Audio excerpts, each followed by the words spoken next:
Hello, and welcome to the Humanity, where we do the things with the stuff for the people. I am Matt.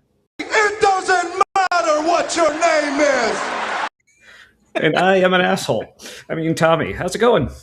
I've been waiting so long to do that. That was I love good. buttons. I love buttons. All right. Yeah, I'm Tommy. Welcome, everybody, to our little Wednesday night hangout thing. So I've been thinking about some different things to say there. Like, ooh, that looked really trippy there for a second. Yeah, I was using a sheepskin roller to clean off my camera. Ooh, fancy. Just put lanolin all over it. Yeah, so if you see the little fuzzies, that's not the little floaty thing you see in your eye. That's just Matt's camera being awesome. So I was thinking about like ways to like this intro the show with like kind of description-y thing, kind of how Marin on Misinterpretations refers to it as her virtual campfire. I was thinking like I really like that. Like that's really cool. It really kind of captures what her show feels like. But I'm like, what if we were to like call our show something like that? I was thinking like virtual front porch as more of like a callback to like that's basically like how me and Matt used to hang out all the time, was just on the front porch, basically doing what we're doing now, except drinking and judging the neighbors. Yeah, only obviously on my front porch we weren't watching YouTube videos. We were just watching the drunk neighbors down the street or across the street even. So yeah, that was one of the best. Just watching it play out like it was a literal play. It was a house right across the street on their front porch, which was kind of like a stage. Yeah, we were like, like the street was like on like the side of a hill, so like my front porch was like elevated, so it was like literally looking down on the neighbors. It was good. But yeah. So yeah, I don't know what I haven't run this by Matt at all, so I don't know what you think about calling it a virtual front porch or that. If that's a thing. No, that works. Okay, well, in that case, welcome to our virtual front porch, everybody. And wow, we got lots of people here already. Very early, I saw this comment like almost an hour ago. Dark Art Designs. Nice. Good to see you. But also right before the show, we had an Ember raid that included an Ant Juror. And of course, included an Ember. And then also, because I had the show playing in the background while I was getting things set up, it included me. I just rated my own show. Like, yep, out here innovating. So, yes, yep. Finally, we are here. And good to see you, Maya, as well. All right, and who else we got here? We got a John Gooderham. Got Noise Ending with some letters. Thanks for bringing them along. I was getting a little short on my J's and M's or whatever. But yeah, a little late start. Yeah, it happens with age. What can I say? But now that all of you are here, we're quite excited because, well, I guess it was robot porn time. I love that. That's what people think our little loading music sounds like. That is, it tickles me so much like robot porn. But I guess it could be. But it's like it's also weirdly jazzy. Mm-hmm. So yeah, but I mean, it's weirdly jazzy. I mean, I guess porn music can be a little jazzy. I guess it's maybe usually a little more funk. It's kind of, but yeah, we're like jazzy funk or something. Excuse me, that's knockout. That's all right. I don't know if Marin's here. I don't know if she's like still in Spain or just recovering from coming back from Spain. I don't know. She's in Spain and just went. She just felt it. Yeah. But also, yeah. Sorry, Emberlyn, Mother of Dragons, had your comment up there and didn't actually say anything about it. Hello. Canada Day. So this means Kip's probably like drunk in a ditch somewhere celebrating. I'm assuming that's what he does. Celebrate. I don't know what this means, but he's drunk under a moose somewhere. At first I was thinking, he's drunk on a moose. And then I'm like, no. He says moose are bad. And I'm like, okay, under the moose. And I was like, wait, that sounds sexual. Or that's just as far as he got getting onto the moose. Or like, is the moose also drunk? I guess. I guess, yeah, I guess it'd have to be. Yeah. If you're both drunk, can it be consensual? No. No. Either of you probably. Yep. No. But anyway, let's see. We got David. Hello. Yeah, we're in the process. Hopefully soon. Who else? Heng for she, or hung for sure. Before Maya corrects me. And we got the real Melly. Hello. Good to see you as usual. Probably just rides around on Dagon. Yeah, possibly. Drinking with the beavers. Ooh, and the real Melly, what's some Kip lore I was not aware of? Today is Kip's grandbaby's birthday. So if he's not here, I guess I understand. But which figures, because as some of you may have seen that I posted on the YouTube page, and for anyone who follows me on Facebook, I was in Cleveland over the weekend. More on that shortly. But yeah, was at Lake Erie and just like waved across to Canada to all our Canadian friends. And on my Facebook post, I made the joke like, and Kip didn't wave back, dick. But then like a couple days later, he commented on the YouTube post saying hello. So, but apparently this was really cool. Apparently, literally at the same time, I was at the lake on like the Cleveland side, waving across at Canada. If people know other fellow YouTuber in the community, Steve Jacadis, Canadian, he was apparently literally on the other side of the lake on the Canada side at the very same time with his family. So he commented waving back, which was really cool. So that's fun. Yeah, and you had a look on your face as if you have no idea who I'm talking about, but that's okay. I only barely do. Like I said, I've heard people talk about him a lot. Like, and I think he like friended me on Facebook, so like he was like waving there and stuff. But I unfortunately haven't. I don't think I've actually watched any of his stuff, so I feel kind of bad that he's like waving at me. But I don't watch his thing. But I guess I'll have to get on that. Anyway, seems like a really cool guy. all into like the humanisms and whatnot. Oh, those are the goods. Yeah. Well, most of them. So yeah. All right. Well, before I get, because like I said, I have a few more just kind of personal life updates involving the trip to Cleveland. But before we get to that, I'm talking a lot already, so I'm thirsty. So Matt, what are we drinking? I'm having Sierra Nevada Pale Ale in a bottle. Ooh, classic. Which I haven't seen in a while. I do think it's better in a bottle, but I don't know if that's just in my head. They've got national parks on the label instead of the Sierra Nevada mountains. Now it's Shenandoah. Oh, I've been to Shenandoah. Shenandoah is awesome. I have not. That's in North Carolina. Virginia. Some of it might also be in North Carolina. I don't know exactly how far it stretches, but where I was in it was in Virginia. So, yeah, nice, really cool. Nice. And what's really nice about the park is like it's like you can camp there and like get out and like go hiking and stuff, but it also just has a main road that goes through the whole thing with overlooks. So you can probably do the whole thing in like probably a day. Just like drive through the whole thing, and if you find a nice overlook, just park and look over. Does the Blue Ridge Parkway go down that far? I think that might have actually been the road I was driving on. I'm not. I don't remember. This was. I know that goes through North Carolina Smoky Mountains. Yeah, and it continues out of there. Yeah, like I said, this was back in 2008. I want to say so. Memories a little fuzzy, perhaps. What? In the bottle in your head? And now I got zombies stuck in my head. Yeah, I know. In your head. All right, so I'm drinking the last of my Deadhead IPAs that I have learned. This is a beer I should have first because it's a little on the lighter end, and most of the rest of the stuff I drink, if I have this afterwards, it's just not as good.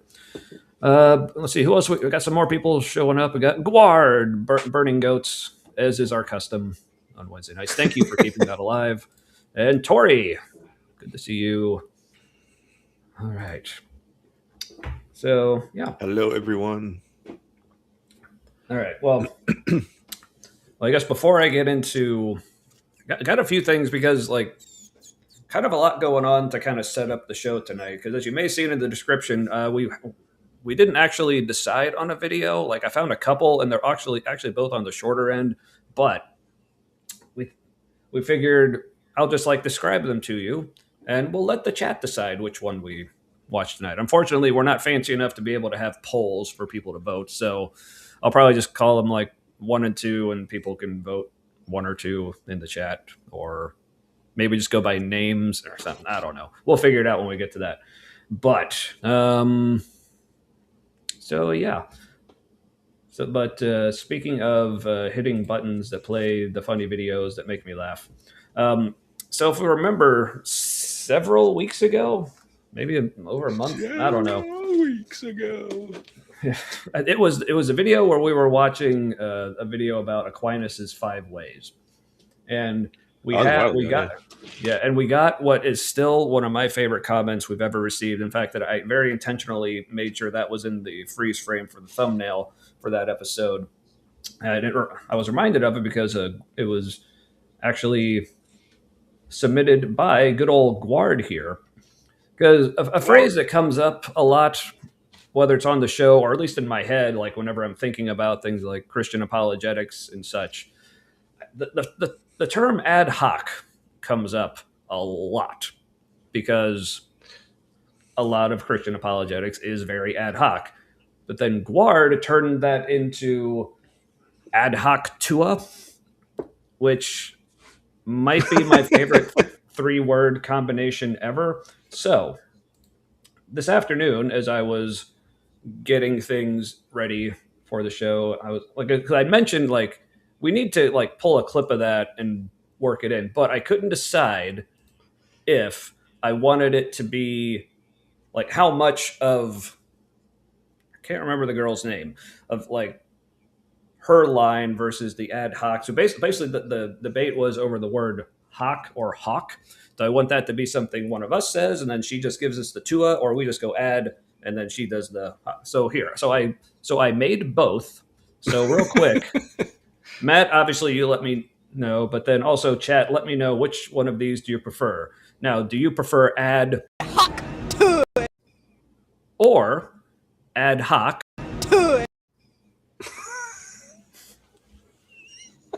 See, before, like when I was just thinking about it conceptually, I was a little partial to the ad hoc. Because I feel if I just say ad hoc, I'm not sure, like if I just say ad and then that video plays, I'm not sure if like the ad hoc part of it will come through. Or if I just like made a weird noise and then played that video. So, but now, it is entirely possible I'm completely overthinking it. Or you could say ad hoc, and then it's like she's correcting you. It's hoc tua.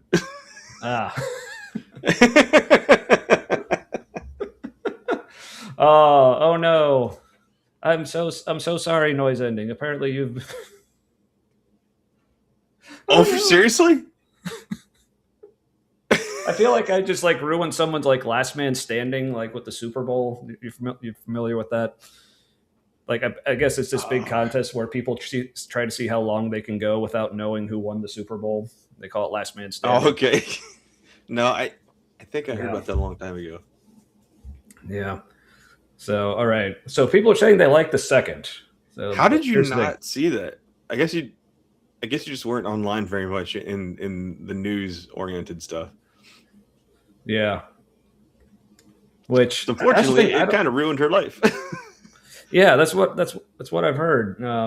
But my apologies, noise ending, but it's going to be a thing now. Hopefully we kind of redeem it. All right, so people are saying the second one, so which would be, if the way I have them ordered here, I believe that would be ad hoc. All right. Because I feel like that's more of like, it's almost like a punctuation on it. Like we're calling something ad hoc and then it gets yeah. So yeah, that feels right. That feels right. So, all right. Where the hell were we? All right. Well, thank you everyone for helping us out with that. It's good to have that all set and settled and figured out. I will say, hold on, DH, the cryptocurrency thing. Mm-hmm. I watched an interview with her with Channel 5, Andrew from Channel 5 on YouTube. And it really does sound like what she did wrong was believing what they said, that what they were doing was above board. So we can chalk that up to being naive or whatever, but like apparently she wasn't actively involved in scamming people. They sort of scammed her also. She was like, "Oh, this sounds kind of like just a stupid way to make money." And she's like, "People are on YouTube being stupid making money." And yeah. Oh man. All right. Well, all right. Good to know that Guard, the originator of the phrase himself, is voting for number 2. So if everyone hadn't already been, then this would have obviously solidified it. But I feel so bad now.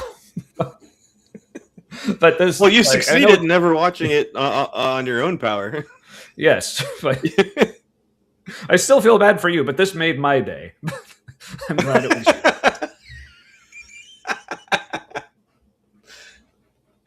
Oh, fucking awesome.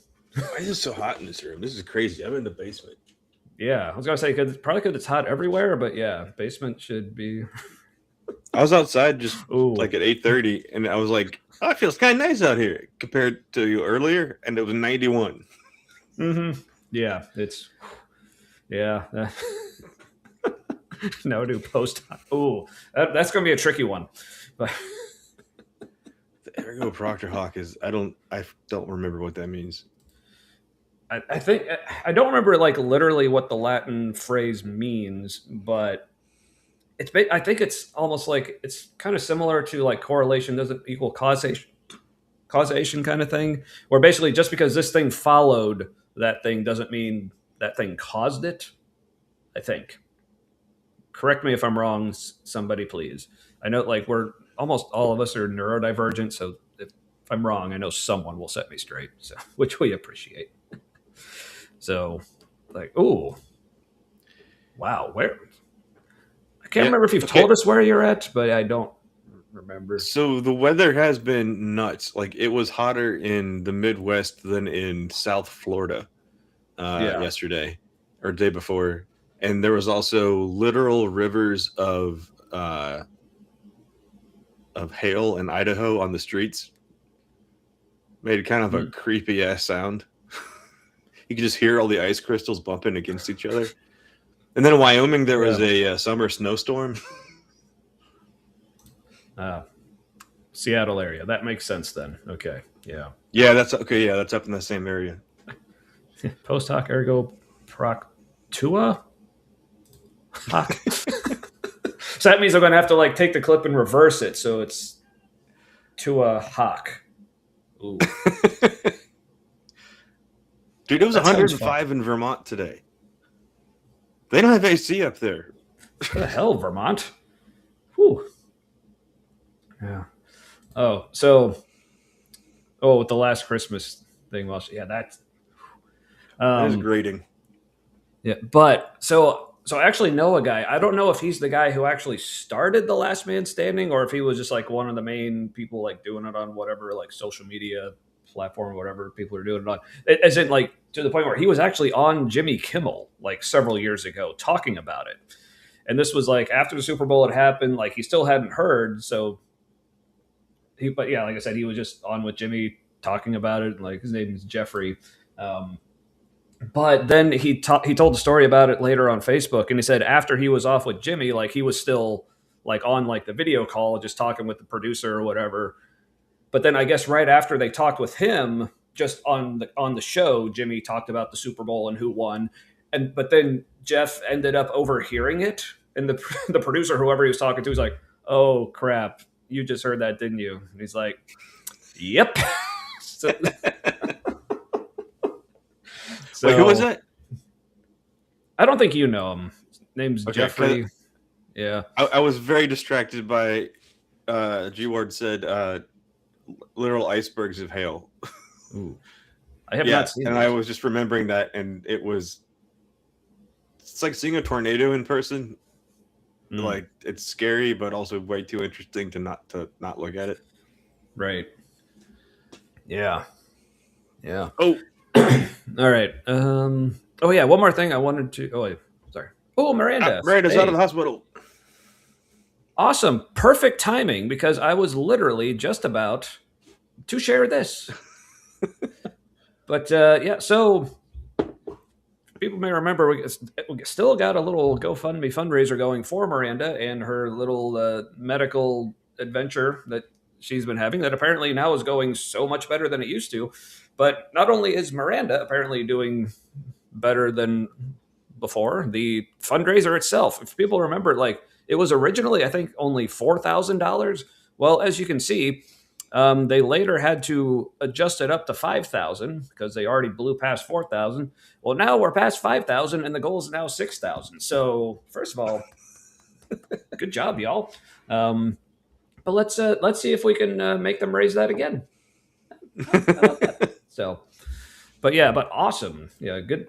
Let's put that up again. Awesome. Good to see you're out. So happy for you. That is really cool.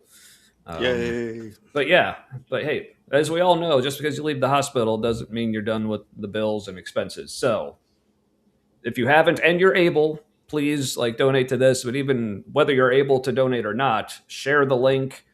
It's in the description of the video. I forgot to put it in chat. So if someone else can put that link in chat, and then I'll see if I can go around and pin that comment. So thank you in advance.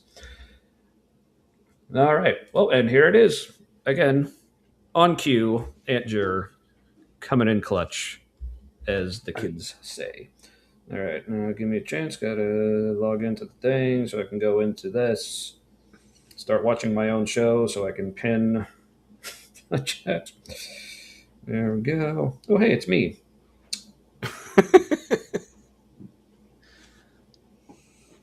There we go. Pinned. Alrighty. And I'll just pin it on the restream side. That might do it other places as well. All right. And speaking of being happy about things, I'm happy to see Kelly. Hello. Also, for anyone else who enjoys seeing Kelly, next week on this right here show, you'll see a Kelly. So, an extra special start time of 9:30 p.m. So, keep that in mind. So, in exactly 7 days from 3 minutes from now. So, yeah. Oh, and hugs to you as well, Kelly. Oh, and I keep forgetting to say this, but I'm glad people in the chat are remembering. Yeah, me and Matt always like to talk about what we were drinking, so let us know what you're drinking or snacking on or otherwise enjoying, like imbibing, inhaling, whatever you're I doing. don't know if I've ever had that. I have had the hazy. I got one of their variety packs that had like 4 different kinds. It had like the regular 2-hearted, the double-hearted, which is like a double IPA. No, not no, because it's 2-hearted. Was it double-hearted? I don't know. It was like the imperial version, whatever. And then it had the hazy and then a black-hearted. Which, as much as I love black IPAs and I love Bell's 2-hearted, it wasn't bad, but I was kind of disappointed by their black IPA. Like it wasn't amazing, but so. Anywho, all right. So yeah, donate, make number go up, and the things. So, all right. So, oh yeah. So I had just some like personal like update things to give, but Matt, like, did you have anything going on you wanted to share? You want to go first? You Supreme want me to Court go first? yesterday. Oh Yeah, yes. Supreme Court yesterday sucked real hard. Um, Mm-hmm. I mean, they especially did the good with one decisions, thing, but yeah, other things but not so much. barely. Yeah, And it was should not have been that close, even when they did it. and But JD found it encouraging. ugh, Like we're can't just like that. one vote away from um, making sure that every baby born is not a citizen and has to become a citizen. And then they get to Yeah. decide, which decides who's allowed to vote. And then once people are comfortable with citizenship not being an automatic thing, they'll start revoking people's citizenship. And probably, definitely in that group would be trans people. And yesterday, trans women and trans girls were just removed from equal protection under the 14th Amendment. Uh, I think because guys are afraid to be embarrassed by doing poorly in sports and are afraid to find out that they are pansexual against their wishes. How dare I not be straight against my wishes? Like, uh, Yeah. so that's Mhm. funny, but it's also terrible. Yeah. That doesn't mean that instantly everybody will be um, trod upon, but it makes it a legal option now. Right. Yeah. And real quick, couple comments from Hank Pesci here. I popped open a can of Uriol. No idea how to pronounce that. Dry hopped, but I do enjoy just about anything dry hopped. Really. I mean, That I sounds probably Norwegian or Scottish. Not yeah Scottish. What am I saying? Norwegian or Swedish? yeah. But I mean, to be honest, I'd probably drink my own body fluids if they were dry hopped. So TBH. Um, but good question about the Supreme Court ruling. Or I guess maybe more so if it had gone the other way. Like, how does this impact Barron? Now, I'm assuming Barron Trump was born in the U.S., but Melania, from what I understand, was not yet a citizen when he was born. Yeah, she So was an illegal obviously, immigrant yeah, for a few years. right. Well, we don't mind it when they're white. No, So, turns out they don't mind a lot of things when you're white, yeah, pretty much, pretty much. Um, unless you side with the black people and the not white people, and uh, then I guess they can like take your white card from you. oh yeah, 'cause I'm apparently misusing my whiteness by not Yeah, being you're supposed a to save citizen. Western culture, Hmm. which conveniently has the same starts with the same letter as what it really is, which is white supremacy. Hmm. Interesting. Because Interesting. Western countries are pretty white, not historically white. Because in the beginning in the U.S., if you weren't from like Britain or France, you were not even Britain. If you weren't from England or France, you weren't white. Like the Germans were like second class white, Yeah, and like the Italians were not Spanish people, considered. yeah. Yeah, Italians, Polish people, I think. Um, It's weird yeah, because Polish people are super white. Like they right. weren't even really invaded by the Moors, so like they. I mean, Yeah. I can understand the white supremacist logic for a lot of Southern Europe because you did have a lot of um, peoples from like North African and like West Asian area kind of take over. Um, but Mhm. not that I'm endorsing that at all, but I can see how that would make sense to their brains. Yep, that makes sense. Yeah, a lot of interesting comments in the chat here. I didn't see what Hang Fashy said that you're responding to, but I just thought this was cool. Miranda, apparently Latin for wonderful or similar concepts, which is interesting because, I mean, obviously I know the name Miranda, but I think I mentioned this in a chat on another show that Miranda was in, or that she also in the chat. Somehow I was thinking, well, of course, I was thinking about the game Elden Ring because it's my brain and that's what it does. There's a Miranda powder, which is like an item you can use in the game to craft things that explode. But it's also Mm-hmm. the Miranda flower, these like giant poisonous things. So basically, the exact opposite of Wonderfuls. But yeah. So interesting to. So I'm wondering why they chose to use that name for these Somebody terrible had an things. ex-girlfriend. Ah, probably something like that, honestly. But yeah, Miranda, wonderful, and middle name Joy. Apparently, your sister names had a similar meaning. Yeah, I accidentally gave my two kids names that roughly mean the same thing. Had no idea that was the case when we named them. But well, hey, Kip's conscious. And here, Happy Canada Day. How's the moose?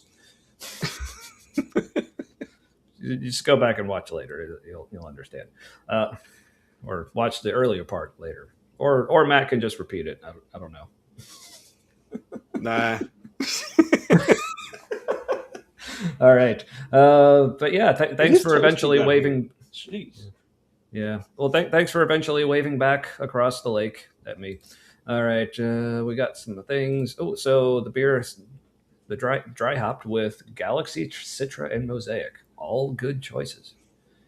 And noise ending drinking water because you're eating dinner. Smart, I suppose. Oh, hey, and we got an anarchic fox. Erosion rice is just a process. The speed may vary, but every loss means more to come. Eventually, citizenship will be narrowed and narrowed. Yep, that's kind of how. Yeah.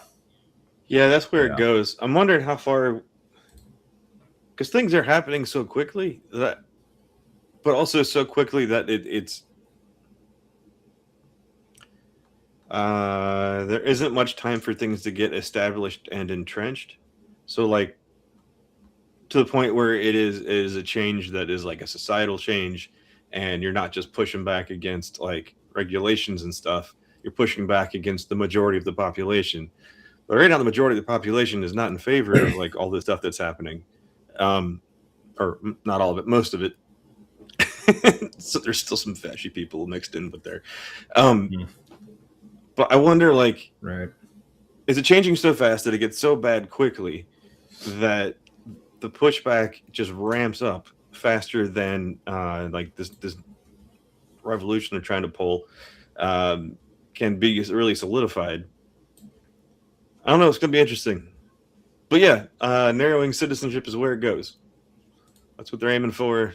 And then after that, it's not just citizens. Then it's going to be heritage Americans are like the uber citizens. And heritage Americans means like you can, I don't remember exactly what time period ties back to, but they tie you back to like the genetically to some of the very first settlers in America. It's like a window of time they've just arbitrarily decided makes you more awesome genetically than anybody else. Yeah. Which is funny because a lot of those people who came over first were like kind of dirt poor in a lot of ways. Mm-hmm. And where they came from, they were not cream of the crop. They were like, well, we either set off across the ocean and maybe die, or it definitely sucks here. Yeah, or if you're like the Puritans, like no one wanted them. So yeah. So Matt from Guard here. Hello. Also, even more money in politics with that awful party donation ruling. I am not aware of this. Yeah. So there were limits for how much you can donate to a candidate, but the decision was you can donate as much as you want to the party, no matter who you are. And then, of course, the party puts it towards their front runner. Right. So it's kind of like in the past, having the same effect as an illegal thing means this new thing is also illegal. Yeah. Now, David, here, this is something I have been noticing. Like the Democratic Socialists having a moment. Yes, they are. Yeah, so it's almost like both ends are like just like drifting farther apart to their extremes, which, you know, obviously on the right is kind of scary, but on the left, I mean, I don't know if you call democratic socialism an extreme, but definitely it's almost like the left is actually becoming left again. Yeah, weirdly, the left extreme is authoritarian communism, which is also kind of like weirdly fascist, sort of. Yeah, in its methods. Yeah. So no, I think if you have two polar opposites, the people are gravitating towards those two. One of those can't survive as an effective ideology. So like one of them is going to mostly die out, and it looks like it's not going to be the left. But but nobody wants to go out like that. So there's going to be a hell of a lot of pushback. Yep. All right. Well, anything else on that before we? No, just more of the same. Yeah. All right. And also, because I realized I I put Kip up here, but didn't actually answer his question. No, we haven't. But because we're about to vote here in a second, but someone, Guard asked, "Are you skipping your grandchild's first birthday?" And then I listen, like, he's won. The party's over, and he's napping. Okay. Yes, parties are exhausting when you're one, or however old Kip is. So I think they're more thanks for disturbing than being anything here. else. If you're one, Yeah. you're like, what is all this? This is all of this is brand new. Like, look, he likes the balloons. And he's like, scared of the balloons. Oh, and I remember seeing it, but I scrolling back up didn't find it. But I remember seeing Tori apparently found the back gate into Facebook land again and snuck in. So, damn it. Anyway, all right. Well, so I have just a fun little story from the weekend, but I figured maybe while I'm telling the story, it'd be a good time for the people to actually vote. Mm-hmm. So let's introduce the videos. So option one is Paul Washer. Like, he's a pastor. I don't remember where. And I also don't really care. But where I first heard of him was like this meme that's been circulating around for a while. An actual quote from him, something along the lines of basically like when you speaking to the people like non-Christians, like basically as soon as you enter hell, all of heaven will just be cheering wildly because that's how terrible and awful you are. So he's that kind of guy. And this video is him. It appears to be, this video is him. It appears to be at a conference of some sort where he's up on stage with a panel. So a guy like that on a panel, you'll never guess like what skin color and gender the rest of the people up there are, or age demographic. But he's talking about how to share the gospel with an atheist, which am us, and some of you I hear tell. So see if it's effective. Thing with your hands. Yeah.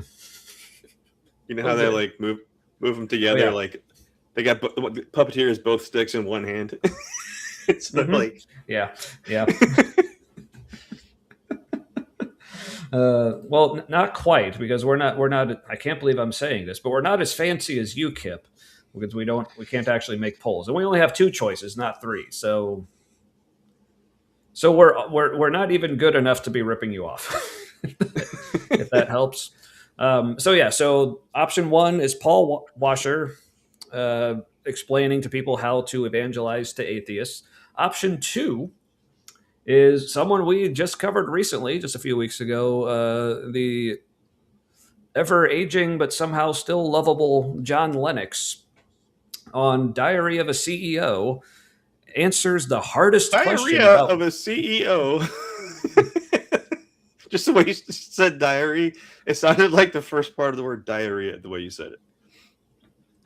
Also, I have no idea what the context of this is, but...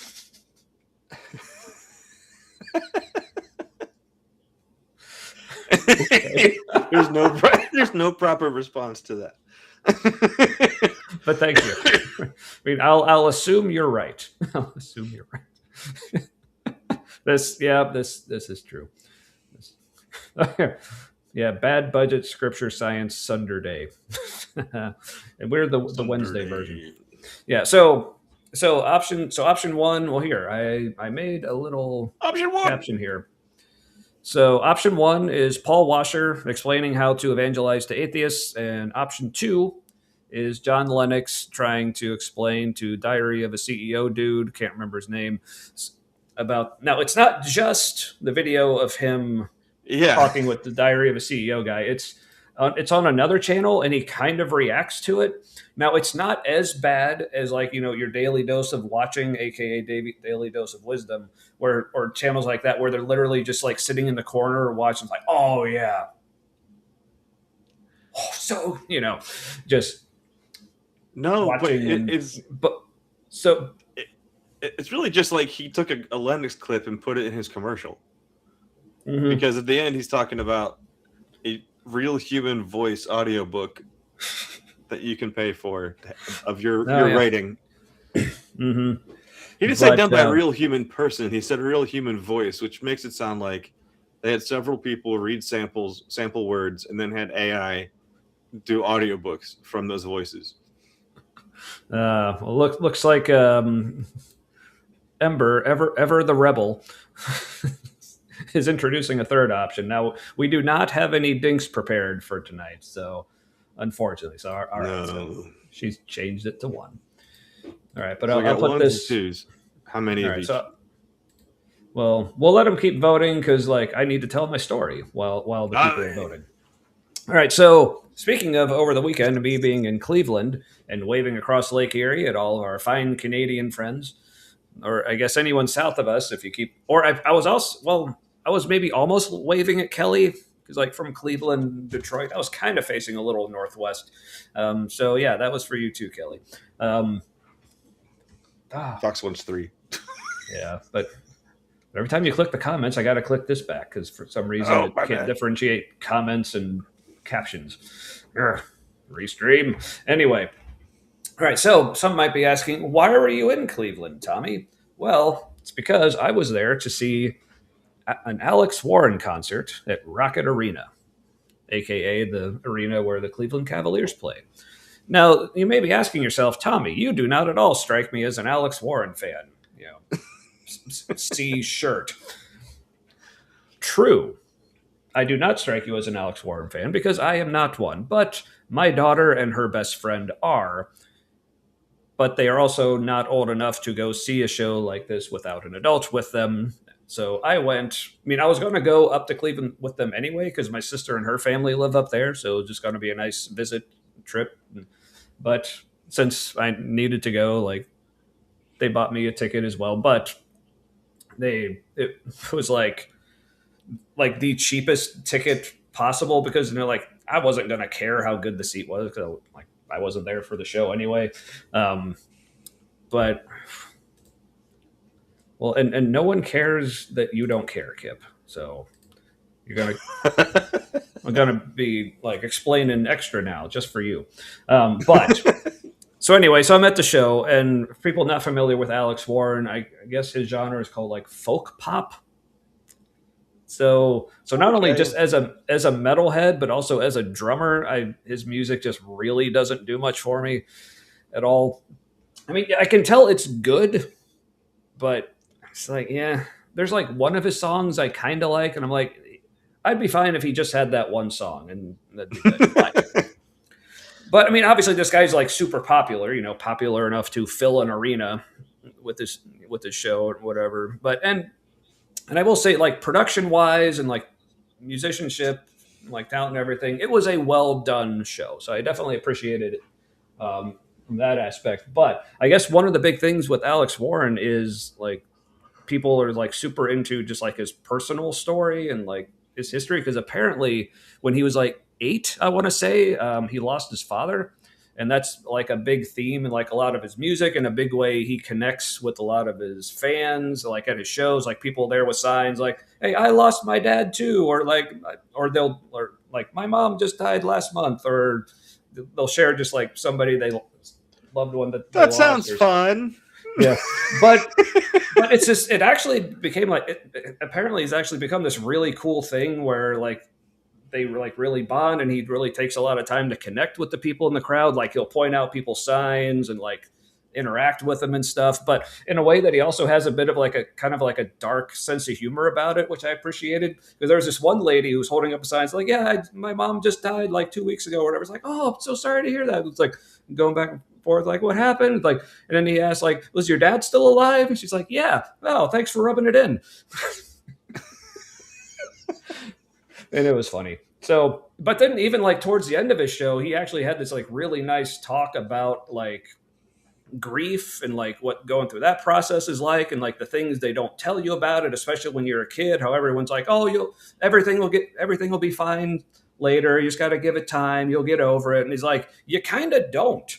He's like, but no one really, especially when you're that young, no one really walks you through how to actually handle that stuff. But so it was a really cool moment, like, for him to be sharing that stuff. But I just couldn't help myself, like after the show, as we were driving back home to like my sister's house, I was like talking with my daughter and her friend, and like about they had a good time, what they thought of like his set list and everything.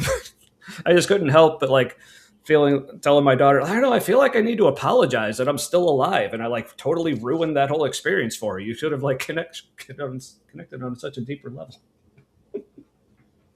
But then she's like, oh, but she thought that was, she was like, what? But then eventually she like played along. It's like, oh yeah, that would have been great. Then I could have used my inheritance to get a better ticket. And I'm like, I don't know what kind of inheritance you were expecting there, kid. But I gotta show this. oh yes, because it was on Saturday night, so I was actually still at the show when Budget Scripture Saturday started. So I was already bored at that point, so I was just like watching. But I was very appreciative. Several people in the chat seemed very concerned about me. Kip even offered to send out like a rescue party because the show just refused to end. Yeah, like I told him, like I'm not used to shows going that long with like the kind of bands that I go to see. Like if they're playing that long, like the drummer will burst into flames because people just can't do that for that long. But all right, well, it's more of a marathon. He's pacing himself. right. Okay, so that's my story about going to see Alex Warren and apologizing to my daughter for not being dead and ruining the experience for her. But anyway, all right, so now I got to scroll up and like I don't know if you've been noticing votes. No, they kind of stopped. I think we got everybody who's going to do it. Oh, but Noise Ending has introduced a fourth option, a 5-hour lore video about why Miranda powder is called Miranda powder. It's all right. You can probably check out Vati Vidya for one of those. People don't know he's a big YouTuber for lore for such video games. But yeah, I'm sure him or Honored Madman or someone like that got you covered. So like, all right. So I think I'm seeing more 3s and 4s than I am 2s, which is one of the actual options. How many ones? A lot. Let's see. Okay, so we're probably doing 1 and then maybe 2 second. Yeah, we'll see. Like that's why I kind of planned, as you may have noticed tonight, actually has a longer than usual run up to the video because I was like, they're shorter videos. But yeah, I did. I'll be right back. I can still hear you. So David, the apparently only vote for number 2 that I saw. I see what you're doing there, David. All right, so yeah, definitely, definitely more number 1s, I think. Yeah. Ooh. Documentary along the whole canal for the 200th. Interesting. Anyway, let's see. So it looks like the votes are in. It's number 1, Paul Washer, how to share the gospel with an atheist, or how to share a gospel with the atheist. I don't know. All right, so that sounds like maybe a 1-act play that's just really awesome. The second one, right? How to share a gospel with the atheist. Mm-hmm. It's like the anti-God. Trying to share a gospel, a gospel with him. Yeah. By the way, Anti-God, fantastic song by Samael. Really good. All right. So, I don't know, Aunt Jur. Can your cat vote? I mean, bring it up to the keyboard, see if it presses a number button. I don't know. Just throw your cat at the keyboard, see if it picks one. Yeah. All right. Ooh, and people sharing stories about long concerts they've been to. Love to see that as well. All right. Somebody said Metallica headed a long concert. No, that's a tattoo. No, it was no, it's Metallica. Tattoo the Earth. Okay. Was the name of the show, I guess. Yeah. There was music from 10 a.m. to 3 a.m. Wow. Slayer. Come out of their nursing. Oh, good times. Yeah, probably the longest single day, because I've been to music festivals, but like ones that were like multiple days. But the longest single day thing I ever went to was Ozfest back in '07. I think Lamb of God, other than Ozzy, of course, like Lamb of God was the headliner band there. Um, but other than that, I also went to Metallica's Summer Sanitarium back in '03, which was 5 bands. It wasn't obviously not as long as Ozfest, but a good bit. Anywho, all right. So tonight, Matt and I have actually both watched both of these videos. So yeah, so Matt, any preliminary thoughts on this one Uh, before we get into it? it makes sense to hear that he's called the crying Calvinist. Hmm. I'm on my second beer because the first one was kind of un things. It was just Stone very Fort Oat Stone Fort Oat Brown Coffee Ale from last week by Seven Sons. nice. Yeah, pale ales. I always drink them like a little fast. Yeah, especially like yeah, Sierra Nevada. That's like as far as like craft beer goes, anyway. Just one of the quintessential. I mean, it's not officially a session beer, but I would consider it one. Yeah, Definitely more so. Yeah. it's tasty. Hmm. Yeah. What, is it? Is it 5%? Yeah, Seems like it's 5% is 5. technically supposed to be the cutoff for session beers, but anything under that, it just I don't know if I'd want to drink a lot of them because they're usually just not as good. 5.6. So yeah, Yeah, yeah, yeah. For me, I personally consider basically anything 6.5 or under to be a session, but because like I yeah. would also throw like Mad Tree's Happy Amber or Psychopathy or Rhine Guy's Truth. I mean, hell, I probably put Stone IPA as a session beer for myself, honestly. But It's like 7, maybe isn't it? probably close to it. Yeah. Yeah. Anywho, all right. So here is Paul Washer with how to share the gospel with an atheist. Are we ready? Wait. Oh, sorry. What's this? I think I've got the new flag on all the socials. Oh yeah, she just at least just announced today the disabilities pride flag. Oh, So okay. she I think debuted it on her stream, which was right before ours this evening. But yeah, Is that looked really good. did that already exist? It was a thing, yes, and then Okay, Ember just made like her spacey version of it. because I've never But yeah, heard of so it. yeah, so if someone's got a link to astropride.com, I mean, I just gave it to you. Drop it in the chat, including you, Ember. I think you're shielded, so you can do such things, or anyone else. Like have a race, see who can do it first. Yeah, drop it early, drop it often. All right. Anyway, so here's Paul Washer answering a question about how to share the gospel with an atheist. So I was saved about 2 years ago from, well, atheism, and I have a pretty atheistic family. And so I've been trying to share the gospel with them ever since I was saved. And just finally, recently, I'm engaged in a conversation with my sister, and she's wanting to get into a discussion about evidence. And I forgot how long it took the video to actually get to the guy asking the question. That I just felt Not real very long. uncomfortable. Yeah, I was feeling about as comfortable as this guy's face is looking, actually. It's like that's his face. Yeah. Like he said the word atheist multiple times. I'm uncomfortable. So, Danger. I'm just curious if you guys could touch on, should I engage in that or not? If not, at what point do you draw the line? And I've listened to sermons on not casting your pearls before swine. So I'm just so ouch. Thanks. Yeah, neat. You just called your sister a hog. Yeah, and your entire family basically, and us. But yeah, sorry. The restream did one of those things where it just stopped auto scrolling the chat. So I'm just kind of going back up to see because I want to be distracted. Damn it! Like, oh, apparently Aunt Jer's cat can vote, and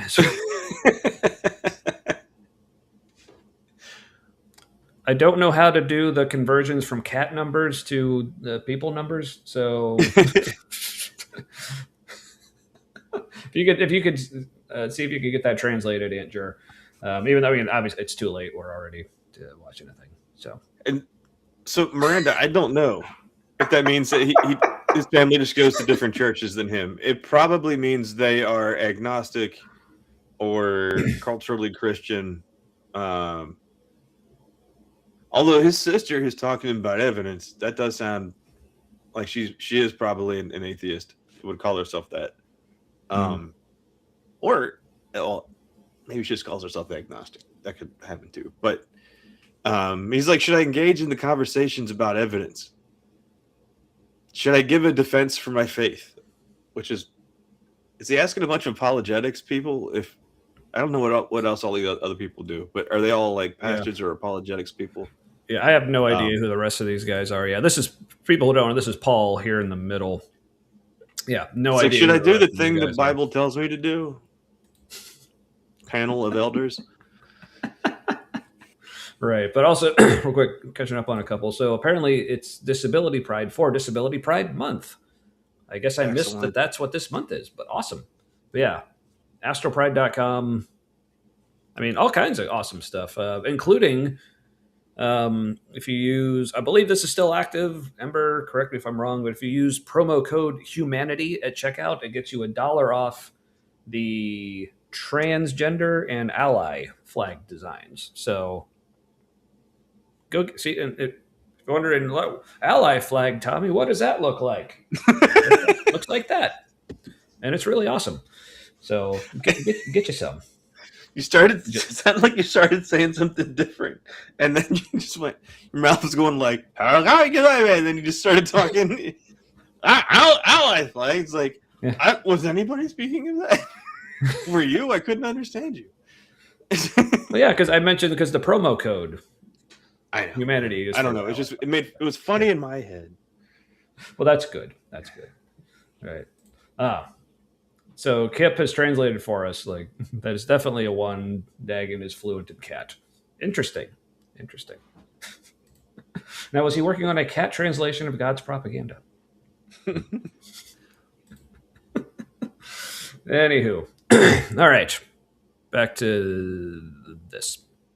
Kind of lost as to where to go from here. Any sincere question, any sincere, genuine question deserves a sincere answer. But know this, that all the answers from science, culture, whatever, is not going to convert her. It's going to be the gospel. Always. So all the answers from science and I don't remember what else, the culture or whatever, not going to convert her. Like, especially like from the science end, like, I don't know, could that be because according to the science, it kind of looks like Christianity may not at least these people's version, which, you know, knowing that Paul here is Calvinist, so I'm assuming this is, whether or not this is a Calvinist gathering, I'm assuming it's at least pretty fundamental evangelical or fundagelical, you might say. So I'm assuming like their version of Christianity, like, yeah, that's going to conflict a lot with what we actually know about science. So, you know what nobody's kind of saying there. It is a sincere question deserves a sincere answer. So that's his framing for this. So the way he's saying that, like, okay, she says she wants to talk about evidence and like, where's the evidence? And he's like, he's implying that's not a sincere question because evidence wouldn't really change your mind. So don't do that. Instead, use the gospel. But really? She's heard the gospel and she's saying she needs evidence. Like she's aware of the basics. Yeah, but I guess I wasn't interpreting that as him saying it wasn't a sincere question. I was interpreting more like the sincere answer is to just present the gospel and just do that sincerely. That's kind of how I was interpreting that. Okay. But I could be That's wrong. how I interpreted it initially. Yeah. But it's one of those things, and I'm hoping we get more into this from for our Crossroads episode at the end of this month that we're doing with Ember and Marin from Misinterpretations, talking about like religion and science, where he's like, yeah, you're not going to convince this person with science, but if this God of Christianity is what you're claiming he is, and he like created everything, and most Christians, and I'm even more like fundamentalist Calvinist ones like Paul here would say that like the more you study nature, I mean, this is what Romans says, like just looking at nature, look at the trees, as they say, you should be able to find God in that. So why would going to science not be convincing? It's like, oh, a lot of them like him, or this is something Ray Comfort will do a lot. So like, oh, you got to circumvent the intellect and just go for the emotions. It's because they know, like, if you just go the more intellectual scientific route, that's not going to convince them because the evidence just isn't there. Even though, again, you should expect it to be there, and the Bible even says it's going to be there. But in the real world, people have noticed that doesn't actually work. So maybe that means that it's not what we're supposed to do. So you might say it seems a little ad hoc. So there. I got to use it. Yay. All right. I'm happy. So is that making sense? I felt like I was rambling, but cool. What do you... He sounds like he's about to deflate. He's really soft-spoken. He sounds super depressed. Yeah. Sorry, real quick, I was distracted. Oh, apparently this is breaking news. To Ember. I'm sorry, I thought you were part of this discussion. This was like over a month ago. I think, because I was talking about wanting to do a Crossroads episode where they were doing a thing on faith and science. They're like, oh, and people in the chat were like, they were mentioning you, Ember. They were mentioning Marin. I think Marin was in the chat. I thought you were there too, Ember, or maybe you were there at a different time, but not during this. But we thought you and Marin would be great to have on to do an episode where we're talking about like faith and science, because you and Marin obviously know a lot more about science than me and Matt do. So at the end of July, what is the last Wednesday in July? That's the 29th. So 4 weeks from tonight. Yeah. If you're still, or I gotta say still interested. If you're interested, Ember. Sorry, I thought you knew. But yeah. Surprise. Here from Fox. Matt, he's a Calvinist. He was never inflated to begin with. Fair. All right. So that's why there's little urgency in what he's doing. He's like, just don't even try hard. Just share the gospel, and if she's magically predestined, she'll just be like, whatever, that's awesome. And now she's going to heaven, like she always was going to. And congratulations to you who did the thing that was going to happen. Yeah, pretty much. So yeah. So starting off like with the whole like, oh, don't use science, it's not going to work, but because like that's not the flex you think it is, dude. So, anyway, go to the gospel. How does a man... Let me give an example. There's a brother I know in the mountains of Peru. He was pagan Catholic, which is, as many of you know, in Latin America, it's a mixture of a paganism and a Catholicism. So also Catholicism? No, but okay, but So that explanation, but that explanation just cracked me up, because he's like pagan Catholicism. Like, if you're not familiar with that, it's like a mixture between paganism and Catholicism. Oh, I need to hear that again. Damn it! Already, it's just not. Oh, right on the microphone. Look at that little swirl. Ooh. So also, like, props to the cameraman for like totally centering that. Yeah, I mean, even in a that looks like a hotel events room that they've had the section off because their attendance is low.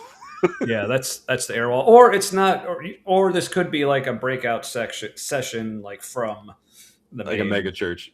Yeah. Yeah, like I said, I used to Oh, work I live got you events. from the main thing. Yeah. Okay. Yeah, yeah. Like I said, I used to work live events at hotels like for years. So yeah, I've seen a lot of this. That is probably what it is. This does feel like a breakout session at a conference. Yeah, yeah. For It's more just like a wet diaper.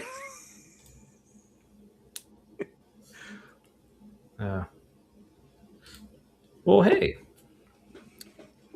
Well, and also we're anticipating, just because doing this with guests, and also Crossroads messages lately, like themselves, are just longer. So there's been a couple times where the Crossroads episode ends up being a two-parter. So Ember, like, I guess if you survive the NanoCon experience and feel up to it the next week, maybe we'll probably still be doing it again the next week. That's kind of what I anticipate. So you can join us then as well. And now this is just like Having a hell of a completely time. crashed. Yeah. What if you stop sharing it and try to share it again? Yeah. Like reload it. Yeah. It'll just it'll just come in with the pinwheel again. Yeah. Yep. Just coming in with the pinwheel again. All right. I'm just going to try closing that window out and just redoing it. All right. I don't know. Any other anecdotes or things to entertain the people with? We put a pride flag out finally after. Oh yeah. And after waiting forever for it to be delivered, and didn't tell the neighbors anything. The people across the street with the other family that has a trans kid, like we had talked to them, but like just all of a sudden there's a pride flag out in front of our house, and like our neighbors are probably like, "What?" So one neighbor I'm sure is cool, and then the other ones we're not sure.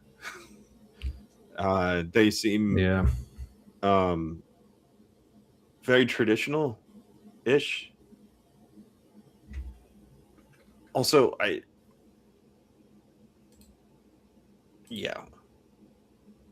don't know. I don't want to gossip about them. They seem like lovely people. No, we've had no problems with them. It's just, I wonder. Yeah. All right. So I'm just trying a different browser now. Let's see if that helps. Which one were you using? I've been using Chrome. I remember last week I started using Edge because I looked up online. People said like for live streaming, Edge is better because it doesn't use as much memory. But before the show, but before the show, I had both open, like with Restream, like live in the studio, and with YouTube open, and it was close. But for the most part, Chrome was actually using slightly less memory, but a lot less CPU. So, yeah. All right. Well, Edge is working. So, all right. Let's see. Very traditionalist is the polite way of saying the neighbors who hate me. I will say they do take better care. I just heard myself talking that. I'm hearing an echo. Oh. As soon as you shared that, I'm hearing an echo delayed by like 1 second. Are you still hearing it? Out. Are you still hearing it? Yeah. Oh. What if we take me away? Put me back. Still echoing. Son of a bitch. Hold on. All right, okay. How about now? Echo. Nope.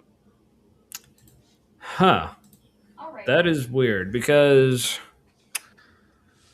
now that I'm using a different browser, I can't share a tab. I have to share an entire window, and I shared that with sound, which shouldn't affect it, but apparently it did.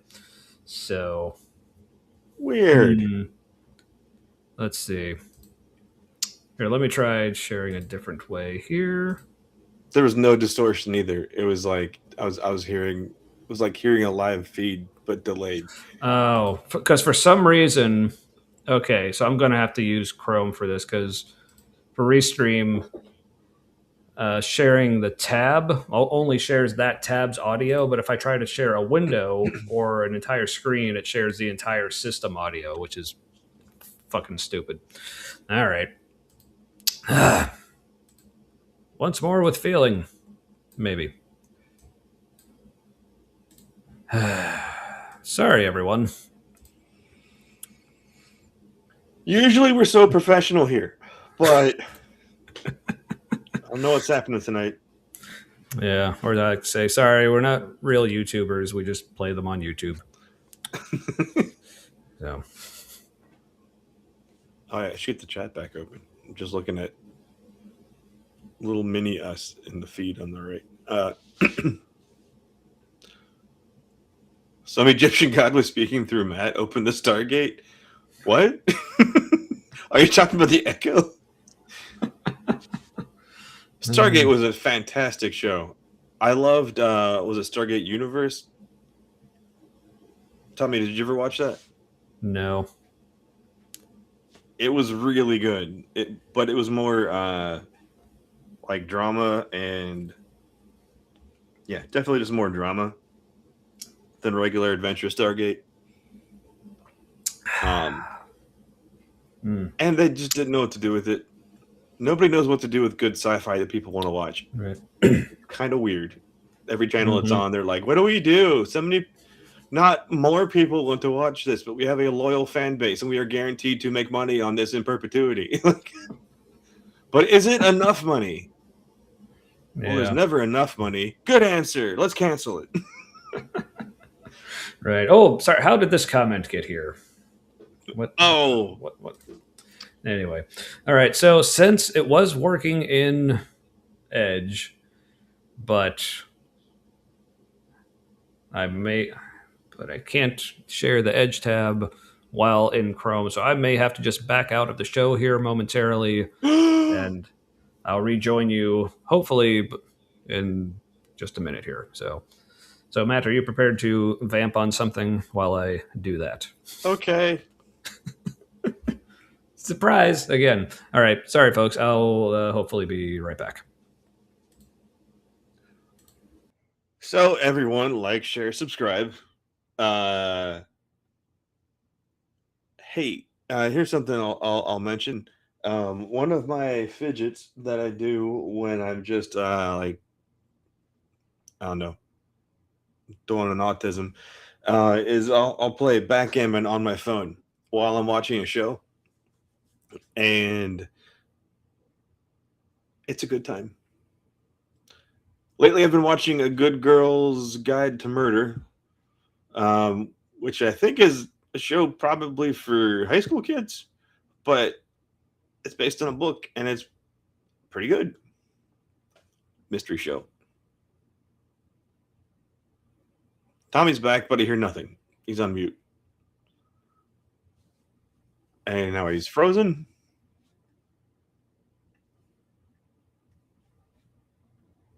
Frozen still.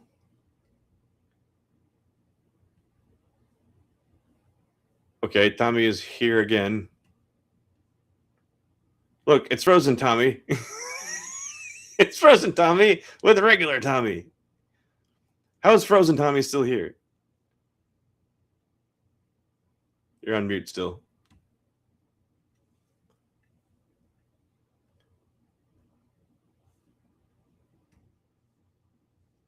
Oh, that was crazy.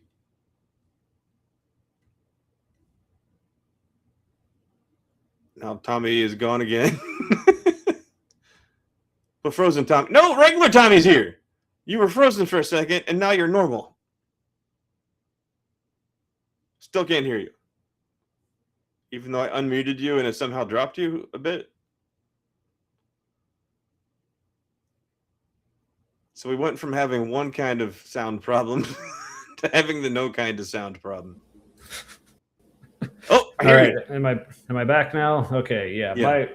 My whole computer was just wigging all the way the fuck out. So, all right. So let's try this You seem again. fine now. Okay. Yeah, everything else like is working now because like none of the buttons were working. So I felt befuddled. I couldn't see what I looked like frozen, but it sounds like it captured my mood well. So good to know. It's a Matt Witch with Tommy bread. Ugh. I'm uncomfortable. That's probably good. Like maybe you should get yourself like an extra like deep freezer or something. To fit a person in. Oh yes, it was Tommy and Norman. But by the way, Fox, my daughter just loves the fact that someone out there is still calling me Norman. So. All right, so now I'm attempting to get YouTube to work. Speaking of updating Microsoft, for some reason there's a new Microsoft Auto update that launches all the damn time on my Mac. And I think I have like one Microsoft program. Why is it trying to update all the time? Let's see. All right. I think it's working now. Oh, my goodness. That was a burp. All right. It was. Ooh. Wild mushroom linguine. So having wine. Very nice. Very nice. Linguine. I haven't had linguine in a long time. Yeah. I don't do pasta that often, actually. But when I do, Well, this stuff is kind of expensive. Yeah. But when I do, it's usually like egg noodles, like with stuff. I don't know. All right. Have you ever had fried egg noodles? I don't think so. Okay, here's what you do. This is like a poor white people thing that we had growing up. You take egg noodles, right? Yeah, you can you get egg noodles, right? In like one of those cheap bags that you can get them in.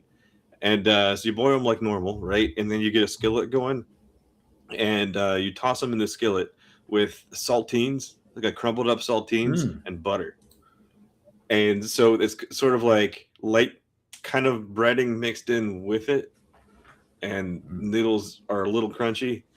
Yeah. And some salt and pepper on there, and it tastes way better than it should. Yeah, that sounds really good. Might have to introduce my daughter to that. Shit on a shingle is really good too. Chip beef on toast. Oh. Have you ever had that? I have not. It is a lunch meat. Sounds delightful, though. That is basically they tossed parts of a cow that wasn't cut for another reason into a thing and turn it into like a Velveeta shaped meat log, and then they slice it, and then it's called chip beef because they chipped the beef and in a shredder and made a log out of it. And then you mix it with a cream sauce, which is basically just butter, flour, and milk. And then you throw that on some white bread toast. And awesome. It's called shit on a shingle. That's what it was called in the military in World War II. Makes sense. All right. So I may just be moving to using Edge from now on, I guess. It seems to, at least tonight, working a lot better. Everybody needs to pick their oligarch. Yeah, this is true. It's the new citizenship. Sigh. All right.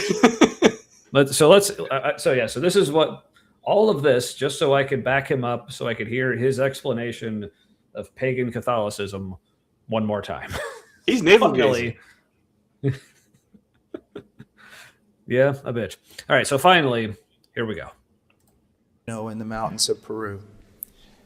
He was pagan Catholic, which is, as many of you know, in Latin America, it's a mixture of a paganism and a Catholicism. Didn't you just love that say explanation? That? So, no, I backed him up. Oh, okay. So he did just say it. This was the whole reason I went through all that, because I wanted to back him up to hear that again. Okay. And that just made my computer freak all the way the fuck out. So anyway. So was it worth it? Almost. The whole village was. One day, a little man, unimpressive, came in there and shared a gospel message. Immediately, this man believed. The next day, the whole village got together and they were going to, it's a thing they will do for punishment, they were going to bathe him in boiling water if he didn't recant. Now, I want you to think about something. He hears a message that contradicts his entire tribe, his entire village of people. He hears it from a little unimpressive poor man who only stammeringly shares the gospel for 30 minutes. Yet in that moment, he comes to believe that Jesus is the Christ resurrected from the dead and that salvation is by faith. Yeah. No, So I don't was that practice guy- Santeria, but did the community, yeah. Did the community Ain't got no crystal ball. recognize this person as mentally unwell? Because a strange little man comes into town, shares a new religion with you, and you believe him immediately. Those are not usually the most stable people. yeah. And is willing to be boiled in water by the whole town, which sounds a little jingoistic. To say that like this whole town was like one person. They all had the same personality and beliefs. That's kind of a Well, I mean, little Orientalism happening. that could be. I mean, yeah, but also, I mean, and it's not just like more like where he said this was like Peru. So he's at least making it sound like maybe more like tribal type culture. I mean, a lot of those maybe do have like stronger, like more communal traditions. So I mean, to me, it doesn't seem too far fetched that they might do something like that with someone they view as an outsider or someone they view as having like, betrayed like their institutions or whatever. But yeah, just but this in the way he says it, where it's like story time. Yeah. Hey, I know he's telling a story, but this sounds like fairy tale time. Yeah, Everybody in the whole village. Yeah, because this definitely has a little hint of, what these people are like. They definitely do this kind of thing, right? Not only were they like the regular kind of Catholics, we all know they're bad enough. These are the pagan ones. Mm-hmm. Yeah. It's like, oh, so they're Catholic, but they didn't want to give up their cultural heritage. You got paganism on my Catholicism. You got Catholicism on my paganism. But also no DP, no one has. But thank you for coming in and reminding the folks that I am to me this week. Yeah, I had forgotten even so. Come here. This town was one person. Explain to Matt what towns are, please. What I mean is, he was treating the whole town as if they had one ideology, one personality. Like they all came out, even the babies, to boil this man in water. Yeah. So. Yeah, but even that, like, I'm willing to, because with where he's going with this, I'm even just willing to grant him, okay, this all happened exactly as you say it. Yeah, Okay. but Anarchic Fox says you can never have just one Catholic. This is true. It's against their rules. You must procreate as quickly as possible, as soon as it's okay, according to the religion. Yeah, because it's also kind of goes against like the meaning of the word. Because doesn't Catholic mean universal? So if there's only one, then, which I mean, honestly, the fact that not everyone is Catholic kind of contradicts the whole universal thing. But well, it's aspirational in its colonialism. Right. You're welcome, Tammy.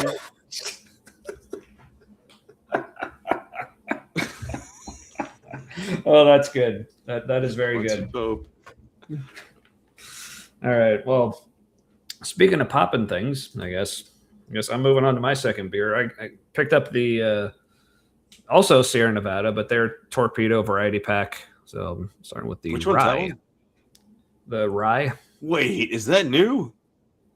I've had it before, so it's at least like a month or so old. But I think it's their current torpedo variety pack. That sounds really good.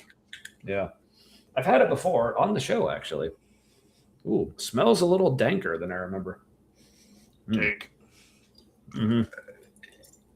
So, Boiling meat and water. Where are we, Britain? Or in Cincinnati, where that's how we make our famous ribs here.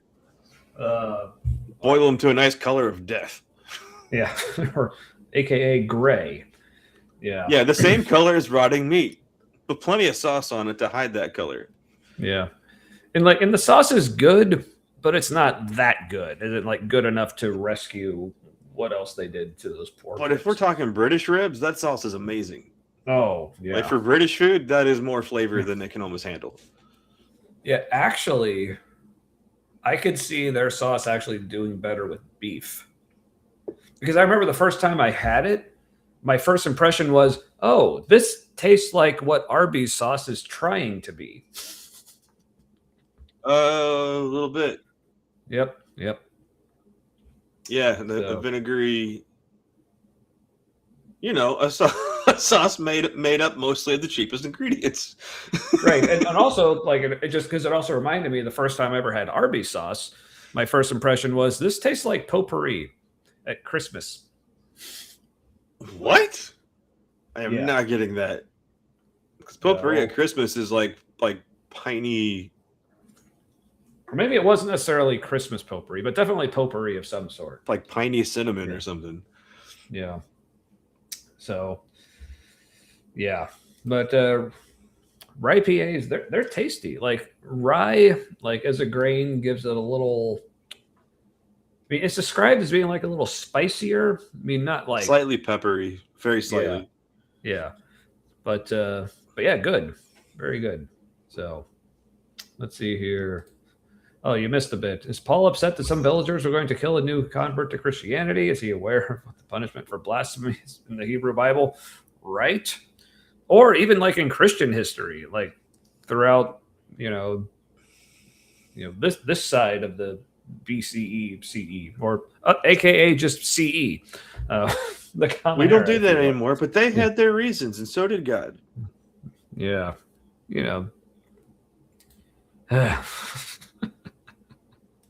We don't do that Yeah. anymore, but as cultural Christians in America, Yeah. people will Yeah. still support people doing an Old Testament in what's it, the East Mediterranean. Mm-hmm. Yeah, so I will say, like Montgomery in this place we're talking about, their sauce, it's a little more, I guess, just on like the aromatic spices. Like Yeah, what's not- the yeah? what kind of vinegar is it? It's like an herbed vinegar. I really have no idea. Shit, it's not rosemary. It's not thyme. But that's like Sage, it's a maybe it's sage. It's like it's a vinegary tomato sauce, right? Mm-hmm. Yeah. And the vinegar isn't like regular vinegar. It's something has been like infused in it. Mm-hmm. Yeah. But no, it is Yeah, quite British, which is weird because most Cincinnati isn't British. Yeah. Like a lot of Very, German and Irish. Yeah. Right. So, oh well, but somehow that happened. Tarragon. That could be what it is. Ooh. Or did you just look that up and you know for sure? That could be though. All right. Not as vinegary as a Carolina. It's more No. tomatoey than a vinegar. I'd say it's maybe. I mean, it's really not very much like a Memphis style, but maybe closer to that than any of the other like kind of main barbecue regions. Yeah, it's But- thinner. Yeah. But a lot of So- a lot of similar flavors as a Memphis sauce. Yeah. But yeah, I'm having a hard time really figuring out a good way to explain it, but yeah. So anyway, yeah, Carolina barbecues is dry. They also, but it depends which Carolina you're talking about. South Carolina is like their sauce is a little more like mustard based, but or North Carolina, it's almost just like straight vinegar with like some red pepper flakes and brown sugar kind of dissolved in it a little bit. But yeah, at least as far as my understanding.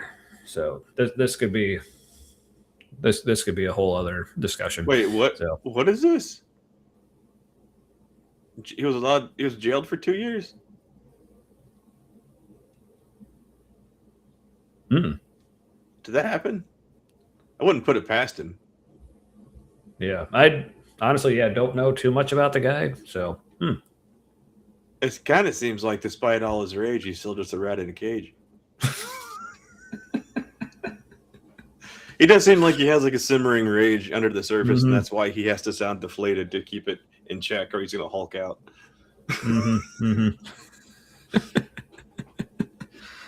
Oh, I meant the Apostle Paul. Okay. Yep, well, yeah, that did happen. This is true. All right. Yeah, I'm not sure if this Paul could handle that. Which, to be fair, neither could I. So, no shade. An But, iron rod, that just breaks bones on the first hit if you do it hard enough. I mean, easily. right. All right. Here we go. He never read evidence that demands a verdict. He does nothing about Van Telian apologetics. No reasons to believe were given to him. Nothing about who moved the stone. There was nothing. It was the gospel message.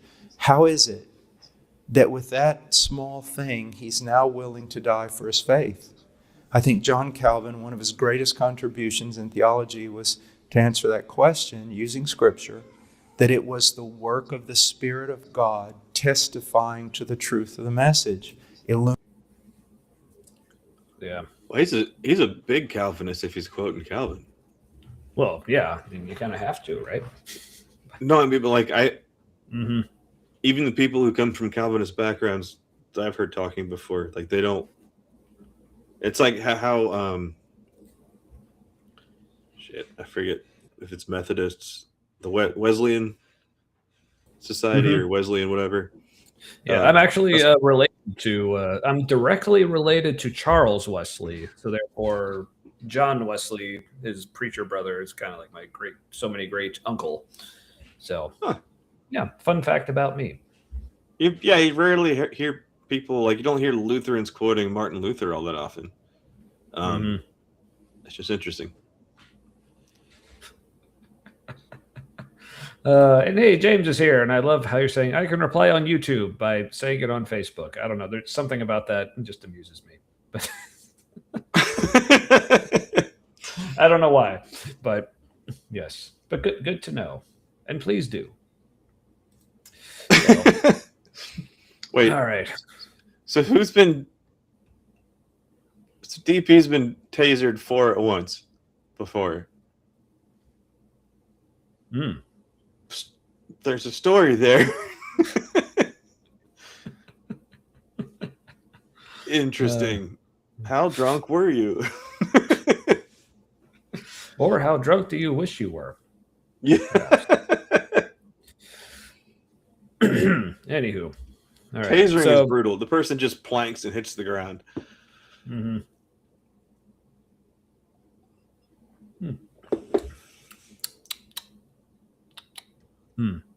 It's a little different than I remember. Hey, it is James. James Alfred. Yeah. Alfred James. Yeah. Good to see you over here as well. See, now you and Kip can talk to each other. So. The bestest friends. Can't you feel the love? Oh, yeah. Yeah. See, it looks like I was on to something with the like how drunk you wish you were thing. So, are you Sasquatch?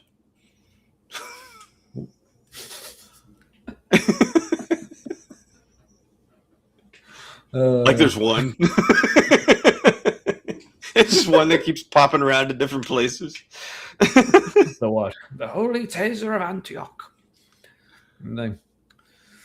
And 3 shall be the number of thy counting. 5 is right out. So, anyway. 1, 2, 5, 3, sir. 3. Anyway, so any other thoughts on? Oh, just share the gospel. Don't worry about like proof or evidence or logic or reasoning. Like just share the gospel. It totally works. Well, yeah. So I was thinking, like, wouldn't that backfire because you use the gospel and it like almost never works? And then from my perspective, that means that's a bad idea. Don't do that. But from a believer's perspective, you would sort of retcon things so that like, well, it didn't work because clearly they're just utterly rejecting the gospel and there's just there's no hope. So I can write them off, which is what Crossroads does when they're even in their deconstruction series. Like people who had already deconstructed, they weren't trying to get them back. They were trying to prevent people, even people who were already deconstructing, like they were written off too. They were just talking to the people trying to prevent them from deconstructing. But yeah, but that whole kind of explanation, you might say, like as we call it around here, it's just rather ad hoc. Yeah, I am never going to not enjoy using that. All right. So, but that's what religion is, though, really. But it's a lot of ad hoc your way to presuppositions. Yeah, pretty much. And don't forget to presup your ad hocs. Because post hoc ergo hocter proc tua or something. But David with another fantastic point. So don't forget. Yeah. Please remember. It's like blue. So I built a church and sank it into a swamp. So I built a second church and it sank into the swamp. Oh, see, we have a very cultured audience, which I appreciate. Yeah, just share the gospel. What's that from? I'm drawing a blank right now. Monty Python and the Holy Grail. Oh, I need to watch. It's been a long time since I've seen that. I'll have to have Ario watch that with me. Oh yeah, that'd be fun. Yeah, just share the gospel and let the Holy Spirit transform the person so they can actually hear the message and accept it, like a secret scavenger hunt for souls God has chosen not to doom. Yeah, but yeah, so built a third church and it burned down, fell over, and then sank into the swamp. Like, all of this sudden will be yours. The curtains, no, not the curtains, but the third one.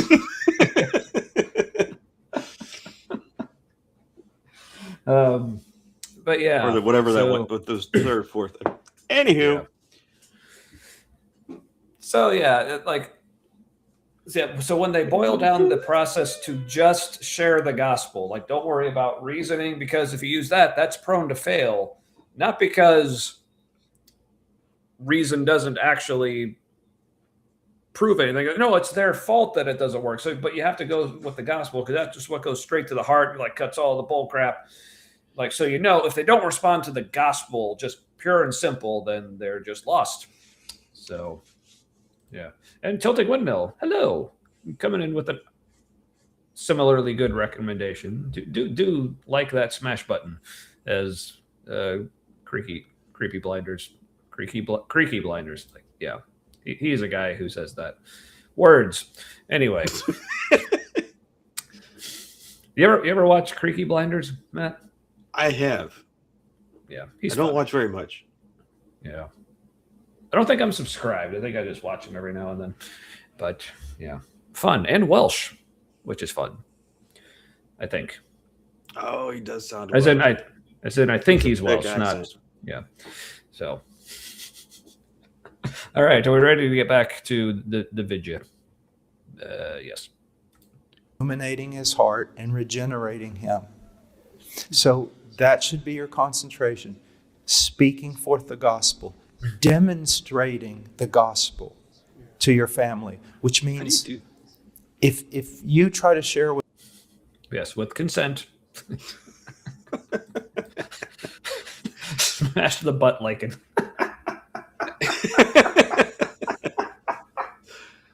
Oh, Treebeard.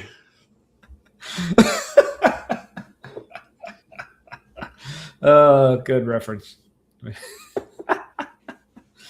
Ooh. Oh, all right. So, did you have thoughts on that little bit there? I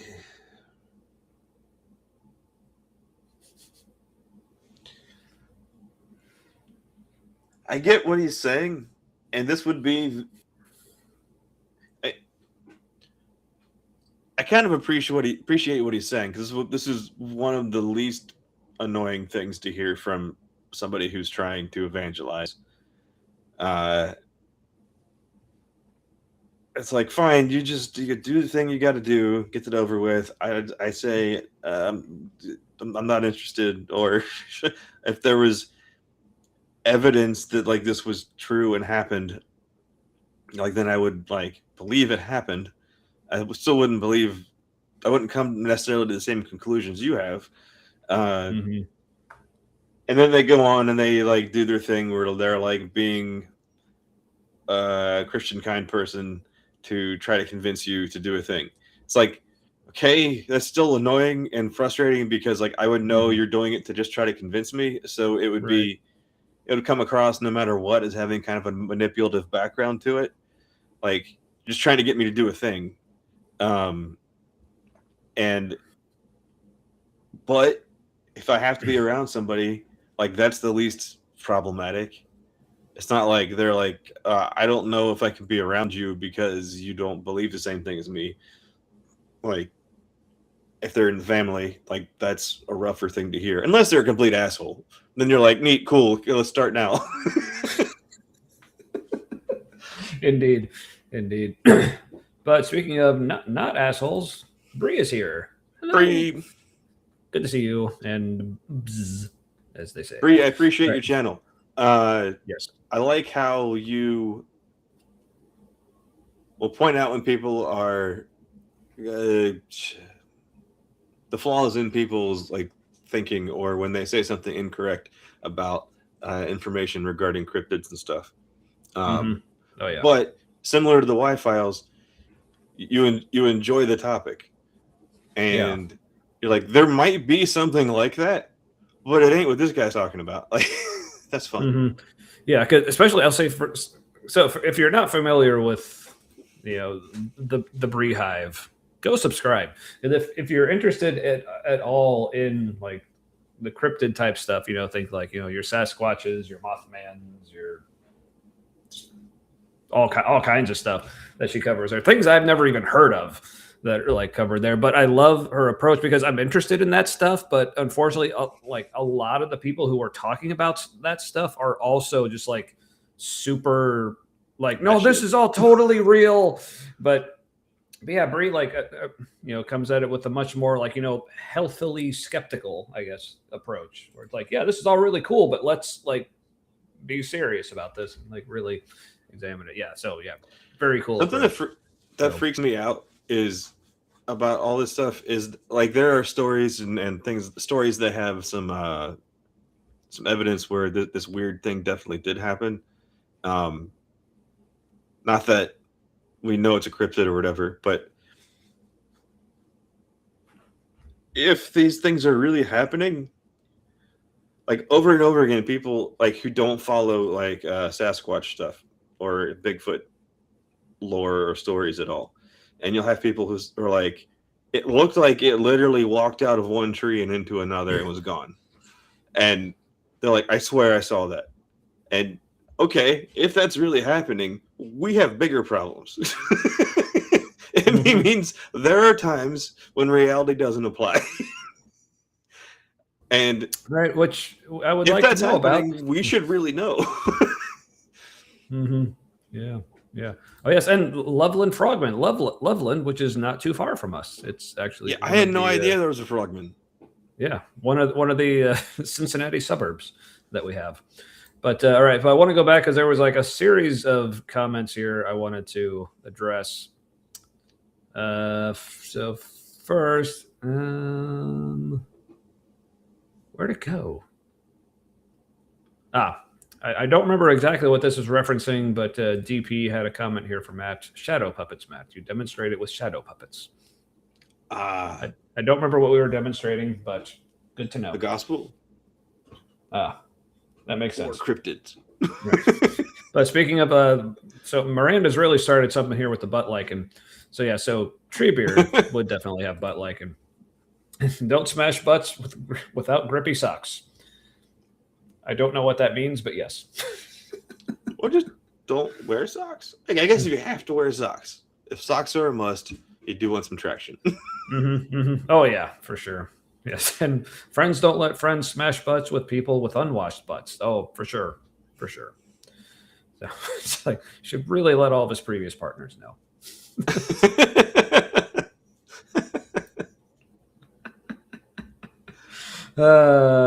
Cool. Let's see. But yes, I mean it's one of my.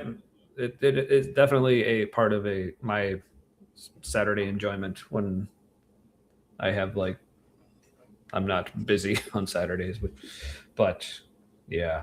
But hey, on the cusp of 1,500 subs, awesome. Nice. So let's get her there, folks. Yeah, if you have not subscribed to the Bree Hive, do so right now. All right. And hey, speaking of getting the subs, we're actually on our way to 200. We're up to 193. So we've gained one since last week. I think it was last night during Mark Reed's show because I was in the chat and he gave us a nice shout out and like recommended that people like subscribe to us. And apparently one person listened. So thank you, Mark. Yeah. All right. Well, I guess. Well, I just farted, and that just reminded me. Oh yeah, Paul. So with them, and they say no. Do not badger them. Do not give them a reason to say, look what he's become, a fanatical person who just badgers us and judges us. No. Seek to share the gospel with them. If they say we don't want to hear it, stop. Now, I appreciate that approach. Yeah. But it seems to contradict the approach of a lot of other fundagelicals who compare sharing the gospel with someone to yelling at someone who has just run out into the middle of the street that a truck is coming. And it could be because like this is like the most dire of all emergency situations that could ever be.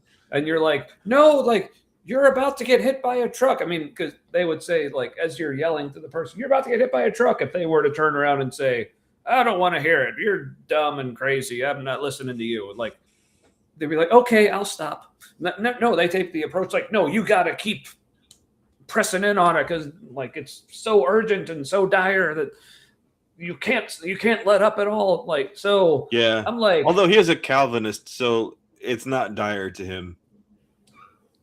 No, but he is a Calvinist. No, so I mean he's a Calvinist, so it's. Oh, it's I thought you said he's not a Calvinist. Okay. Oh so, no, yeah. So he's not a Calvinist, okay, so it's like to him it's not dire because you're going to heaven if you're going to heaven, and okay, you definitely just said he's not Calvinist right there. I heard it. Damn it! That's not what I meant to say. He's Calvinist. There we go. So it's not like okay, like he thinks that there's a chance to save people who are otherwise going to hell. Does that make sense? Mm-hmm, I think so. But hey, speak of the devil, and he shall appear. Mark, good to see you, and thanks for the shout out on the show last night. Really appreciate it. So, okay, yeah, so it wasn't just me. David heard it too. Okay. Okay, there are times when I do that, and I really do not hear myself saying it. Mm-hmm. Yeah. Yeah, remember, kids, 50 no's and a yes is a yes. That was G word. Yeah. Yeah. There was that study that came out, and more than one person is talking about it. I've seen on a couple different channels that probably have very different audiences, which was very interesting, about how Christian women are having a hard time finding good Christian men to date because they tend to be sexist and controlling. And these women don't know it, but they have started deconstructing. Some people were jerks to them in the comments about it. They're like, took you long enough or whatever, which is not cool. Yeah. People When graduated people from being are Christian gatekeepers to agnostic and deconstructing gatekeepers. Yeah, that was one of the things. Like when I was still a deconstructing Christian, that definitely bothered me about that community. There definitely seemed to be a lot of gatekeeping there. Like in order to be considered a deconstructing or progressive Christian or whatever, it's like there was a certain line. Like you had to cross at least like this far.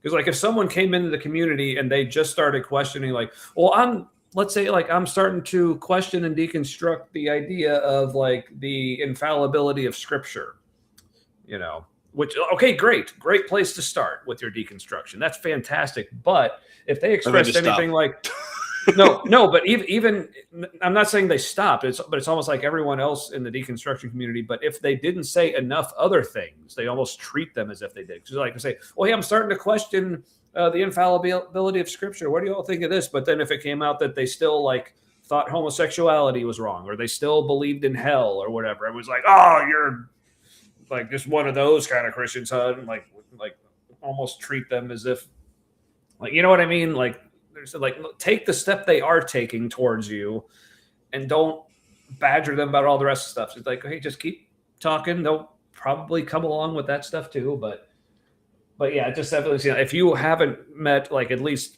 this, if you haven't gone at least this far on these key criteria, then you're not a real progressive Christian yet. It's like, okay, whatever. But then on the other end, there also seemed to be a gate that like you couldn't go past. Like, because that's like what I ran into, and like how I ended up leaving like some of like the deconstruction groups, and then eventually just Christianity altogether. Like question everything but Jesus. Yeah, because I literally like I had a post where I was like, once I started, I really think like even Jesus isn't really all that great. So I had this post like, here's some things that he said that I find problematic, and like the group moderator actually like rejected my post. And I'm like. So it was too spicy for them. Yeah, and like to his credit, I was because I was also like friends with this guy on Facebook, so I was like messaging him like, "Hey, what gives? Like, why was this rejected?" And his words were, "I just don't see what it adds to the conversation."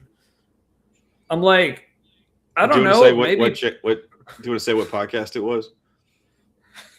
I don't care. You can if you want. Okay, it was a Heretic Happy Hour. Yeah, it was their Facebook group. Yeah, and I haven't like, but also like, and Tommy was friends with one of the guys on the show, and then another guy on the show they made all this possible. We're using his account. Our friend Derek, who we mentioned, he's former co-host of that show, but someone I met through that group, and we both ended up leaving the group at about the same time for similar reasons. But yeah, we stayed in touch, and he's the reason we have the show right now. So thank you, Derek, so much. But with this other guy, like his response, like, I just don't see what it adds to the conversation. And I wanted to say, like, well, put it out there and find out. Like that's how you know what it adds. So, and he did eventually, like, I like resubmitted it and he allowed it out there. But then he ended up commenting on it himself, saying like, "Well, I disagree with this and this." But then he ended up getting a lot of pushback from other people saying, "But so then he messaged me back, see what I mean?" I'm like, "Dude, that was your fault. Like you're the one who chose to comment on it, disagreeing with me, and now you're mad that people are disagreeing with you." So I'm like, interesting, man. It's really crazy. It's like everybody has a blind spot, right? Where they lack self-awareness. And it's always surprising to me, like where somebody's blind spot is, because it's usually in an area where it's usually an inconsistency in an area that is important to them. And they don't see they don't see how that doesn't jive with their aims as a person. And all those areas, that's all the stuff I like want to find out in like therapy. Like, where's my cognitive dissonance happening? Where's my blind spot? Right. Yeah. And also, so I saw you commenting earlier, Claude Simeon, but I don't know what this is referencing, but I had to pick a comment of yours to put up to say hello, because apparently that's just what we do. Derek Lambert. I don't know what that's in reference to. I mean, I know who Derek Lambert is, but yeah. But boo. If you want to hear our thoughts on Derek Lambert, go to our YouTube page. We have several playlists. One of the playlists is our favorites. Was this over a year ago now? I guess when we did that. We covered his video about him leaving the woke atheist cult. So, and I think you mean it left you? You mean it was like, you're two good friends with a real dickhead, and we can't be on the same platform as him, like professionally or personally. Right. Also, Flint and Steel, aka Bartholomew, our neurospacey amigos. That's how we roll, yo. All right, good to see you. The three amigos. But no, I think if I remember, like my response to him saying I'm leaving the woke atheist cult, like I think my response was like, "Oh, you were here." Also, what? What? Like it was basically, what are you even talking about? Okay, bye. It's just absurd from the beginning. Like, there's so few people who would call themselves atheists to begin with. And so you're talking about such a small number of people who are in the woke atheist mob, and you're like, I'm leaving this big threat of look how strong I am in my efforts, and it's like, dude, you're like, I'm disowning 10 people. What you just said. Yeah. So, but thank you, Guard. But like I said, so yeah, if you look on we have a playlist on our YouTube page called Our Favorites, I think, and that's one of them, and it's entitled Derek Lambert is a Big Strong Man, with a fantastic thumbnail designed by Matt, which is one of my favorites. But yeah, and this is something I brought up during that episode. Basically, my impression of Derek, like, the way I put it was like, I was not watching Myth Vision for Derek.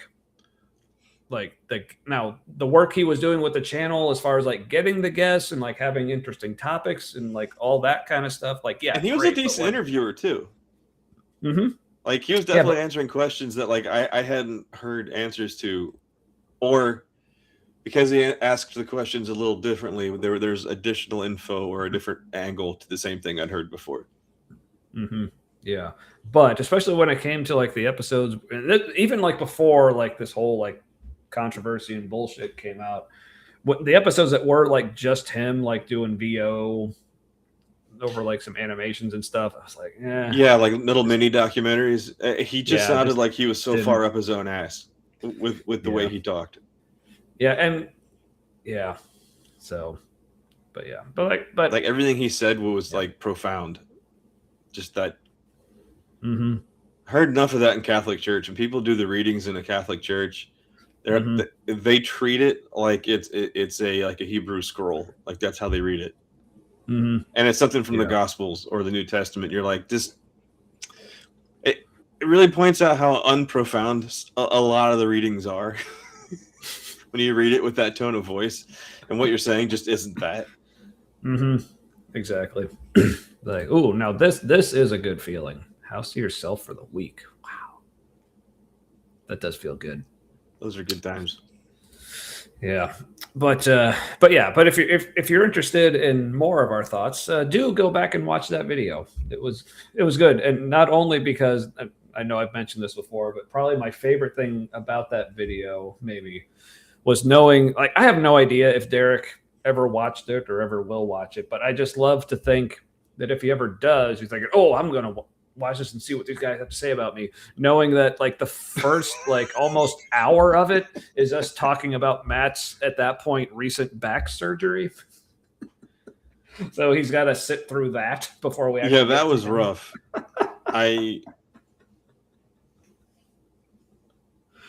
So apparently I can handle pain. I wouldn't say well, but based on like what they tell me that pain was like that was some of the most excruciating pain like a person could have. Was kind of how they put it. And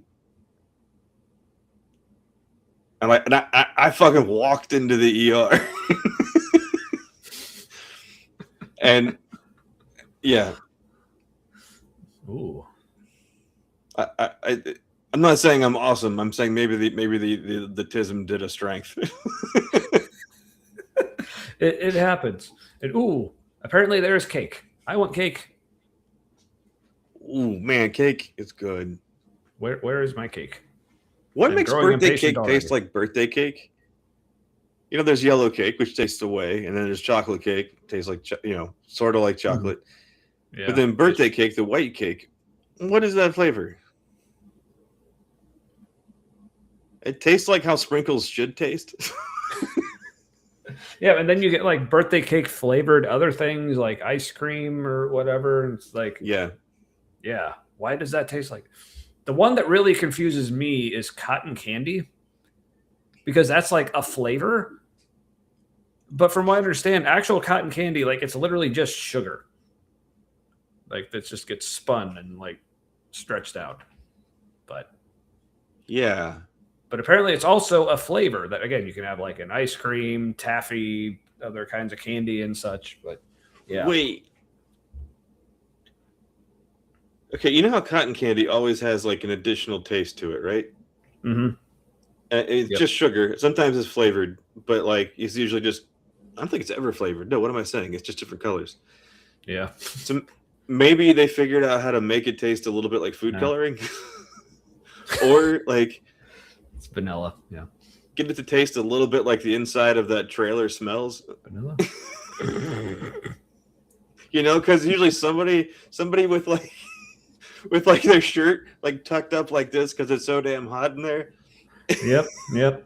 So it's just like a people scent in the air, like fluffed into sugar. It's just kind of melded That in could there. be. That could be. Oh, yep. All right. Why is cotton candy stuff usually colored blue? Maybe it's the blue food coloring that gives it part of the flavor. That could be. Cotton candy is often blue. Yeah. It's like blue and or pink Mm-hmm. when it comes to cotton candy flavored stuff. So yeah. Who knows? Yeah, never right. seen green cotton candy. That sounds fun though. Yeah. Yeah, same BS. But you see, this is our show, so of course. So. Well, we've just been so underwhelmed by good old Paul. It looks like he's holding.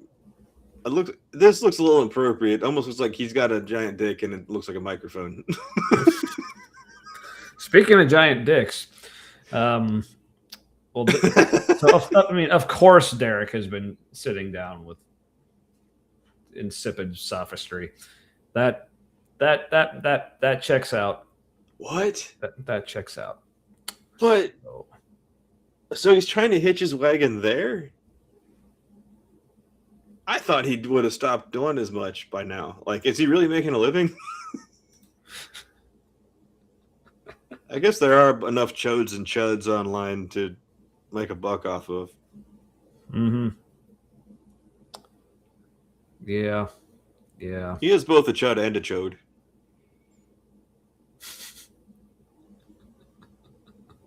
He's a chuddy elephant butt hair. Isn't it? No, that's not what a chode is. Fuck. I got my grade school lore mixed up. DP is regretting not messing with you. Say the blue cotton candy is made with Smurfs. No, it's Which not. reminds me, I was afraid of Gargamel when I was little. Oh yeah, me too. Mostly because of the Smurfs ride at Kings Island. Yeah, I rode. No, that reminded me of the Beastie roller coaster, which I think was also Smurf themed a little bit, wasn't it? I don't remember.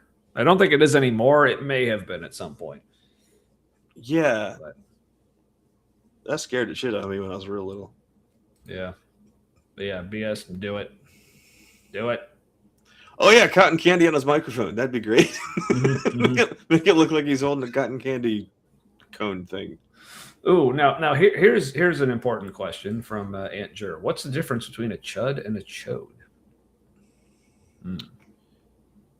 I don't know. There's a lot of overlap in the Venn diagram.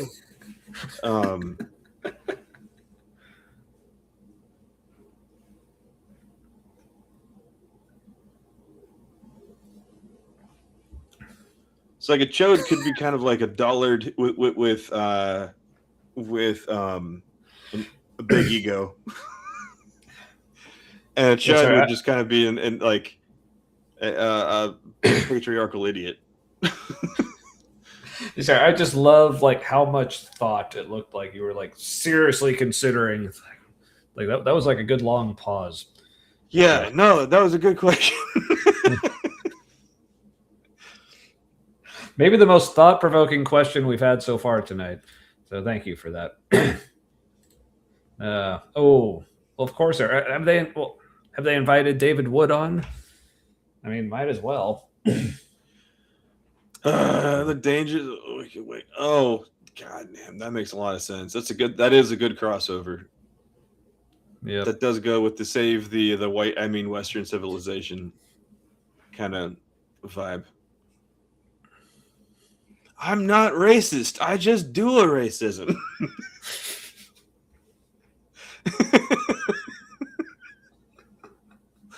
Yeah, it just reminds me of one of my favorite interactions from the show Parks and Rec. So just think of it like whatever the equivalent for like the racism would be, but it was where I guess Anne was like, and Leslie were mad at each other, and Anne was like, "You called me a stupid jerk," and Leslie was like, "I didn't call you a stupid jerk. I said you were being stupid and you were acting like a jerk." Because it's different. So there was, I don't know why that reminds me, but there's somebody in my family that, not my finest moment, I called them a Nazi sympathizer, and the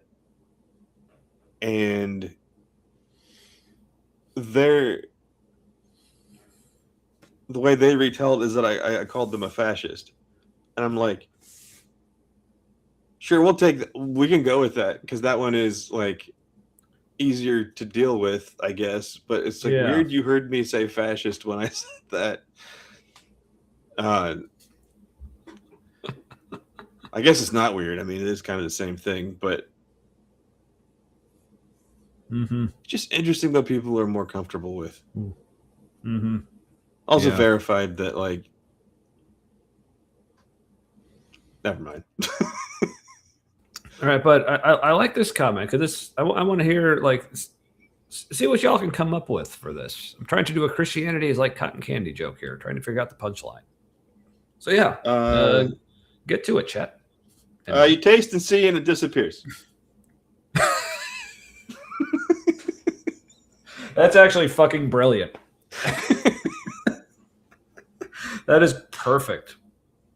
Wow. Yeah. That is exactly it. I mean, feel free to keep trying, chat, but I think fucking nailed it. Yeah, right. I would have called that a Holy Spirit moment in the past. Yep. But no, I think my brain just works on things. I think it has like a list of I swear it has like a list of comparisons that it's just running in the background all the time. And then every now and then, like, it's to kick one out and use it. It's like, oh, hey. All right. So, but we are getting some good responses. Yeah, Aunt Jer says, if you hawk two on them, they melt. And Claude Simeon, like, this is fantastic. Yeah, mostly air, but still bad for you. Like, somehow. like I don't know how, but... Oh, another good one from Mark here. Tastes good, but won't actually satisfy you. Yep, exactly. Man. Yeah. It really is a lot like cotton candy. Holy fuck. Never thought of it, but yeah. You will have a crash out from it. Yes.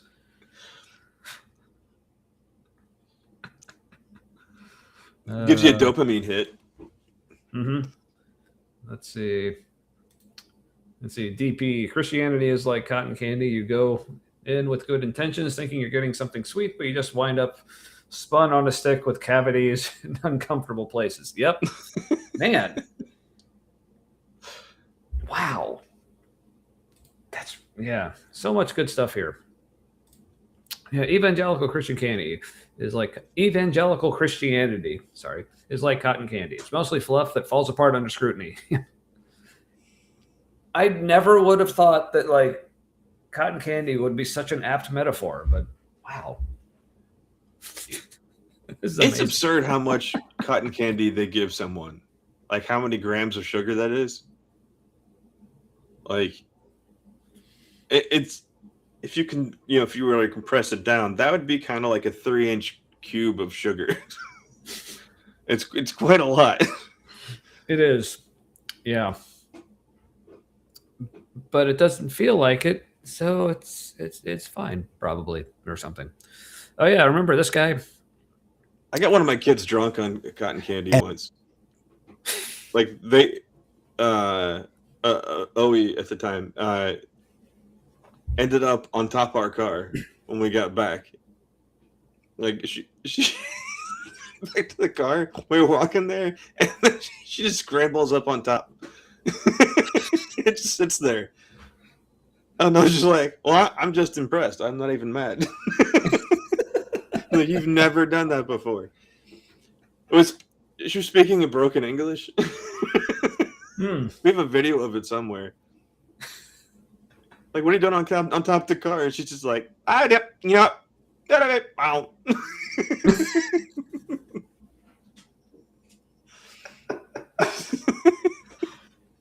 At least that's how I remember it. I feel that way a lot. So I much relate, I suppose. All right.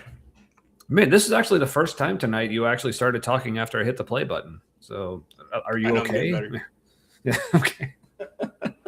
All right. I'm about to hit it again. You ready? All right. Yep. And serve them and love them and bless them, not in a way in which you're trying to draw attention to yourself, but out of a sincere heart. If she has an honest question, don't love and serve your family and friends just because you like actually love them and want to serve them. No, it has to be in service to. This is going to convince them to accept the gospel. Yeah, you need to do it sincerity. Yeah, because I sincerely just care about you accepting the gospel, not. Doesn't it? Okay, yeah. But if you are not attempting to be sincere, if you're being sincere intentionally, like I don't think that's not really how sincerity works.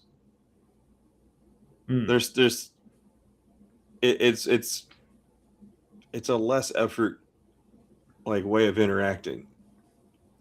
Because if you're being sincere, there's no pretense. I'm not trying to do anything in particular, except I'm just being sincere. Just the way he talks about it, there's a little bit of a performative quality to it. Mm-hmm. Like it's something you do intentionally. It's like if you're...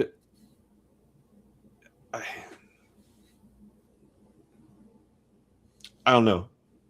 It seems like striving to be sincere is something that happens kind of like it's personal work on your own, and then it comes out in your interactions with other people. Like you have to be like sincere with yourself first. Otherwise, you just can't be sincere with anybody else because it's just a version of you that you prefer to see yourself as, which is sort of Christianity.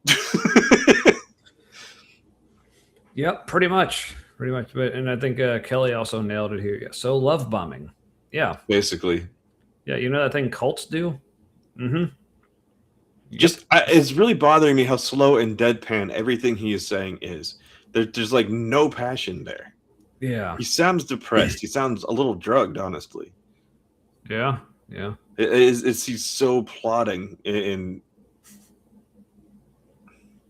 I don't get it. Also, the colors he's wearing are the colors I wear to work. Navy blue shirt with like the orangish brown pants. Like because it's generic. You know what I mean? This is like, trust me, I'm generic. That's what it says. I'm generic enough not to be threatening in any way. Yeah, that seems to be his approach here, actually. So, Like, what about evolution? You can answer that. hold on. What? We're gonna, what? How did we get to evolution? That was a hard right. Like, what about Yeah, I got to back him up a little bit. her heart? If she has an honest question, like, what about evolution? Oh, so this is okay. So he's one of those Christians who just conflates believing in evolution with atheism. Like, okay, Sure, why not? yeah. If an atheist asks you as a Christian, so what about evolution? And your answer should be, yeah, that's a thing. What does that have to do with Christianity and atheism? Like, should be how that is handled. What? Evolution Yeah. is a slippery slope to the atheism. Yes, you might say it. It evolved a bit. Let's see what you did there. Oh, I just thought of something and lost it. Maybe I'll remember. I was about to say gone but not forgotten, but actually that exactly what happened. But it's like rest in peace, thought. There. It bubbled up to the surface and then sunk again. Happens to the best of us. Oh, so good question here from Claude Simeon. Are most atheists materialists or not? I know I am, but I don't know about atheists in general. I would say probably. Yeah, and I personally, I prefer the term naturalist because I know, like, again, this is, even though they basically kind of mean the same thing, but, you know, being autistic, I get very particular about, like, the language I use because I know, like, okay, not everything that exists, like, in the natural world is necessarily material. Like, there's, like, other forms of stuff that's out there. That's why I prefer naturalist, just meaning that I just don't believe in any supernatural realm. I just think whatever is, it's just a part of nature. It's just a part of the world around us that it can at least, like, mostly interact with somewhat. I mean, obviously there's some things like certain ranges of the light spectrum, different kinds of waves, and like other things that we can't at least directly interact with. But yeah, hope that made sense. But yeah, as far as most atheists, I don't know the actual numbers on this, but I would assume most are what most people would probably consider materialist or naturalist or physicalist. But yeah, I don't know. If anyone does actually know or have any numbers on this, feel free to share. I'll bet it's a big number. Yeah, I would too. So, but on the flip side, not all Christians are anti-science. Yeah, Francis Collins is Christian, but is one of the most. The one that cracked the human genome sequence. Yes, or you like, and as much as like the young Earth creationists love to bring her up, but she actually hates it. Dr. Mary Schweitzer, the one who discovered what they call soft tissue in dinosaur bones, which is like kind of, but certainly not really in the sense that they think it is. But no, and that makes her mad when they use it like they do. Yeah. Or in so many people, like there's the entire organization, BioLogos, which like that's kind of their whole thing. I think it's really interesting when Christians will talk down about science as if it's anathema to faith or religion. And meanwhile, like everything that's making that presentation or whatever you call it, that breakout group happen, like everything that's facilitating that, like, has benefited from science.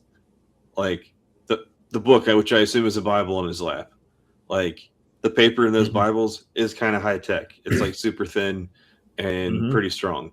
Yep. Like he's got plastic buttons. He's wearing a watch. Like Yeah, the microphone he's using, like the video. Yeah, like the wall behind him yeah. is mostly plastic and metal alloys. Like, Yep. it's really weird. It's like, okay, fine. Like, it would be, speaking of sincerity, it would be more sincere or more authentic to if he was in like some kind of like wool robe, like wool and hemp like garment, right? And they're just outside on a hill, and he just shouts at like a group of people downhill.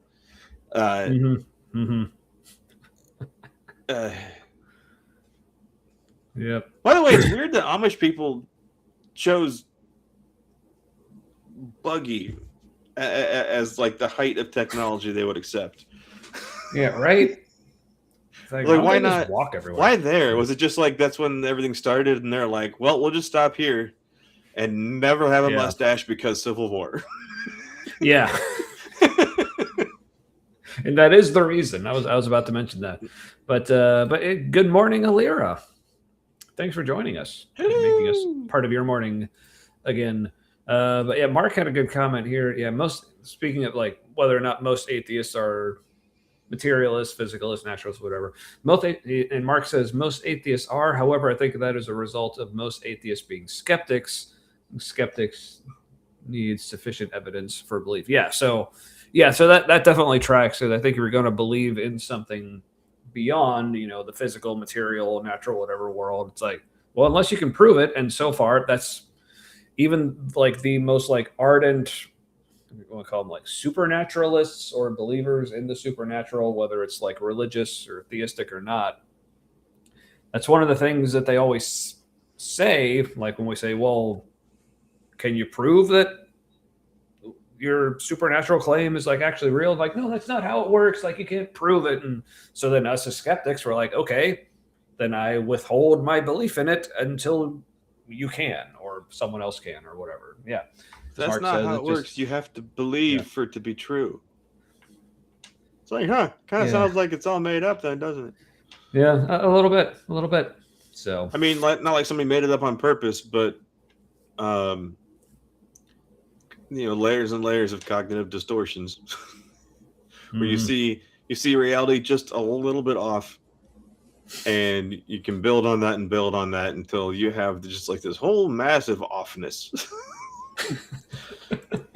And it becomes a narrative and a story, and you ain't in it, but somehow you are, and it's God's story, but it's also all about you. And I'm just getting whiplash thinking about it. But all right, when the religion has built-in cognitive dissonance and distortions, like, you're just doomed, right? Like, you're just doomed to less clarity. Yeah, they just go deeper into it, layer on all that shit. And like a cake that we were talking about earlier that I still want. So, anyway. Hey, speaking of layered things, ooh, I'd love to. I miss double-decker sandwiches. Where did they go? I never actually had that much experience with them. Like Blue Ash Chili in town here, like when that was still a place, I worked like, I don't know, next place down from that. And you could go and get a double-decker turkey and bacon sandwich, and it was like a mound of turkey and like a smaller mound of bacon and just lots of mayonnaise, and like all the bread was toasted, and then they just kind of smash it down into this ovoid shape. And it was amazing, and I had the amount of meat that was on it, they were like selling them at cost. Like there was, or something. There was no way they were. Yeah, or I think downtown there's a place. It's called like the Red Fox. I want to say, like that's their whole thing. They have like a ton of different kinds. See, they're on double. Yeah, that place is still there. Yeah, but yes, like club sandwiches. Yes. Yeah, they're like that, but like without the veggies. At least my favorite ones were. Right. Apparently, they've been at McDonald's this whole time. They call it the Big Mac. McDonald's buns are kind of messed up. Like, you can squish one and then watch it reinflate, like right back to where it was. That's not okay. Ooh, what about a double-decker cotton candy with bacon? Now I'm interested. That, I mean, because candied bacon is really good. Yes, quite. Even chocolate And, covered bacon, that's really good. Yeah, so, I've only had Dagwoods at Penn Station, and they're not double-decker there, but that just means you just get, like, They're good. whatever you want. Oh, yeah. That's all I ever get at Penn Station is the Dagwood. I usually get it Actually, with a pepperoni, corned beef, and turkey. Those are my 3 meats. Ooh. Kelly, the deli near my house might actually also. I just realized that because you can buy sandwiches inside. I'm gonna have to try that out. I'll try that. Good reference there, DP.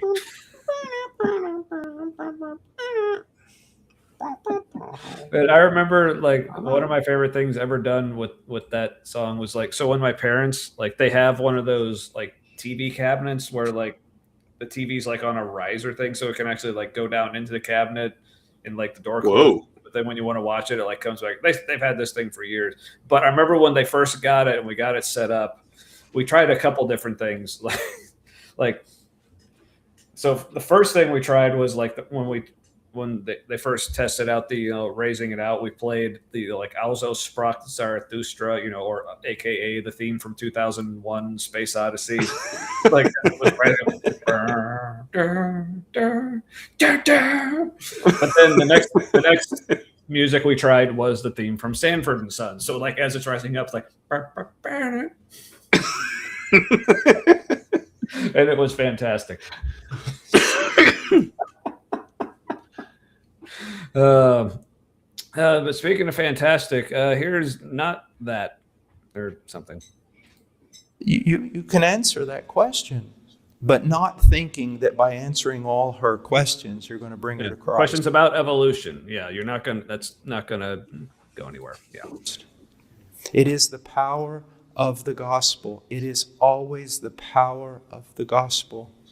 And I love what Spurgeon and others have said, with the scriptures.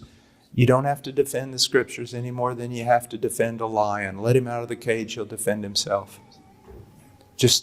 But let me give you one other example. I remember. No, he did not, unfortunately. That would have definitely heightened the experience. Oh, yeah. Woo! Just bust through the wall making that noise.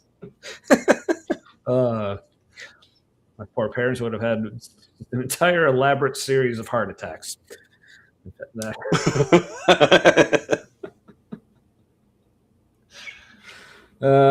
Only slightly noise ending. No, the thing that really makes me feel old is my own children constantly reminding me and telling me how old I am. So, yeah, which was great because, like, my kids, like, when they were younger, in their head, they just had the idea that, oh, you're not old until you're 100. Like, that's just what makes you old when you turn 100. Like, well, yes, 100 is old. But, like, okay. But then, like, over the past couple of years, they started referring to me as old. So I asked them about it recently, and, like, what happened to 100 being old? And I think the way my son put it was something along the lines of, well, yeah, but then, like, we notice you, and, like, how you seem old, you're not 100. So we're like, that must not be the case anymore. I'm like, oh, thank you. I had one of my kids a couple of days ago told me, we were talking about something. They go, I've never seen anybody else with your haircut before. And I was like, yeah, well, it's not really a haircut. Like, I had a haircut, and then I just let it keep growing. And afterwards, I was like, that might have been an insult. Like, it was probably just somebody, doing an autism, but if there were other implications, they're not good. This is true. But speaking of true, like, yeah, Kelly, yeah, you're never crazy for humming the Sanford and Sons theme, ever. Keep it up. But yeah, well, it is perfect sometimes. Sometimes it's the only track for that moment. Wow, you get a letter from the king or queen. Wow. Interesting. Interesting. Yeah. Like a form letter, or they like actually write you one specifically? Which, I mean, in Australia, I don't know how many people actually make it to 100, so it might be few enough that they can like do a custom letter. I mean, I've seen the fucking animals you people have out there. I'm not surprised any of you make it to 30. Holy shit. But there's one story I heard of. I think it was somebody reading like Reddit confession stories, and this person was in a public restroom, maybe at work, I forget where, and they're on the toilet, and some like I'll be right back. Big ass spider like crawled up, it just like was like hanging on his nuts. And I guess it had been under the seat of the bowl, like above the bowl, and the guy's on the toilet. When he felt it, he said that he let out this shriek. He's like, ah! And that's messed up. It's like a spider like the size of your fist, just like hanging from your nutsack. Australia's kind of a messed up place. I think they have good gun control there, which is weird. I mean, like, wouldn't you have like spider shot in your guns? Wouldn't it be like a good idea to have? It's like bird shot but smaller. It's just shooting pepper out of a shotgun at like all the snakes and insects in your house. Yeah, I don't think Australia would be bigger on guns. Which, by the way, fantastic story to be telling as I'm going to the bathroom. Thank you for that, Matt. Black widow spiders like to do that. That ain't cool. The first thing to go would be your genitals after a spider bite. Damn. The pain and the numbing, and I don't know what a black widow spider bite feels like. Apparently incredibly painful, and deadly. So yeah. So with the ridiculous amount of creatures in Australia, how did the white people show up? And with the people who had been surviving in Africa for like millennia, why would you think those people are automatically inferior to you? Just because you show up and you're white? Like I don't understand. Yeah. I think it's just insecurity. Right. I mean, have you seen us?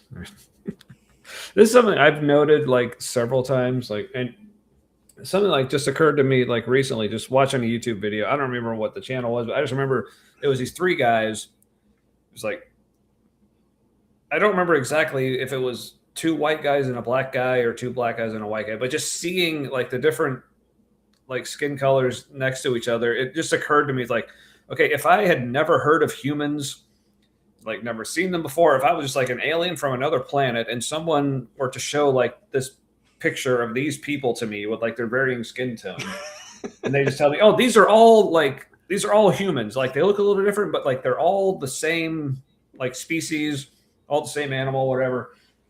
I would look at like the white guy, like compared to the others, I'm like, is that one sick? Like, what is wrong with that one? Those are the ones that live in caves. They live underground, don't come out because the sun's bad for them. Mm-hmm. Right? Yeah. Anywho. All right. Good interaction in the chat tonight. I'm loving it. All right. Here's a Price is Right microphone. Yes. Okay, now Edge isn't working. Did anybody else notice the guy in the plaid next to him? I can't tell if he is agreeing with what this guy is saying or is uncomfortable with his approach. He just looks uncomfortable. Yeah. And not a great person. Yeah, and I'm also getting the vibe from that guy that his haircut and wardrobe probably haven't changed much since he was like 7 years old. Yeah. So Yeah, look at where his second button on that shirt hits. Like, he's buttoned. Normally, a second button on a shirt isn't that close to your neck, like that tight around your neck. Like, that's a conservative plaid shirt.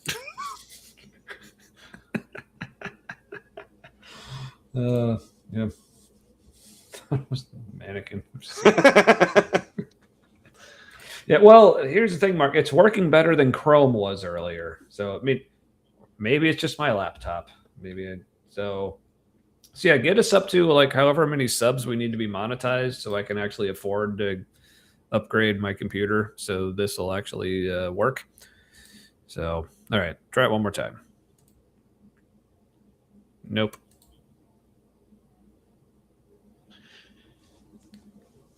So I've heard the advice that you're supposed to hold microphones to keep it like less awkward for you and everyone else. You should hold a microphone like you hold an ice cream cone, because you'll look more natural doing it. It'll look less weird to the audience.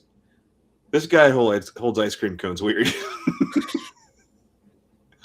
Now, I will say, as a former like live events audiovisual person, it's actually best to hold it as close to your mouth as possible. Right. Because, yeah. Which is why the whole ice cream cone thing makes sense. Oh, okay. I was thinking, are you thinking like holding it like while you're eating it? Okay, yeah, that makes sense. Yeah. Yeah. Okay. Yeah. And this is why I switched to Edge, because like I said before the stream, they were actually pretty close. I was actually had the same exact like tabs open on both of them. Now, as far as RAM, they were using pretty much the same, but Chrome was using a lot less of my CPU. Now, I'm not enough of a computer person to know what any of that really means or why that is or how it affects different things, but yeah, but I just remember like looking it up online, people saying that like Edge was better to use because it doesn't use as much of your resources, but yeah, apparently it is, and it's still causing all the same problems. So, all right, I'm just gonna try to refresh this here. Did you say you had a newer laptop, or it's? I think at this point it's like almost 3 years old. That shouldn't be too old. I swear they're just putting stuff in new software and operating systems to, using up more memory for no good reason. Again, I did not get a very good one. It was, I don't remember exactly how much I spent, but it was under $500. So, how's Firefox? Do you know how that works? Haven't tried that yet. I actually don't think I have that on this computer. But I might. Yeah, the compatibility issue, because I actually have looked up like the recommended things for Restream, which is what we use, and for most of what I read, they say like Firefox is not recommended for Restream. But I mean, I might try it just to see what happens. But I haven't had any problems with it, but I haven't tried to stream with it. Yeah, I actually only use it on my phone. I use Chrome on my MacBook. I don't think Firefox works on Macs. No, it does, or at least it's been a few years since I've had it. It's been a few years since I've had a Mac, but yeah, they have had it on there. But, well, I don't know what I'm doing then. Yeah, I don't know. But all right, so I got this working again. So all right, back to Paul. But let me give you one other example. I remember I was on a plane having a wonderful conversation. He's got one more story that's a totally real thing that totally really happened, and is the way he's describing it for reals. Yep. So it must mean something. Mm-hmm. Is it not playing again? No, it is. I just had it paused because you were talking. Oh, okay. So, okay. Conversation with this unbelieving man, and then I said, can I take the next few minutes and share with you the gospel, my faith? And he turned in just one moment, into no, I don't want to hear anything about your religion. Now, if I was really zealous, I would have kept going, right? But look how humble I am. Yeah, but also I'm wondering, like, was the guy actually that angry, or was he just more just like, I don't know, Yeah. just short and like abrupt? He's like, no, I'm not interested. Like, And were you just, really as soft-spoken and calm as you are right now? mm-hmm. Or did you lead into it like, hey, I'm a Christian. You mind if I tell you about being a Christian? And he's like, whoa, no. It's like, man, we're on this flight for a while. No, I do not want to hear about your religion.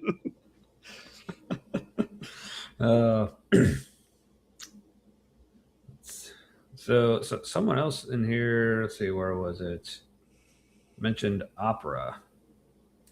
Flint and Steel. Yeah. I've heard good I think things. I think that's what Ari uses. It's Oh, cool. it's a low Your kid? memory. Yeah. I forget why she uses actually. I think it uses like low memory, so you can like use it while you have a game going, like a high memory, like a high like a resource intensive game. Yeah, I will say the people I've heard about opera from the most have definitely been like YouTube gamers, like who do like the live streams and stuff. But I'm also thinking, okay, but obviously the whatever computers they're using are way more capable than mine, so I don't know if it's we use it because we can. But I don't know if it's, I forget if that's one of the open source programs, but I think it's not attached to any corporation. That's nice of them. So. He has a hell of a Right. toupee. I don't think he actually has a toupee, but his haircut does make it look like he does. Yes, that's a choice for sure. But And I said, okay. Now, what was it you were saying about your sister? And I kept talking with him. I kept serving him. And you know what? is that serving someone to just? God, that really sounds holier than thou. Like just the decent humanity, just decent kindness of a conversation of like caring, just being interested in how someone is doing in that person's family. That, look how amazing that is. The thing I did where I just did like the regular person thing. Did you see that? Did you see that? That's the way to do this, everyone. Now, as an autistic person, I sometimes take pride in doing a regular person thing, but not for this reason. It's more just like, hey, this is the thing I actually suck at, but I managed to do the thing. Like that's a different kind of pride. Not like, oh, I'm just a normal person doing a normal person thing. That means I'm serving them. Like, no, that just no. And I understand this is an example, but he's tooting his own horn a little bit. Like he's doing that hypocrites on the corner thing that Jesus said not to do. Mm-hmm. Yep. All right. So, all right, I'm going into third beer territory. Me too. And it is a tall boy, but it is just a Yingling. Or a ring, as we like to call it. I was trying to twist off a regular bottle cap. Good thing I didn't try too hard. That would have been embarrassing. I've like, it's just cutting my hand. Why won't it open? And yeah, that goes bad like in both directions. Because I remember once I was at a restaurant and I ordered like a bottle of like root beer or cream soda or something, but it was in a twist off. But I guess my waiter was like wanting to be fancy, but he still tried to use a bottle opener. Now, if he tried to use a bottle opener on a twist off, it didn't go well. I felt bad for the guy, like, because he was trying. Was it mangled and stuck? It's either mangled and stuck, or it just comes off like way too easily. No, it's like he like struggled, like it even like spilled a little bit on the table because it like jerked really bad or something. I'm like, no, it's all right, Oh pal. boy. Thank you. But yeah, poor guy. Anywho. All right. Happened. He got up. Now, if I would have badgered him, what would he have done? He'd have got off the plane, got his bags, met with his other friends at the bar there during It's the. like because of course the non-believer is going to a bar. Well, that's how his Say, character is written well, for the like, story. Yeah, as I say, being a non-believer, currently drinking. So, yeah, but you know what I'm saying. Like that's just Look, airport alcohol can be really good sometimes. Sometimes they have Mhm. like a bar that does actually really good mixed drinks and stuff. yeah. I mean, I Or usually just like when you were in Cleveland and you were at the you said you were at the Oh, yeah. show and they had like a Yeah. full Great Lakes bar there. Yes. Now, it sounded more impressive than it actually was, Oh, okay. but yeah, that was one of the things I did during the opening act. Oh yeah, I neglected to mention what the opening act to Alex Warren was. It was a Noah Cyrus, which is apparently the sister of Miley Cyrus, which that's interesting, but also I never heard Noah used as a girl name before. Yeah. I was like, that's cool. All right. But she was very okay. But I just appreciated one of her songs. The only song of hers that I remember the name of was "I Got So High That I Saw Jesus," and yeah, What were you on? yeah, that was one of those moments where I'm like, I didn't know. Listening to the younger sister of Miley Cyrus sing a song called "I Got So High That I Saw Jesus" was on my bucket list, but here we are. So good to have that checked off. So How was it compared? Because opening bands are usually supposed to be something that the audience would kind of probably enjoy, but not be as good or as exciting or whatever as the folk pop like main show. So Yeah. how was that? Like how do you do lower key folk pop? well, it was kind of more like the way like poppier end of country is kind of where I would put her, Oh, which gross. makes sense being a Cyrus. Yeah, but like it so wasn't. gross. Yeah, but like from what I heard, like I said, that was most of the time when I was just kind of wandering around, looking at like the city views, going to the Great Lakes bar that was bigger than my house. Which again, not saying much. My house isn't that big, but it was but it was like they said it's a 1,500 square foot area. But it's like okay, it was just an area with a lot of tables, and there was a bar with 6 different Great Lakes beers, which was cool. 6. Yeah. Ooh, like you could have had more. And 2 Yeah, of more them than were 6 just like beers. the regular, and 2 of them was just like the IPA, and then the hazy version of that same IPA was 2 of them. Oh, But do they have the Dortmunder Gold? they did, yes. Okay, Yeah, that's, they had that's like a decent session beer. yeah, I mean they had your typicals. They had the Dortmunder, they had the Elliott Ness, and the Edmund Fitzgerald, and then they had the Midwest IPA and the hazy Midwest IPA, and there was one more. I think it was like I don't remember what it was called. It was like a double IPA maybe, but yeah, something stronger than what I wanted to have at the moment, but because I was the chaperone. But yeah. But anyway, yeah. So Noah Cyrus, like from what I heard, like it wasn't bad. It was just like. But then, like, and I asked my daughter and her friend like what they thought, and they're just like said pretty much the same thing. She's like, she was, but She was county fair great. yes, absolutely. Which is probably what she was performing previously. Yeah, but good for her. Good for her. Anywho, all right. So here Paul is saying like, so if he had pressed with this person, they would have just gone drinking at the bar with their friends because that's what they do. So how many minutes in are we? It's been 3 hours. 5. Oh, so it's almost over. Yeah. Now remember, we did start the video later than normal because we had more to discuss. that's true. So, yeah. Anywho, all right. So he's saying here's what would have happened if I would have pressed. This guy would have just gone like drinking with his friends and complaining about me because I know like no matter what, my interaction with this guy is all he's going to be thinking about for the rest of his day. Because Yeah, the highlight. yeah. Well, that guy knows how special What's His Nuts here is.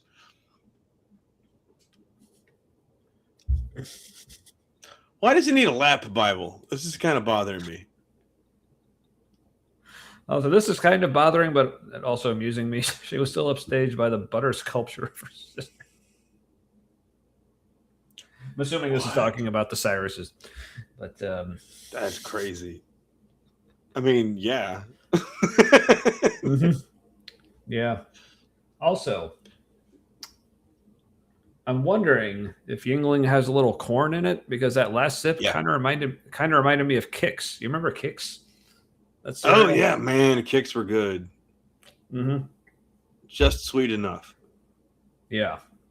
Yeah, this is like it's almost like if Kix was a beer. All right. There is a little corn in there because it's an American adjunct lager. Right. Now, as far as cheap beers goes, this probably is my favorite. Like a case of Tall Boys was like $13. Yeah. So, hell yeah. It's a pretty good cheap beer. I haven't had a PBR in a long time. Hey, you know what? Speaking of kicks, remember Original Tricks? Yeah. When it wasn't the fruit shapes? Yeah. Mm-hmm. It tasted better. Yeah. David remembers. It had like more of like the flavors had more punch to it. Like there was like a tartness to the flavors. And they put them in those weird fruit shapes. And it was a different texture and lemony curls that look like bananas. Like you had lime wedges or whatever the fuck was in there. Like what? Just make those yellow too. Why? Right? Lemony curls. What? Everything else looks like a fruit, and it looks like the fruit that it is. And then there's like here's these lemony bananas. Get out of here. I mean, sure, it looked neat, but just make them banana flavored or something, or don't. Just make it like a whole lemon. Like just make it like the little ball and put a couple little nipples at the end. Yeah, but yeah. Anywho, all right. Layover and said, I was badgered by one of those fanatical evangelicals. Gosh, it was horrible. I'm glad I got off that plane. But because I didn't do that, he got up before me. He was actually sitting on this side. He got up in the aisle. He got his bag, was getting ready to leave. I was still here. And he took one step and he stopped. And he turned around and he said, I am so sorry. I'm so sorry. I had no reason to be that way with you. Do you see? And you want to? We have a lot of college students, and one of the things I always. So he was a decent person back, and this was a profound moment for him. Yeah, because here's the thing: him apologizing for. So let's say he actually did react as negatively as Paul is saying. Yeah, he made some assumptions about Paul. I'm a Christian. Yeah. Okay, and I can see myself, depending on like, I could definitely see myself being in the kind of mood or kind of headspace where if I'm on a plane next to this guy and he says, "Hey, I'm a Christian. You want me to tell you about how awesome being a Christian is?" And I could see myself like kind of overreacting, like being like super negative, like, you know, responding in that kind of way to that person. And then me like later, like feeling bad about it. Right. But that is not at all the same thing as, oh, the gospel is sinking in now.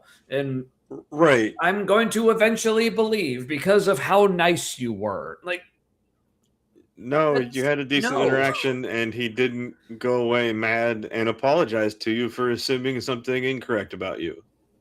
He was all woke back at you and you're like, what a holy experience. I know, right?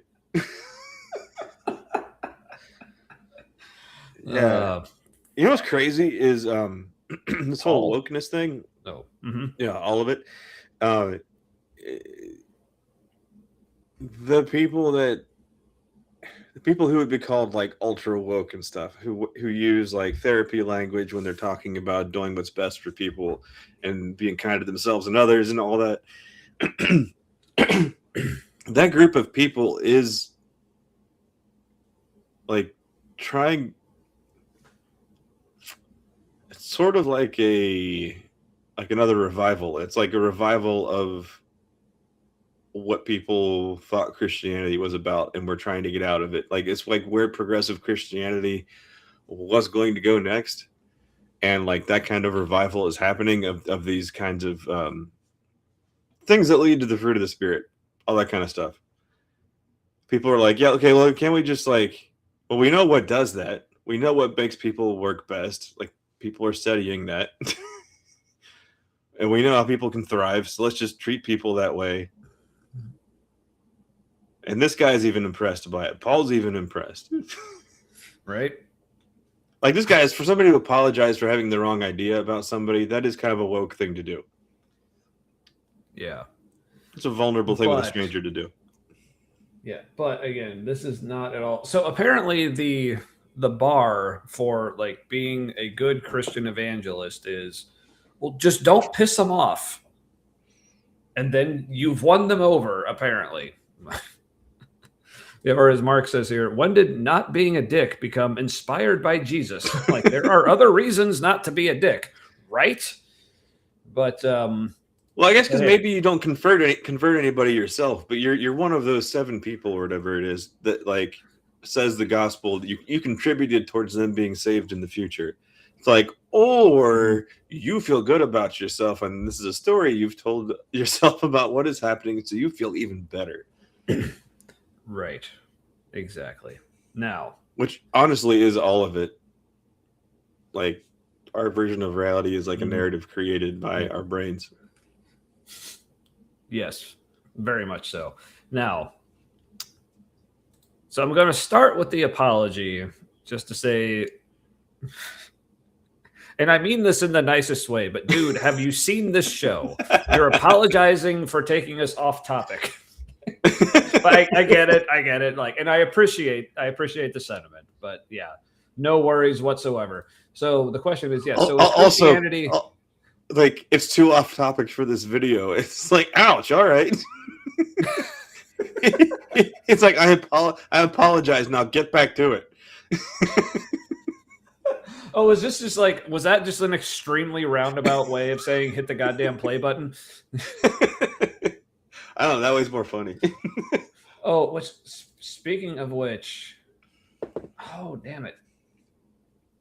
Oh, my third beer is the same as the first pale ale. All right.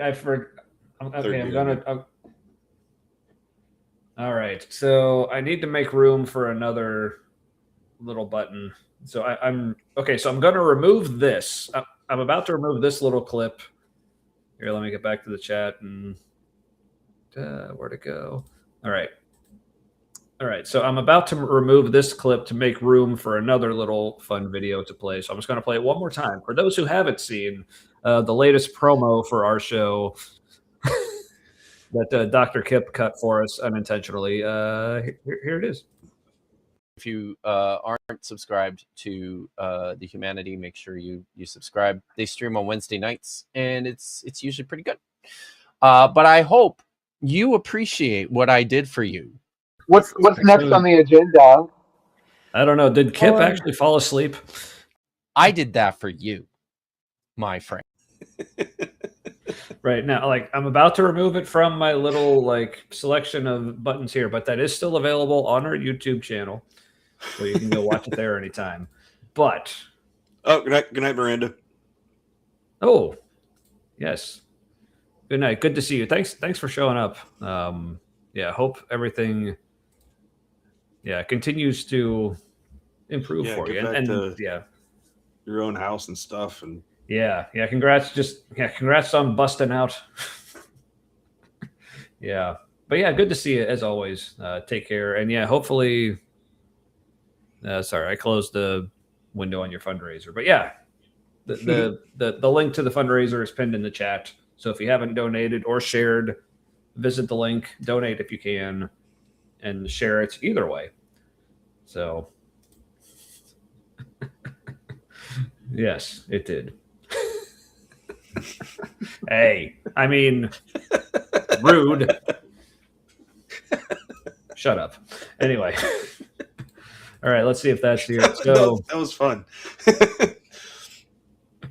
all right, so I've replaced that with this, like, just in our own way to remind us to like hit the goddamn play button, and also because I feel extremely remiss in that, given the nature of this show and just like me and Matt, like our personalities, a severe lack of references to Mystery Science Theater 3000 on this show, for which I profusely apologize.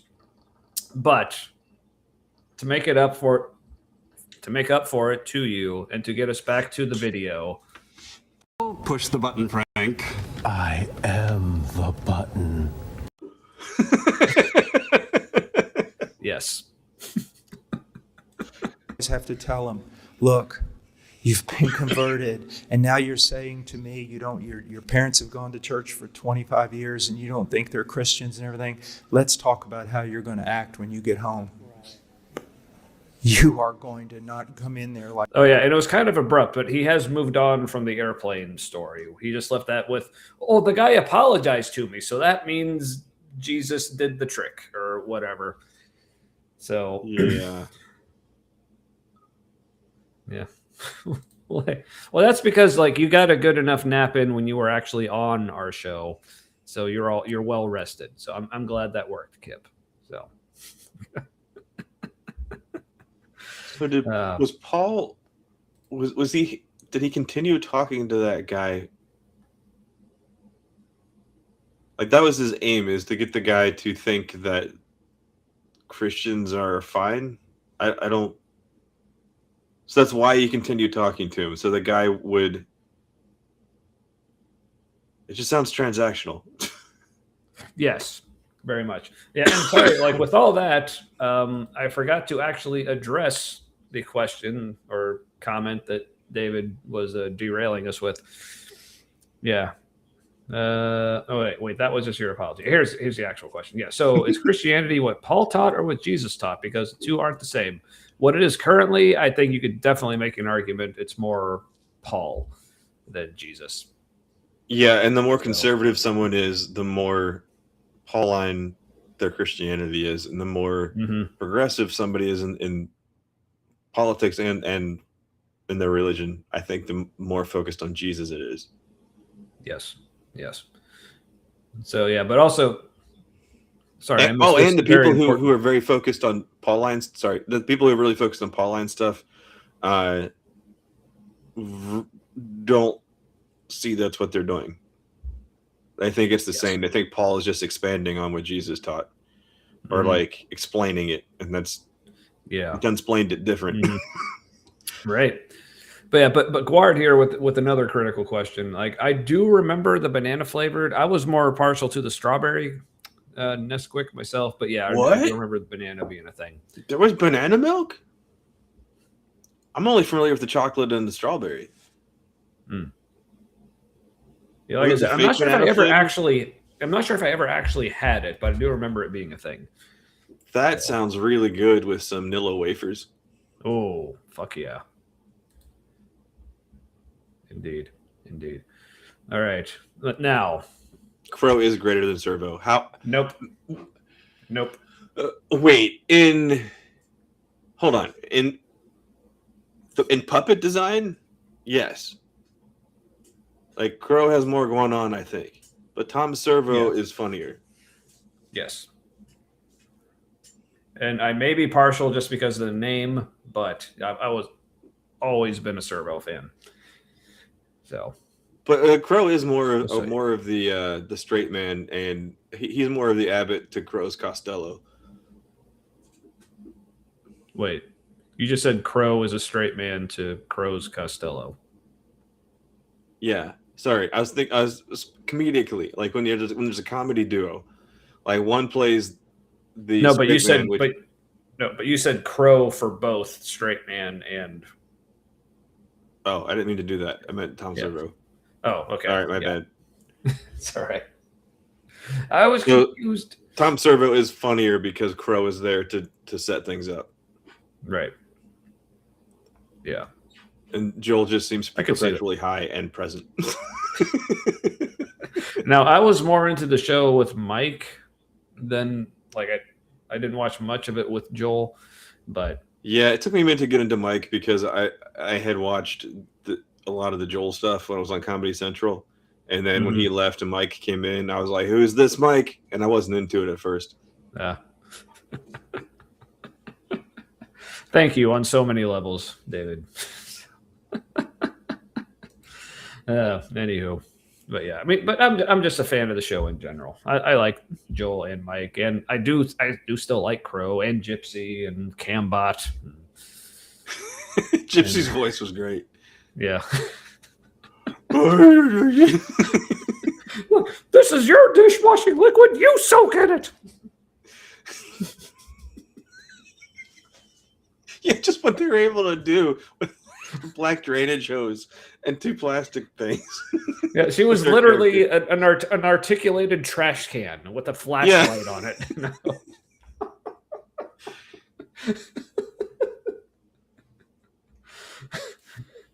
Hit the button.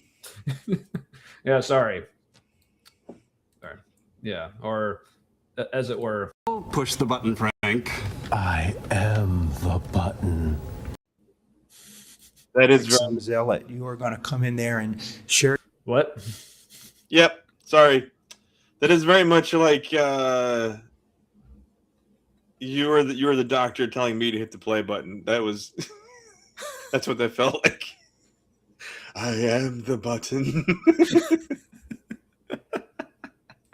For your faith, mom, dad, look at this, what happened to me. And then you're going to serve them, humble yourself before them, be more obedient than they could ever imagine you would be. And they're going to start asking. Yeah, so he's just now getting around to telling this guy how he should act with his family. Now, I know this probably seems longer than it really was because it took us, like 2 hours to get through 6 minutes. But oh, and this is actually the end. There's only literally only 3 seconds left. Alice, Asking you, tell us more about this faith of yours. No. Well, I'm sure the Christian would hear it that way, but really they would be saying, "What's wrong with you? Why do you just do whatever we say? Like, you aren't acting like yourself." Yeah, I mean, plus, so, all right, so in a way, I am kind of in this situation because I am an atheist parent to 2 Christian children. And there are plenty of times where either of them will just do really nice things for me. And they generally just are really awesome kids who are very loving and caring towards me and just do lots of awesome things. At no point have I ever been like, "Hey, you 2 are being so nice. Tell me more about that Christianity thing again." I'm like, no. I'm like, my kids are being nice to me because we love each other and they're just good kids. But what if they were suddenly super obedient? I mean, didn't have minds of their own. Wouldn't that be so great? However you vote, there's I'm going to vote just like you because you're in charge. It's like, tell me all of your opinions. They're mine now, too. I don't know how I feel about this.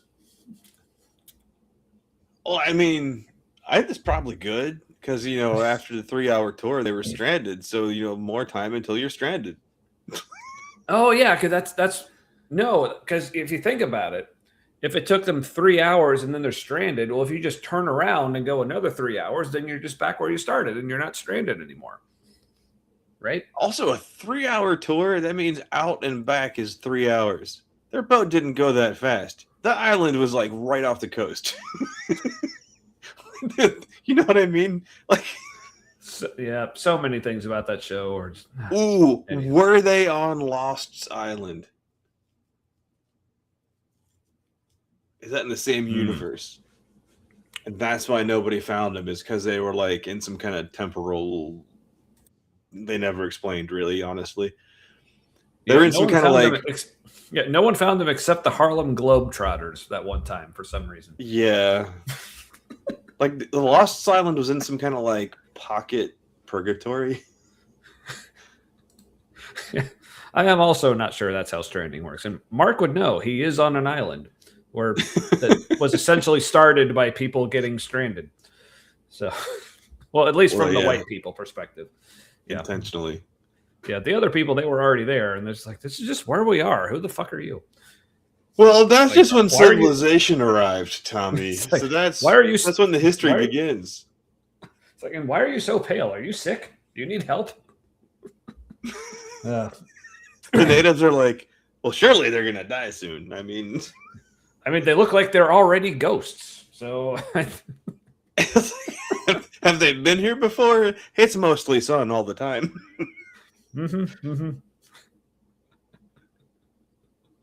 All right. Oh yeah, so that's the whole video. Yeah. Lost was a good show, DP. So it was a good show until the end. Yeah, when they're just like, I know what'll solve it: universalism, Unitarian, the big Unitarian church in the sky. That's how we'll end it. All right, so I love this comment because we have actually made this comparison about ourselves before. So I think it was actually Matt. I think this is a great compliment. Yes. So yeah. This makes just gives me all the feels. Warms the cockles of my heart.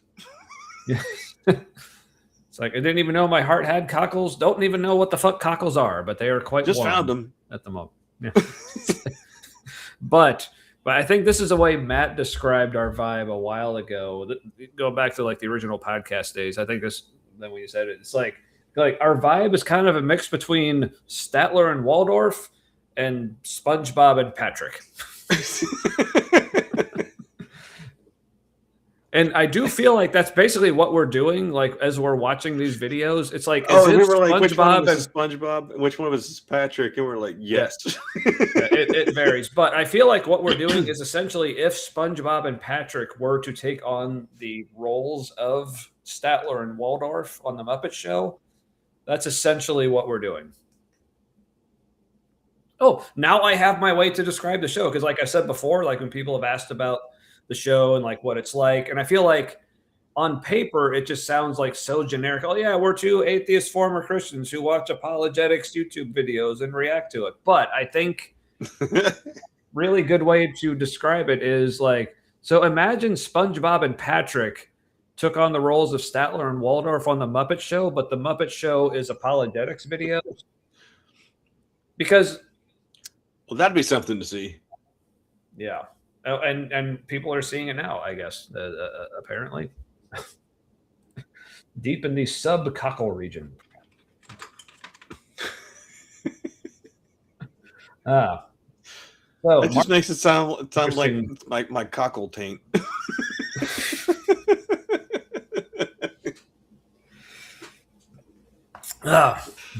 But yeah, so apparently the Harlem Globetrotters were actually a representation of supernatural entities.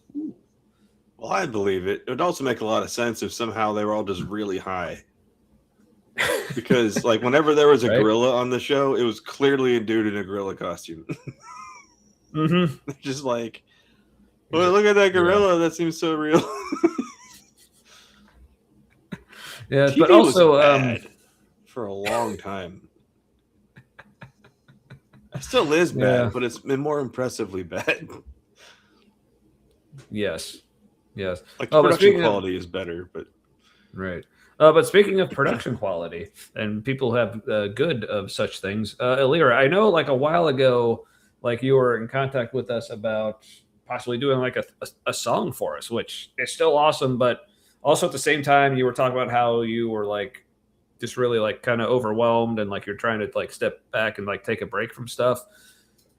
Part of this was the tism. I wasn't sure if that meant, oh, I need to like not respond yet to give you more information and what we would like in the song, or if that meant, oh, go ahead and give me the information. It just might be a while. I wasn't sure how to read that, so I also just forgot. So we each had our own reasons not to. yes. So basically, yeah. Whenever you're ready for more input and feedback from us on that, let us know, and then I'll remember to do it. But then because Me of too. like the TISM and the demand avoidance or whatever, take a little more time, and then it'll get to you eventually. But yeah. But thanks for offering. That's like super cool.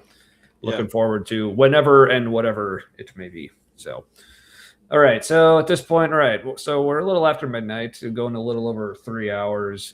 So I'm thinking, and we'll hold off on the John Lennox video because that's one I would love to do for like kind of its own episode.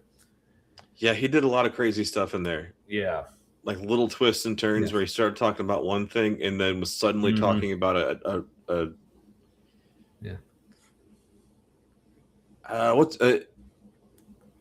he had these redirections that happened in the middle of sounding like he was still talking about the same thing, but he changed one thing from instead of being a why question, it became a what question, which is really different. Right. He's like, why? Well, I'm not sure, but I definitely know more about what. It's like, but how does that help? It doesn't. Yeah.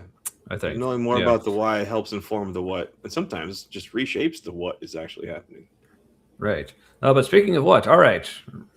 Alira is ready for input. All right, cool. So as soon as we can think of input to provide you, we will. Yeah, I'm excited. But yeah, Microsoft is updating again. And when it does that, it's like, you wanted to see my slider bar do nothing, right? Because there's no updates to download. Okay, so it switches to that window. And so suddenly, whoop, that's all I see. Fucking hate that. All right, well, yeah, Mark with a great point here. Yeah, autistic burnout is a thing. I think it really ought to be talked about more. Absolutely. Yeah, it makes life very difficult. Normal is even harder to pull off. Yeah. Yeah, it's basically like going through life like constantly acting. Yeah. It's Fucking like life's on exhausting. hardcore mode. Yeah. Yeah, or the way, and in a very specific way, the way I describe it is basically in every social interaction I have, or basically anything I ever say to any other person, like no matter how close I am to them, like whether it's Matt or my kids or my parents or other good friends or complete strangers, I'm almost never completely confident in how whatever I'm saying will be received. Like, yeah, that's a thing. So, yeah, it's always an adventure and always fucking exhausting. Yeah, man. Do you remember, like, so I just learned even more recently how like, I've always been like a really empathetic person, but there are also times where I don't understand what's going on in somebody else's head. And so I think a particular thing is happening, but that's not what's happening. And recently I realized I didn't realize how I was coming across to people sometimes. Like if I was like upset or angry about something or whatever, and I didn't realize I came across like that much of an asshole. I just thought they were overreacting, right? But yeah, that sucked to learn that recently. Yeah. Because I thought I was doing something different. I mean, like, yeah, I was upset or I was mad or whatever, but like, I didn't know I sounded like that. So maybe a little bit more uncomfortable about not knowing how things would come across. Exactly. Now, yeah, but yeah, Flint and Steel. Yeah, honestly, the acting part is why having the house to myself this week has been so amazing, right? Yes, that's totally relate to that. And the rest of my family being Christians can be, yeah. Now, like I said, like both of my kids are Christian, like, but like it's fine because like for them, like it's totally not they to them it is not a big deal at all that I'm an atheist. In fact, if anything, they find it interesting because they just enjoy hearing like my different perspective on things. Like I have a lot of really cool conversations with them, especially my daughter. Like even some of her friends, like at her Catholic school, like she's not Catholic, but they go to a Catholic school. Like some of her friends, like they know I'm atheist, and they also think, oh, that's like super interesting. And even like a couple of her friends are actually who are Catholic are also like really big fans of Alex O'Connor because like they just I like get hear, that. yeah, they just like Yeah. hearing other points of view and having like intellectually stimulating conversations, and so it's like that's really cool. But yeah, so for me, the rest of my family, just being my kids, being Christian, is not a big deal. But I can see how, in most cases, that would be like a very big deal. So, Yeah, so it can enjoy make your you feel. time. So, Yeah, it can be hard to not feel distant sometimes when you don't feel like your base reality is the same as like people you care about, or it is, but perceptions of it vary. mhm. And there's Yeah, something that like not every Christian, the ones that are difficult to be around, they do this thing yeah, where like they sort of like project their reality on other people. It's like assumption that like we all have my reality here, right? Like just it's like colonizing perception. Or just because they're there, they assume that like okay, but their perception of how things are supposed to be and are that's the one that matters now, right? mm, They need to be accommodated, but like there's can be little attempt or expectation of accommodation from them. right, exactly, right. Yeah, but yeah, Ember here, yeah, with a point about Alex. Yeah, he has been doing the "I'm the nice, respectful atheist" thing for a bit now. Yeah, which sometimes, like, honestly, like, does I mean, I hesitate. I mean, yeah, okay, it does kind of get on my nerves, but part of it is like, I mean, but if he actually is being genuine, it's like I can't really fault him for just being himself. But I mean, obviously, there is that kind of question in the back of your mind, like, is he just doing it like for the views and for like maintaining the I connections or whatever? I don't know, I think that but just play. I think that's just advantageous. I don't think he's doing it on purpose because there have been times. yeah, He consistently seems when he talks to Christian apologists, he the approach he takes is it's like if I'm extra kind and polite to them, maybe they'll hear what I'm saying, and so he sometimes gives them the benefit of the doubt where like they shouldn't be getting it with their perspective. Um, and it's he thinks he's going to accomplish something with that, but I think it's because he's never been a Christian, and so like when you're a believer, you interpret that kind of approach from someone as you making progress in converting them, um, and so it doesn't do anything. I don't, and I think I've heard him talk about that where he thinks that's what he's trying to accomplish, what he is accomplishing by doing that. Um, but if he is doing it to get views, that's just annoying and makes me upset. So I yeah. would prefer that not to be the case. Yeah, now I will say there is a huge difference between like when Alex is talking with a Christian, like if it's just like on his podcast or whatever, or just like more like conversational type of like venues. But I will say when he's in debates, Oh yeah, very different story. Like, I mean, like that's very British of case in, him.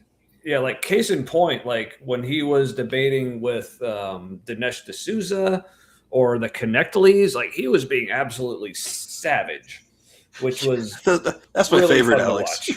watch. Yeah, Where but it's like, man, oh, it's yeah. When he goes from yeah, being like an apologetic um, British person to it's like the colonialism comes out.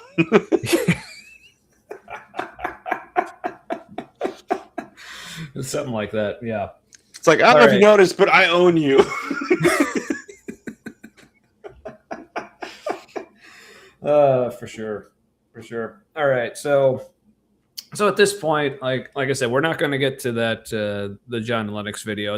I want to save that for another episode. But I mean, do we feel like doing anything else, like a little more watching something at this point, or also like check something? check with the chat? Yeah. So I mean, do we want to go with the option 3? What is option 3? Dinks the puppet. Are people down for some dinks? Is this or Matt? Obviously, Dinks. Time to get down with Dinks. All right. So, all right. So, yes. Oh, I don't know why, but the getting down with Dinks, what followed after that was put it in your mouth, Dinks. And I was like, ah!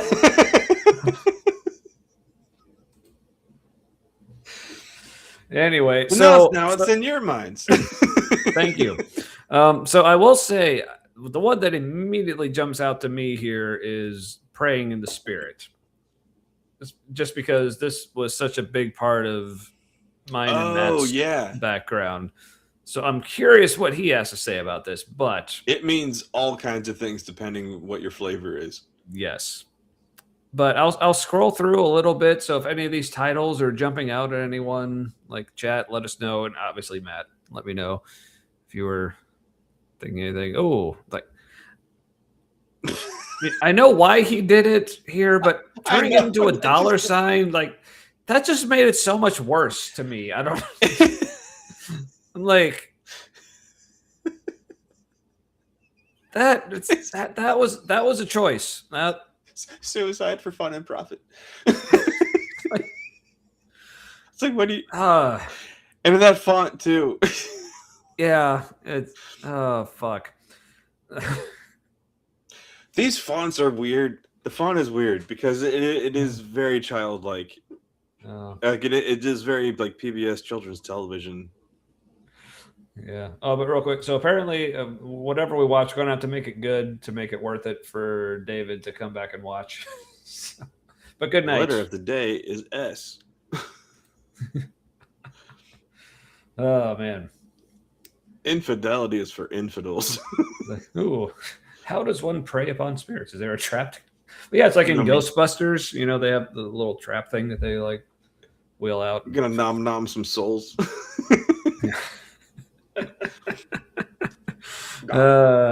So any of these other titles like jumping out to Matt or anyone else? Otherwise, or do you just want to go with praying in the Spirit and just see what that is? Praying in the Spirit. Everything else, I think I kind of have a feeling for where he's going to go. Yeah. Torah observant sounds like some closet anti-Semitism. That seems like yay Jewish. Ooh, like I'm definitely sensing that the supersessionism may be strong with this one. So. Oh. Wait, what is that again? It's basically like Christianity, like replacing Judaism because it's so much better. And you got all your Judaism stuff wrong. Now that us Christians have arrived, we're letting you know how you're supposed to be reading your scriptures because our interpretation supersedes yours. Yeah, did we mention that Rome is a little bit more pale than Israel?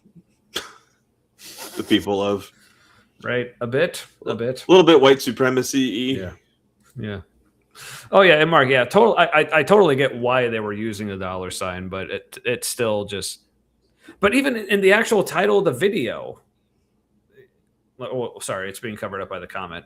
Like, yeah, it's just a regular S in the title here, and it's just his hair in the shot. There's no eyes. But yeah, but in the thumbnail they changed it, but not in the actual text. So I don't right, the part where the algorithm can read it. Yeah. Good work, everyone. Yeah. All right, so praying in the Spirit. I think that's what we're going with. So All right. Are we ready? Hey, he's such a bitchy puppet. I love it. Okay. This is an arch, and this is a vault. This is an ad. All right. You on vacation? Look at this place. Yeah, it's full screen this motherfucker, and since it's no, don't do that. At your house, Diggs. All right. Yeah. All right. Well, hey, now you can see our names. Your parents' house in Virginia or something. Yeah. Right? No, seriously, All right. that layout of a living room is exactly how like retirement homes are. Not like old people homes, but people who get by a retirement house. They're like it's a first floor. It's big. They always have that same kind of like ridge line in the living room area. Yep. Because like the same layout in each house. Absolutely. And this is a meatloaf. Yeah. I don't know what this is referring to, but this, yes. Yes.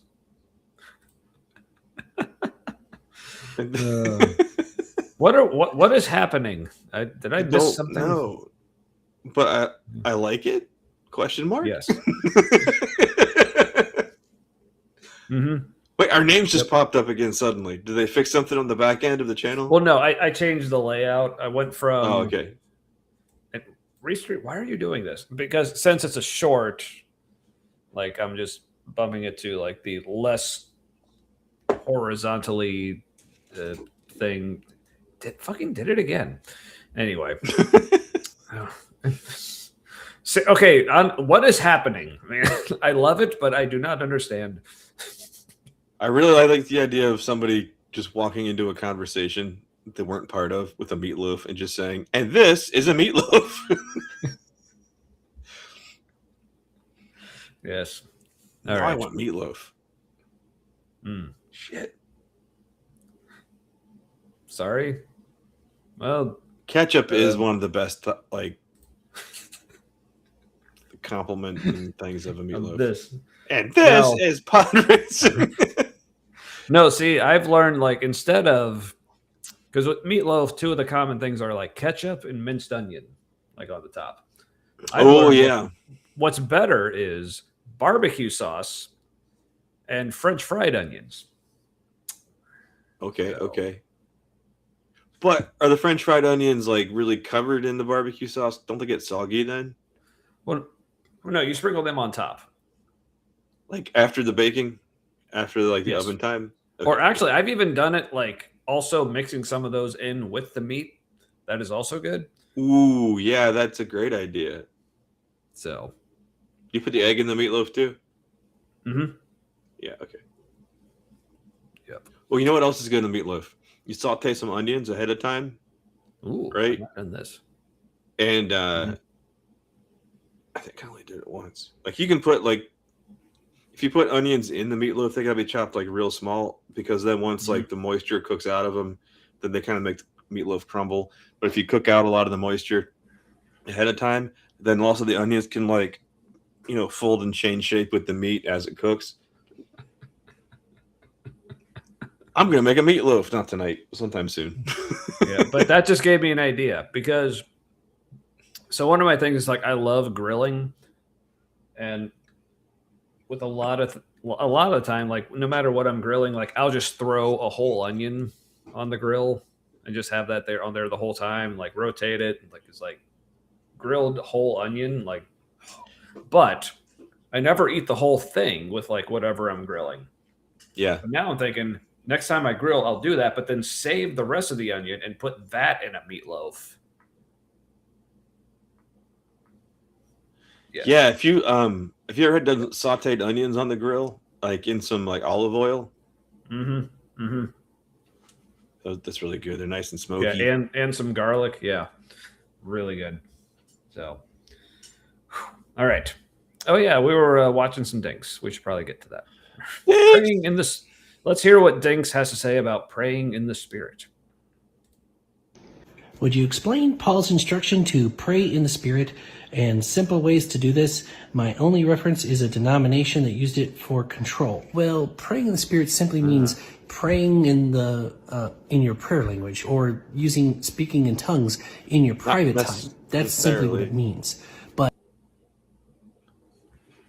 no, I guess that's one thing.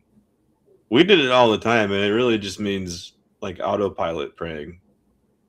Yeah. It just means like you are like in direct like contact, whatever, like with the You're Holy in the Spirit. zone. Yeah, you're like it's more like you're praying through him or he's praying through you, but it includes a lot of buzzwords and phrases, and it's like a gish gallop of praying. It comes out like a flood often.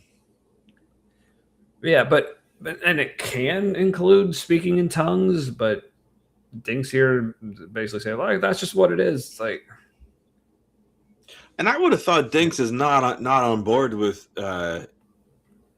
gibberish equals holy. Yeah, got it. There's something unique that happens in people's brains when they are speaking in tongues. It's I did read.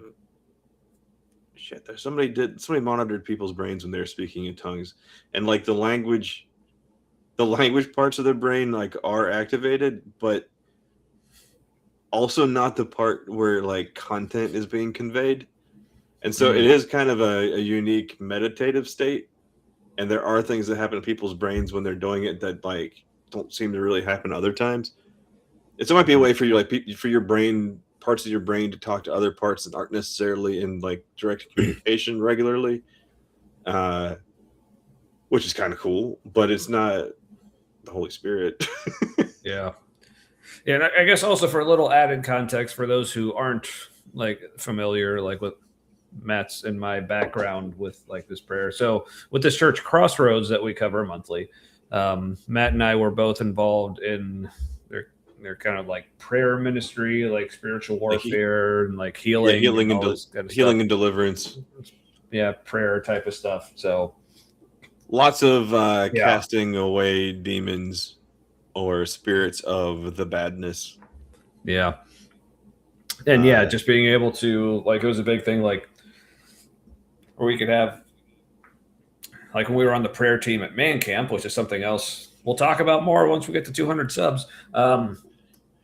But like the whole idea was like guys would come in to like to the tent, like needing prayer. And it's just like, we could like know nothing about them at all, but like they just sit down with us. We just start talking. We just listen to the Spirit. Okay, we know exactly what to pray for this guy. We can like really like drill down and like nail down exactly what exact spiritual issues going on with this person just from like talking with them for like a couple of minutes, if that. And just completely like wreck their entire lives and like give them over to Jesus or whatever. And it was like trying to shotgun like mental and emotional healing, and sometimes impressive things happened, which I think was. I do think we did kind of.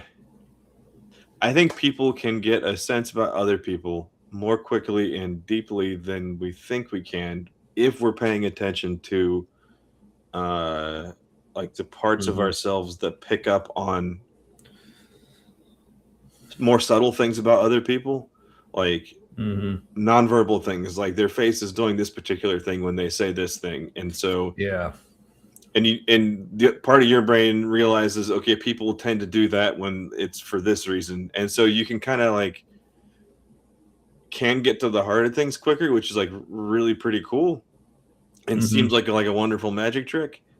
But I think we were just being ultra observant of other people, and it could be things like smells. Also, sorry, real quick. Bye, Mark. Yeah, take care. Hello, goodbye. Yeah. Bye, Mark. I guess. Yeah. Anyway, sorry.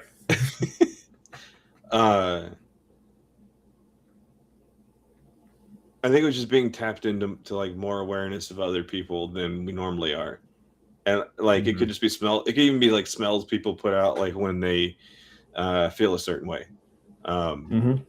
and you're just like tapping into it more than you normally would, like with greater attention. That's pretty cool. We thought we gave a different name to it. We called it the Holy Spirit. Right. Um, Yeah. But apparently there's been talk of poutine in the chat. But as far as like Canada sighing in our general direction is well if could you cut it out, because I feel like that's maybe why it's getting so goddamn humid down here. So if you could stop sighing at us, that would be great. yeah, So it's been crazy. yeah, But somehow my grass is still growing a lot. It's been super hot. well, I And think it's been growing long still. yeah. Well, I think it's the humidity, because like all the moisture in the air is still. Yeah, you know what's crazy? It hasn't been all that humid. Like it was like 80% humidity the other day or something, and I'm like, man, we're not even living in Cincinnati. Like 100 degrees and it isn't 95% humidity. Like it's not hard to breathe outside. We haven't hit anything yet. Yeah, like I remember it's like 21 years ago now. I went to Guatemala in June, and where we were, it was like higher elevate. It was like higher elevation, so like air was very thin. Like it was raining a lot, but it really wasn't humid like at all. Like it just felt really nice like the whole time. But then as soon as we got back to Cincinnati, it was like with a former church of ours. It was this whole group. There was like 20 of us. But it was hilarious. As soon as we got back to Cincinnati, and the first time we all walked outside at the airport, like into the parking lot, we all just, as a group, just collectively went. It's like we just like walked into a fucking wall of moisture. It was the grossest thing ever. But well, when you got back to Cincinnati, you said, yeah, yeah, that's how it was when I was out in Phoenix. Like the air is completely dry out there, and then we came home, and I honestly loved it. It was like walking out into like just the air was like being in a quilt, like inside a quilt. And my eyes, like it was so bad in Phoenix. I'm not used to the dryness. It was like hard to blink sometimes. It took me like a few days to get lubricated in my eyeballs enough.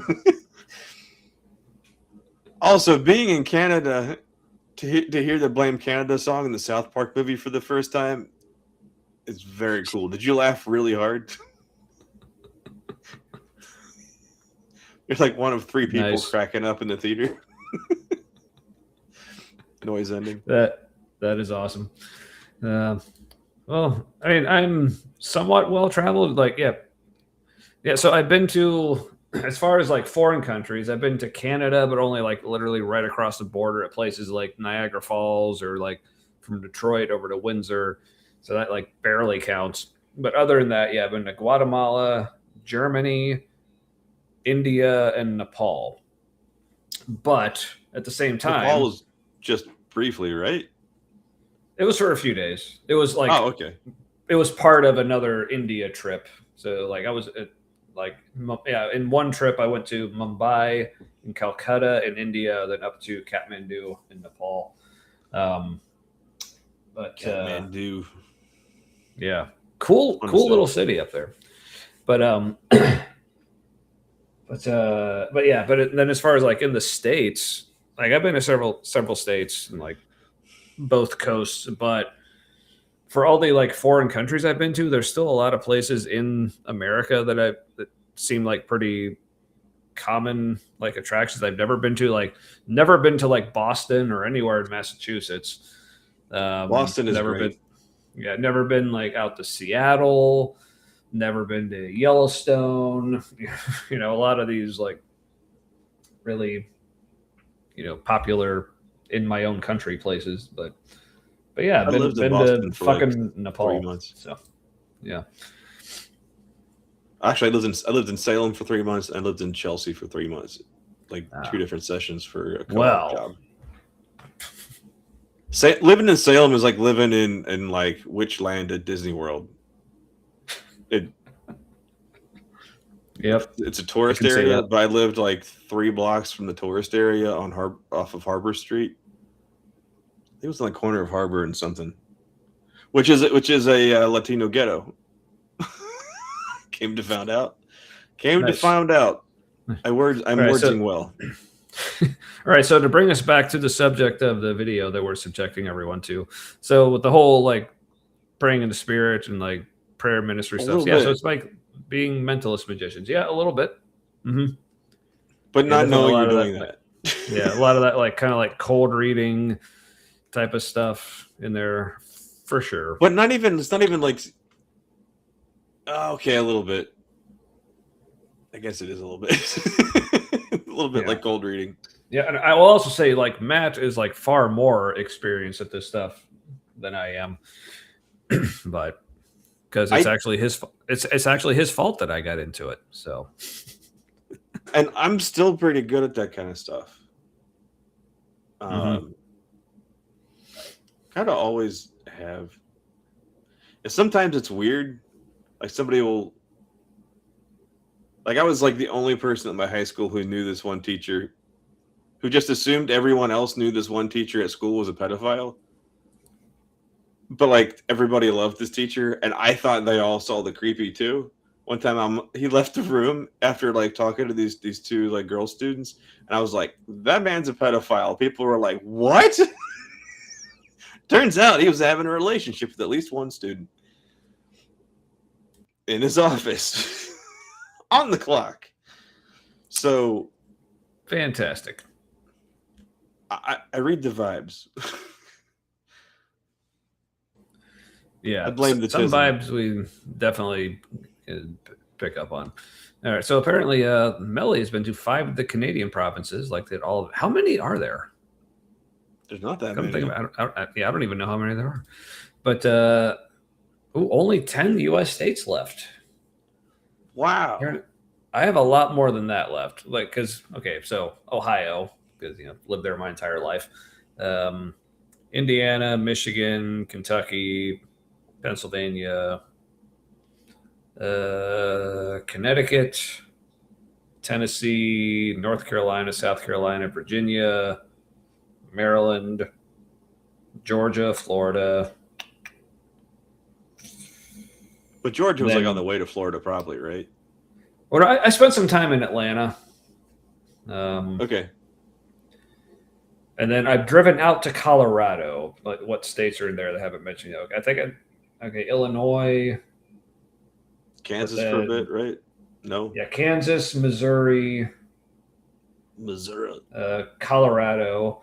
And I've been to California and Arizona. So that 19, I think. Yeah. I've been to Vermont and New Hampshire. So yeah, like pretty much all the states in between like Cincinnati and Florida. We drove down there a few times. I've been to Mississippi, but like a really racist part of Mississippi.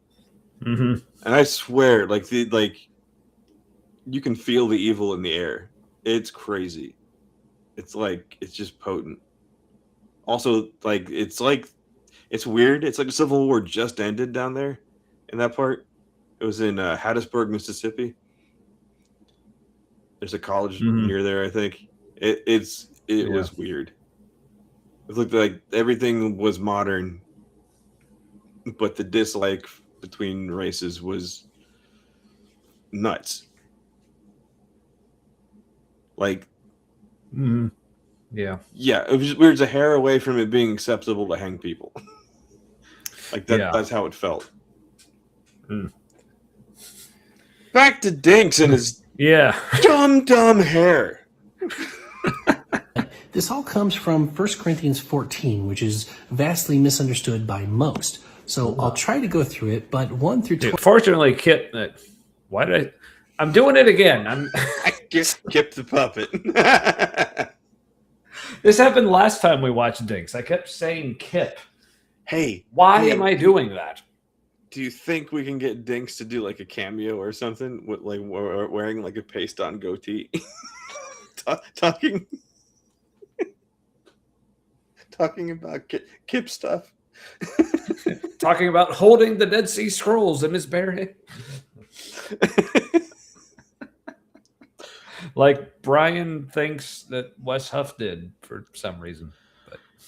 Anywho, Of course he would. 25, Of that's a course big he chunk. would. So bear with me for a little bit. Pursue love and earnestly desire the spiritual gifts, especially that you may prophesy. So first off, he doesn't even say that tongues is the most important. He says prophecy is, and he goes into his argument. No, For those who speak in a tongue, he didn't say that was the most important. That's different than saying do this so that you may do this. yeah. So rough start already, No. Dinks. Yeah, who saw that coming, right? Speaks in a tongue. A talking tongue. Just a tongue. So it's not speaking in tongues, just a tongue. It's just a talking tongue. speaks not to men, but to God. For no one understands him, but he utters mysteries in the Spirit. So it's mysteries to us, not to God, but it doesn't benefit anyone but themselves because nobody understands them. On the Well, what about you should only speak in tongues when there's somebody there to interpret? Yeah. If it's only for God to understand, then somebody couldn't interpret.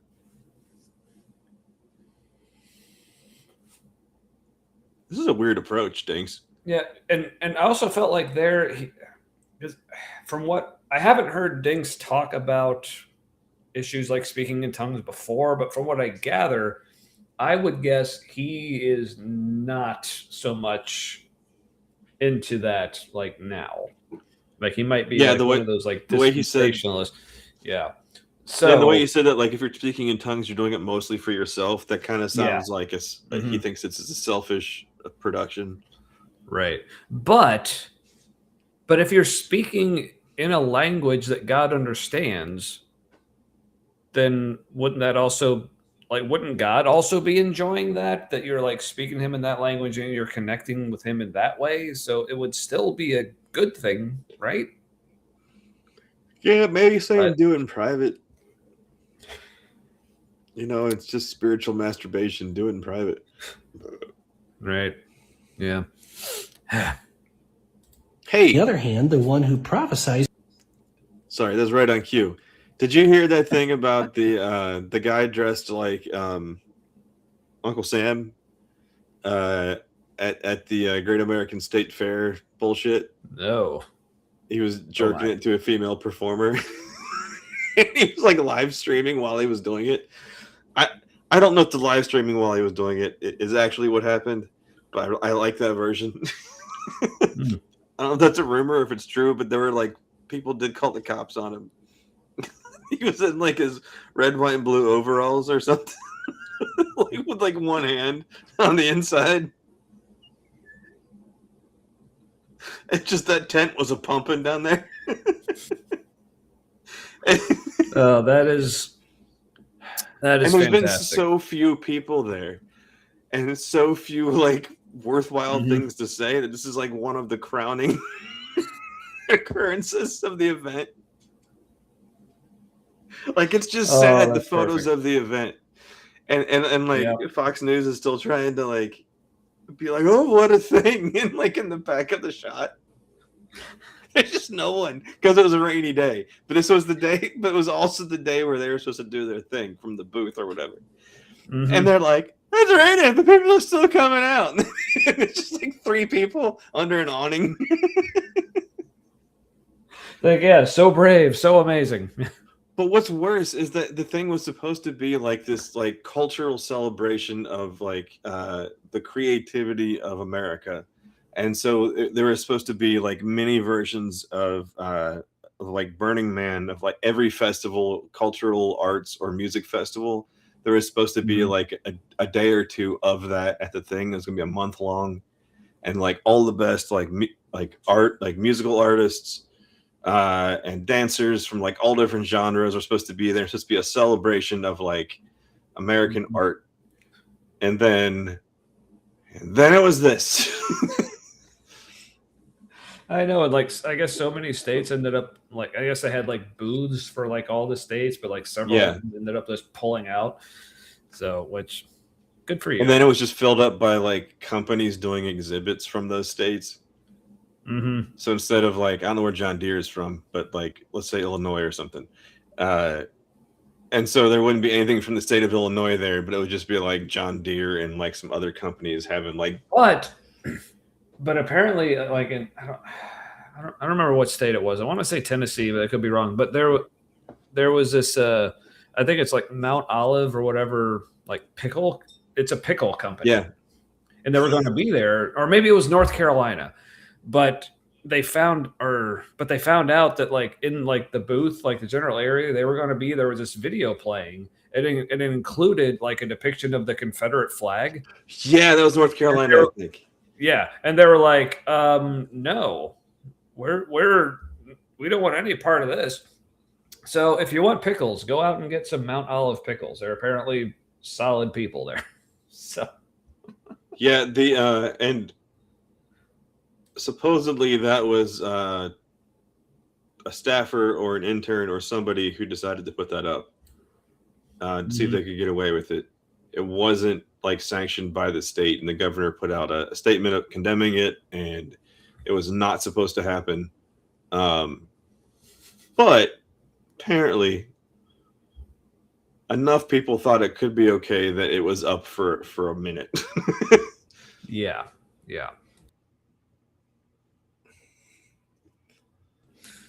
All right. So let's don't speak in tongues at the bank. Yeah.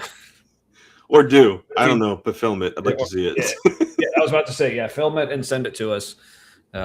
Maybe we can react to that. That would be fun. See how quickly they hit that button Speaks under the to counter. people for their upbuilding and encouragement and consolation.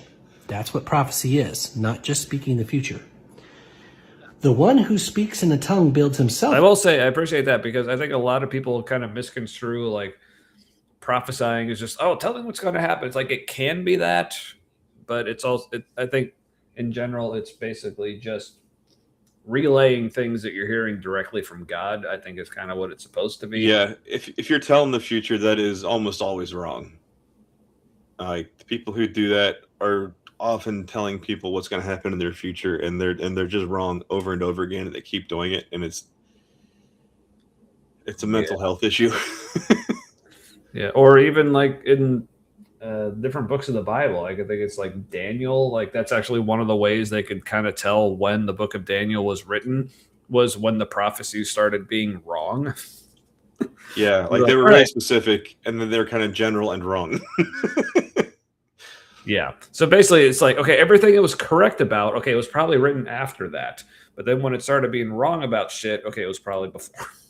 So, it's a great method. Up, but the one who prophesies builds up the church. So anyone who says that speaking in tongues without interpretation is pointless didn't read that last verse. That was verse 4. Well, he does. Look, it just doesn't move. No, but that's just felt. It's not a real tongue. Yeah. He's speaking in fake tongues. That's kind of creepy. The way if you saw a person doing that when they're supposed to be talking, that's not okay. Yeah. Definitely off-putting. Yeah. So. Is a building up that happens, but there is some things that we need to keep in mind. Let's keep reading. Now I want you all to speak in tongues, but even more to prophesy. The one who prophesies is greater than the one who speaks in tongues unless someone interprets, so that the church may be built up. So he's saying that. So it sounds like if there is an interpreter, then like prophecy and tongues are on equal footing, at least, maybe. What if it's a bad interpreter, though? Ooh, yeah. Like that could be a thing. A lot of weight on the interpreter. Right? Speaking in felts.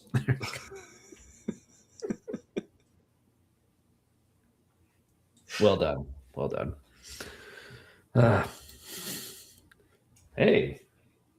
So I don't know if y'all can hear that, but I think for the first time since about 2:00 this afternoon, my air conditioner finally turned off.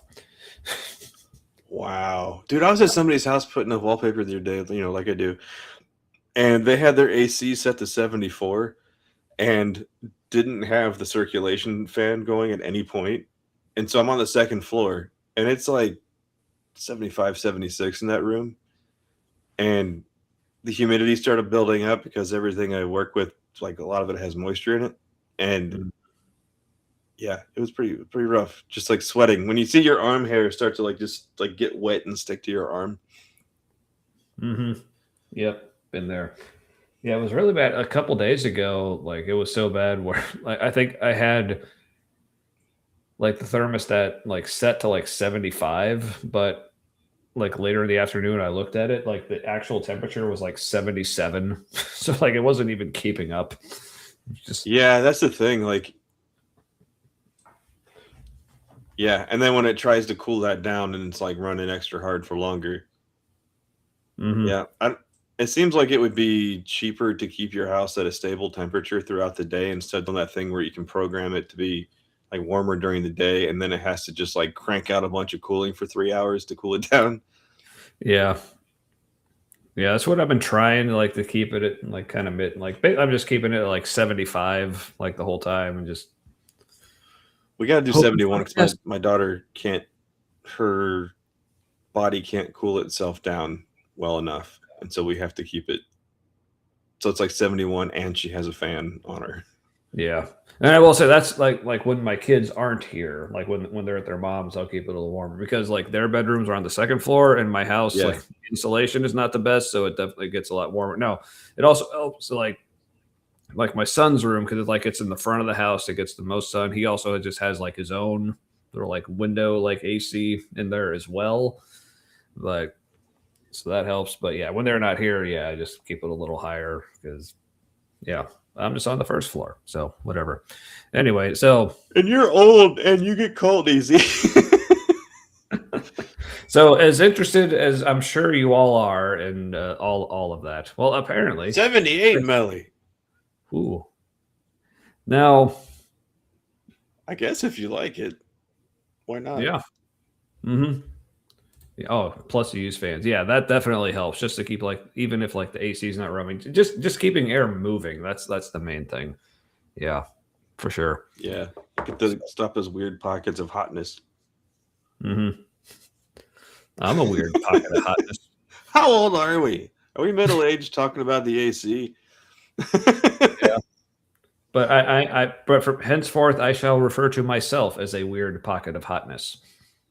So, thank you for that. Anyway. Tongues and prophecy are essentially the same thing, but just one is in the direct language that's there and one isn't. And so the other one only builds up one person unless there's an interpretation. Now, brother. All right, so I'm distracted by more temperature talk. That's kind of apparently funny. This is what's interesting to talk about, and I guess we're all distracting ourselves from the dinks right now. But yeah, so okay, 72.5 American. Yeah, that sounds cozy. But okay, 78 in the summer, 65 in the winter. That probably helps a lot with your utility bills. But yeah. Yeah, need the air moving. That's why sometimes, even if I don't have the AC running, if the temperature outside is actually pretty nice, so I don't actually need to run the AC. Sometimes I will just run the fan, just to have air moving. Yeah, we have to, or with certain rooms get hot or extra cold, or we just have. We've got a little Cape Cod, and so every room has 2 exterior walls on the first floor, except for the bathroom. And that second floor, the kids' ceilings is the roof because it's like your house where it's a pitched ceiling.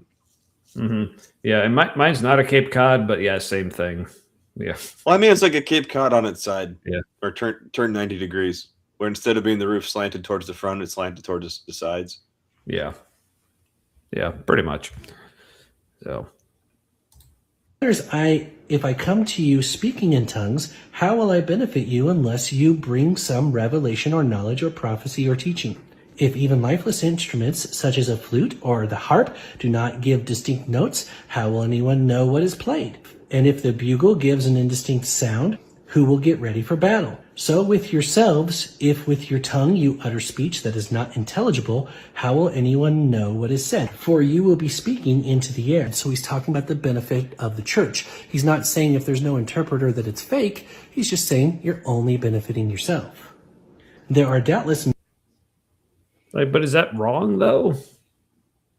No, and that wasn't my experience. Somebody speaking in tongues did seem to benefit people around because they're like, "Oh, God's doing a thing." Mm-hmm. Oh yeah, like I think there was only one time I was ever actually around like someone speaking in tongues, at least that I like remember. But yeah, it was so, even though I had no idea what they were saying or what was like actually happening, just the idea of like, oh, this is a thing that's happening right now around me. Like that just felt really cool. And then other people can start speaking in tongues around that person, and so you're doing it together, and so then you're kind of like feeding into each other's loops. So no, it's not necessarily the way he's doing it or saying it is. Yeah, and so there's just a part of me that just loves that, like, we're watching a Dinks video, but like this is what the chat is talking about. Like, oh, I gotta have a fan going. It's like, oh yeah, same reason. I really don't like still air. It's like, oh, I can't stand when it feels stuffy. Man, you know what? Like when it's stuffy, like have you been outside when it's stuffy? Like it's hot and the wind is just not blowing. Mm-hmm. That's terrible. That's kind of how it was the other day. Hey, Ugh. but sometimes tonguing together can be quite nice. But yeah, I mean that's literally what mouths do in a kiss. If you're doing it right. Yeah, but I mean, I got. Yeah, Ember, if I'm remembering correctly, you're ace, so I get it. So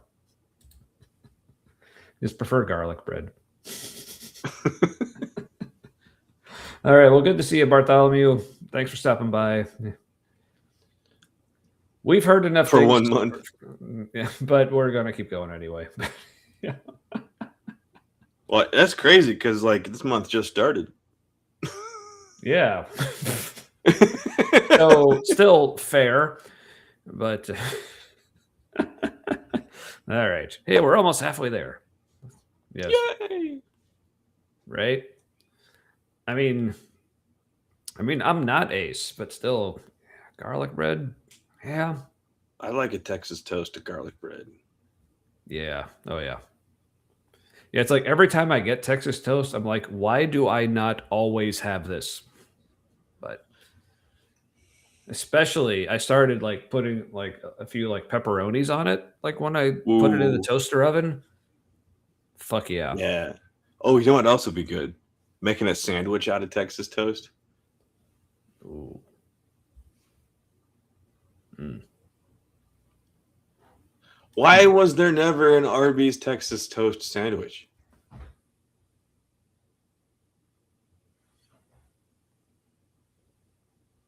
That seems like a massive oversight on their part. Doesn't it? That would be incredible. How has that not happened? Because yes, I'm just imagining like you could any put of their tenders on it. You could put like some kind of bacon sandwich on it. You know, something with bacon. Right. Kind of anything really. Mm-hmm. A pulled pork barbecue Texas toast sandwich would also be amazing. Oh, damn. I'm gonna have to do this, I think, sometime. Yes, but even sliced meatloaf, also good. Mm-hmm. But I just appreciated Claude Simeon's comment. It's not the next month until the first full week, which that's a way of like keeping track of such things I can appreciate for sure. Yes, also cue Arby's ad. I haven't had Arby's in forever. And you are right about the Arby's sauce. That is... Which came first, Montgomery Inn barbecue sauce or Arby's sauce? If it was Montgomery Inn, they definitely stole it a little bit. Yeah, I don't know actually. I mean, it's not fancy vinegar for sure, but Yeah. it's like runny fancy ketchup. Something like that. All right, let's try to finish this up.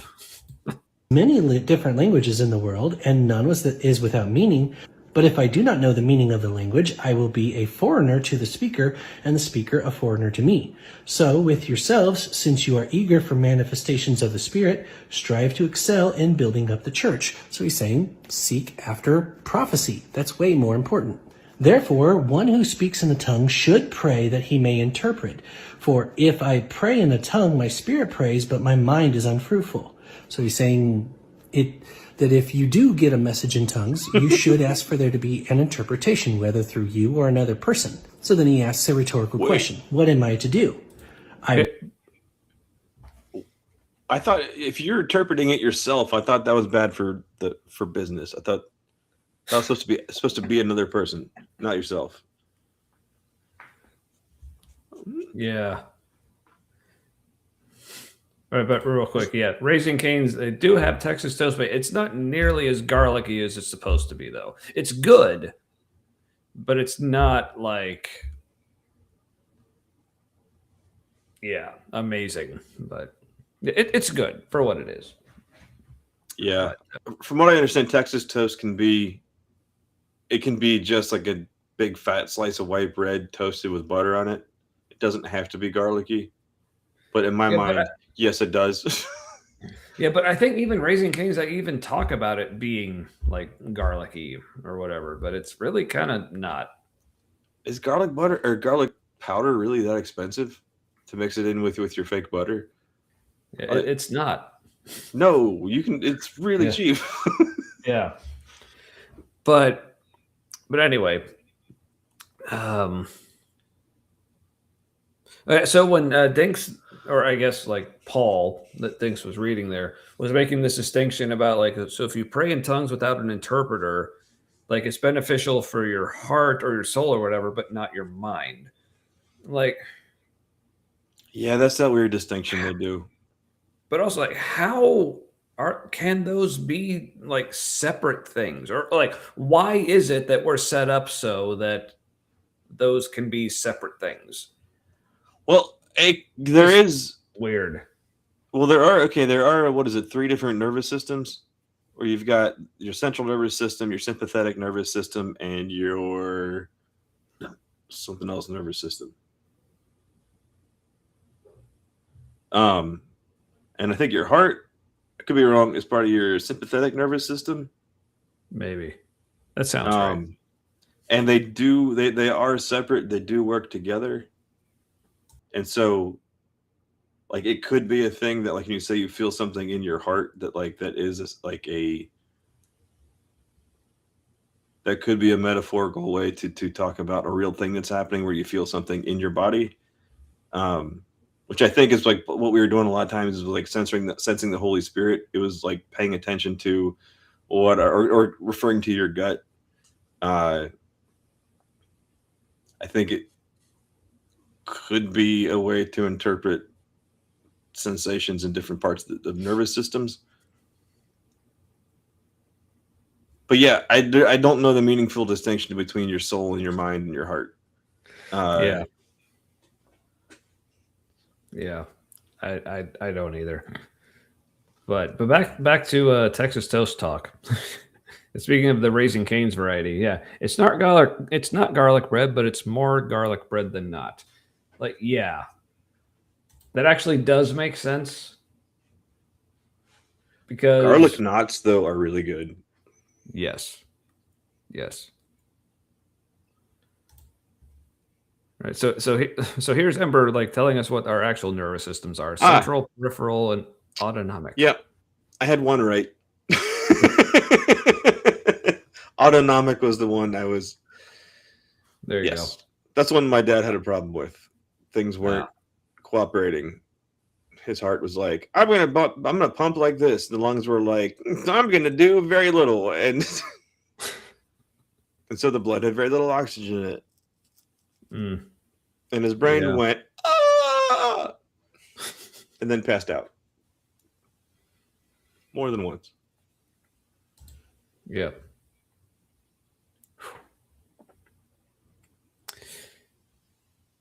Anyway, how do I transition from that to dinks? I don't know. I'm sorry. I am not equipped for this.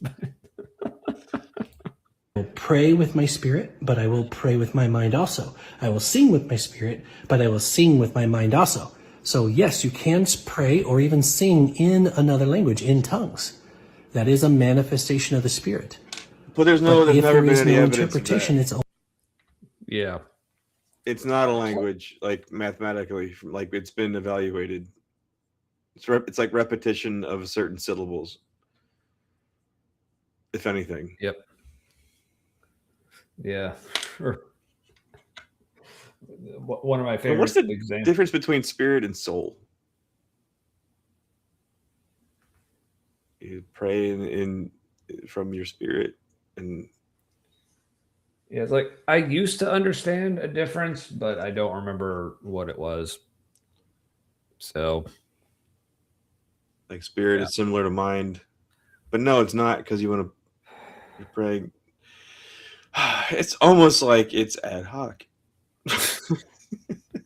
hold on. It's almost like it's what? It's almost like it's ad hoc. Thank you.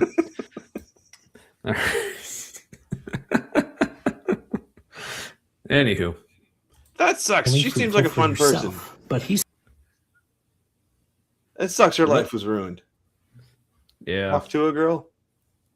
Mm-hmm. She's just doing her thing. Hey, look, that just goes to show. If anybody says, "Hey, I have a YouTube channel. Can we talk to you for a minute?" No, you may not. Because if you say anything stupid, that's what's going to end up on their channel. Yep. Or if you say anything that could be taken as stupid or a problem or right. Yeah. But unrelated to any of that, Kelly's going to be on our YouTube channel next week. Yay. But glad you made it home. So, but yes, Illyra.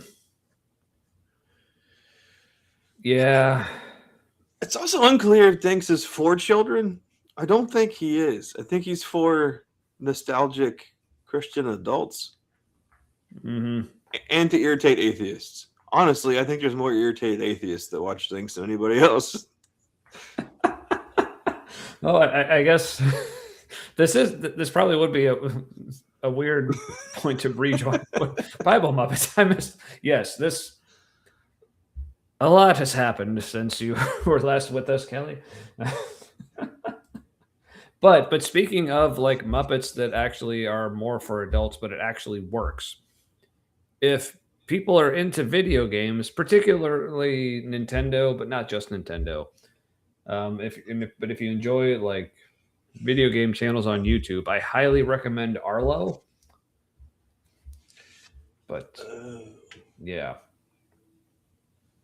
very good. Like he's a puppet, like Muppet style, and he talks about video games. And it is still like very family friendly, but he's not like just for kids. Like he'll talk about things about the video game industry and like how like the problems with capitalism and like all this stuff. But he's a freaking Muppet and he's making good points, but it's also equal parts like silly and ridiculous and just fun. So yeah. Dinks does not make good points. No. He makes very unique points sometimes. Oh yes, this yeah. It doesn't take long. Things can deteriorate here very quickly. So, but yeah. Also, this is your first exposure to Dinks. I'm sorry, but also you're welcome. Yeah, we promise, Kelly. When you're on with us next week, no Dinks, unless you want it. Like I said, I believe a bit ago yeah. Yeah, Kelly had sent me a couple ideas for videos like a few weeks ago. I still have to look into those, but yeah, we'll definitely have some non-Dinks things planned. So All right. Oh, he's in front of a green screen background. He's not really there. Ah. That's my feeling. Speaking of which, I don't remember what video it was on, but that was something Forrest Valkai did recently on one of his videos. Like when he went to do like the commercial like ad read thing, he was still like in front of like his same background, but all of a sudden like the green screen like chroma keying thing looked like really not super perfect. Which I was like, wait, I didn't realize this was a green screen. I thought he was just sitting in a room and just shooting video. But then I started seeing like all the like the artifacting, like with like the green like blurs and like stuff showing up. But then when he was done with the ad read, he like reached behind him and like pulled up, like because there was a green screen behind him, but he pulled it up. But then he was just in the same room, so he just like. I was here the whole time. Wait, so he pulled down a green screen and just keyed in an image of the same room he was actually in. But purposefully made it with those little artifacts so you can tell it was a green screen. So we're like, what's going on? And he's like, I was here the whole time. And it was just like the most perfectly absurd thing ever. So he gets brutal on the line. Oh, yeah. Yeah. Yes, Kelly is coming next week to subject herself to this. And oh, yeah, and John Gooderham's still here for the self-righteous, arrogant, cocky, annoying Muppet. Oh, yeah. Thanks and Redeemed Zoomer. We covered Redeemed Zoomer 2 weeks ago, I think. Yeah. That was Yeah, he's a little different also. Yeah, a lot of similar energy with those. So, yeah. What if they're the same person? What if Redeemed Zoomer is the puppeteer? Yeah. But yes, that would break my brain in lots of places. But yes, that was probably my favorite thing that Forrest has ever done. It's like he was watching one of those John and Jane, like creationism, this is why evolution is dumb kind of videos. And there was something, I don't remember what it was, but it was something about the way they were talking with each other that seemed like so out of left field, but like in a good way, which like he's like, I didn't expect these like fundamentalist Christians to, I don't remember exactly what it was, but let's say actually care about what a woman's opinion is, or like something like that. And he's like, this just happened. And he's like, maybe miracles are real. Then all of a sudden, like there was like that spotlight from above with like the music, and he goes, ah! Like he just screams like he's just like terrified. And I don't know why, but it was just like the funniest fucking thing I have ever seen. He just screams with such terror, like when the lights on. No, I saw somebody do something similar on a improv thing. Somebody's suddenly screaming and like going, like violently trembling while they do it for some reason when it's out of nowhere. Yeah, it's hysterical. But if somebody was doing that for real, like that would be terrifying. Yeah, people's feelings are weird, right? Oh, but yes, he does have quite the wardrobe. Yeah, we've discussed that before. It's like his own little custom-made Columbia vest, apparently, which is all kinds of upsetting. Or no, it doesn't have to be custom. You can just snip off that Columbia label from an actual vest and yeah, and I wish I could remember which video it was, but it's one of his John and Jane videos from like I don't remember if it was like a year ago, 2 years ago. Time is weird. Yeah. Time makes no sense. The last year has felt like 5, and I'm not just saying that. Yeah. Like hearing about some of the things that happened early last year, I'm like, that was not just last year. I thought for sure that was the same, like the first administration. Yeah. There's that. All right. Well, I want to try the to. sequel. Yeah. All right. Well, I need to get through this because Let's do it. I'm running out of steam. Me too. And running out of not peeing. Saying, Something. I will do both. Otherwise, if you give thanks with your spirit, how can anyone in the position of an outsider say amen to your thanksgiving when he does not know what you are saying? For you may be giving thanks well enough, but the other person is not being built up. I thank God that I speak in tongues more than all of you. Nevertheless, in church, that's the context here, I would rather speak 5 words with my mind in order to instruct others than 10,000 words in a tongue. So he does have his private time where he speaks in tongues and edifies himself, where the Spirit prays for us. Oh, he edifies himself. Yeah. Oh, apparently that wasn't meant for us. Self-edification. Yeah, I get it. Yeah, but still, check out that. See if you can find that forest video. It's fucking awesome. Anyway, but yeah. Sorry, as you were saying, Matt. Or were you done? Oh, I think it was just funny. Also, that's an interesting translation. I don't. Yeah. It seems a bit more like 20th century on the nose English. Yeah, I don't remember if he said before like what translation he uses, but yeah, I have no idea what this is. But in the church, it's far more important that we speak with an interpretation or just go straight to prophesying if possible. Brothers, do not be children in your thinking. Yeah. Also, like, is it me or are a lot of, for an edited video, are a lot of his takes like not the best? No, yes, they have the production quality of the video, or his puppeteering. It is interesting that his puppeteering is way better than his points. Yeah. Or even just like the way he talks, like every once in a while, it's like he'll like stumble over a word or like have an awkward pause. It's like this was not the best take. I have to think, but or sometimes an awkward cut. That too. You're like, what did you say in between that? Because this isn't great. What you left, right? Ooh, I want to Jinx live stream.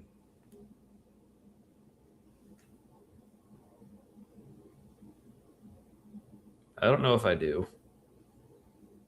No, because we would fuck with him. Okay, yeah.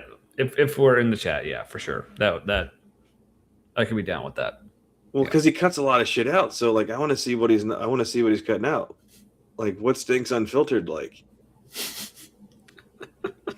It's just like so he cuts out like the sudden expletives or racisms. Okay, that would be good. So. It's just like it's like Tourette's, where he's just like fucking black people all of a sudden, and then he's like back to being like a puppet with like his plodding tone, where he says things and he bobs with like every syllable.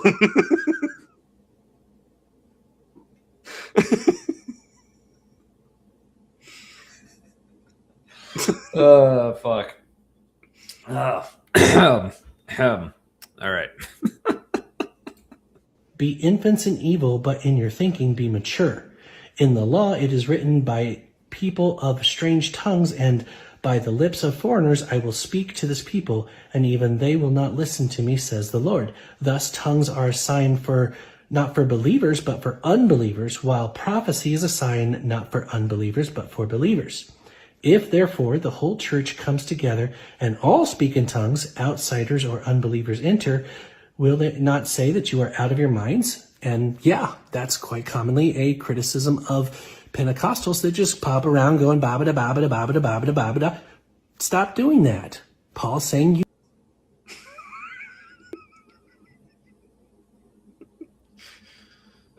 Stop it. Yeah. Which...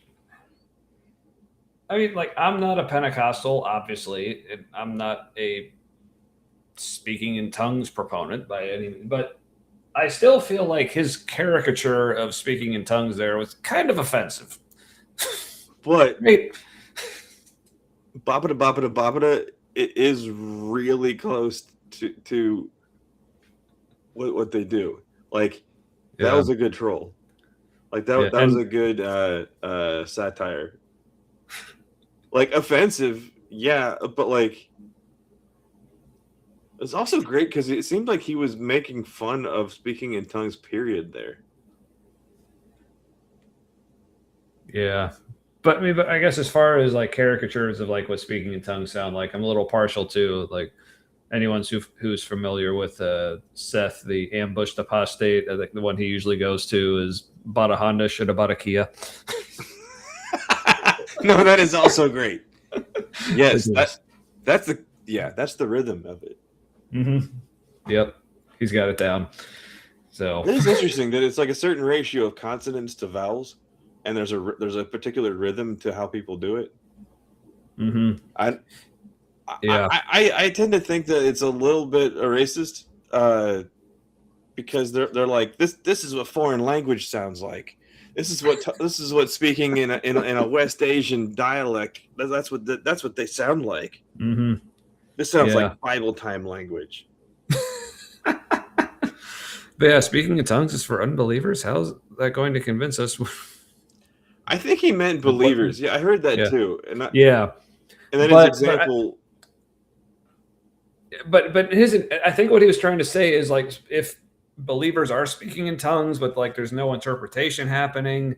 He's like, but if unbelievers walk in on that, they're like, these people are crazy. But since when is Christians doing things in the spirit, but people of the world thinking it's crazy? Like, since when is that a bad thing? I thought that was kind of how things were supposed to be. Yeah, I think it depends on. Like the world is Yeah. supposed to think we're crazy or something. Yeah. Because I remember Dinks making points like that. Like Christians are supposed to seem odd and strange, but then like you don't want to be too odd and strange. Mm-hmm. Yeah. Yeah. Yes. You find it.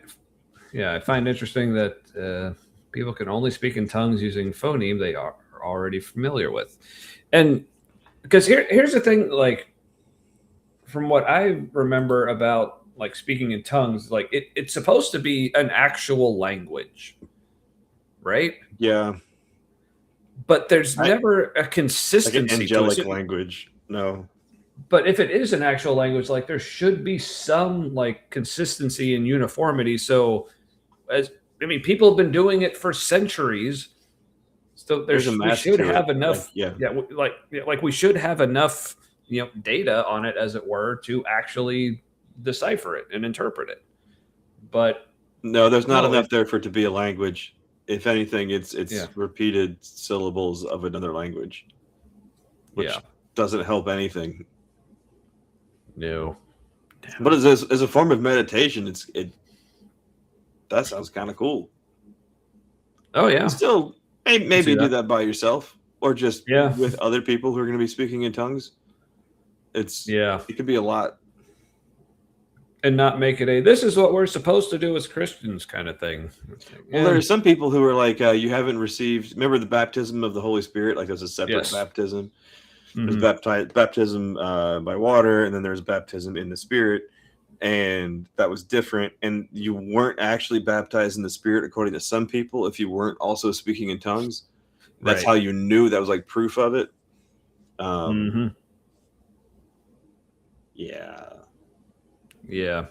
And even though like I always considered like myself like having been baptized in the Spirit at some point, but I never spoke in tongues.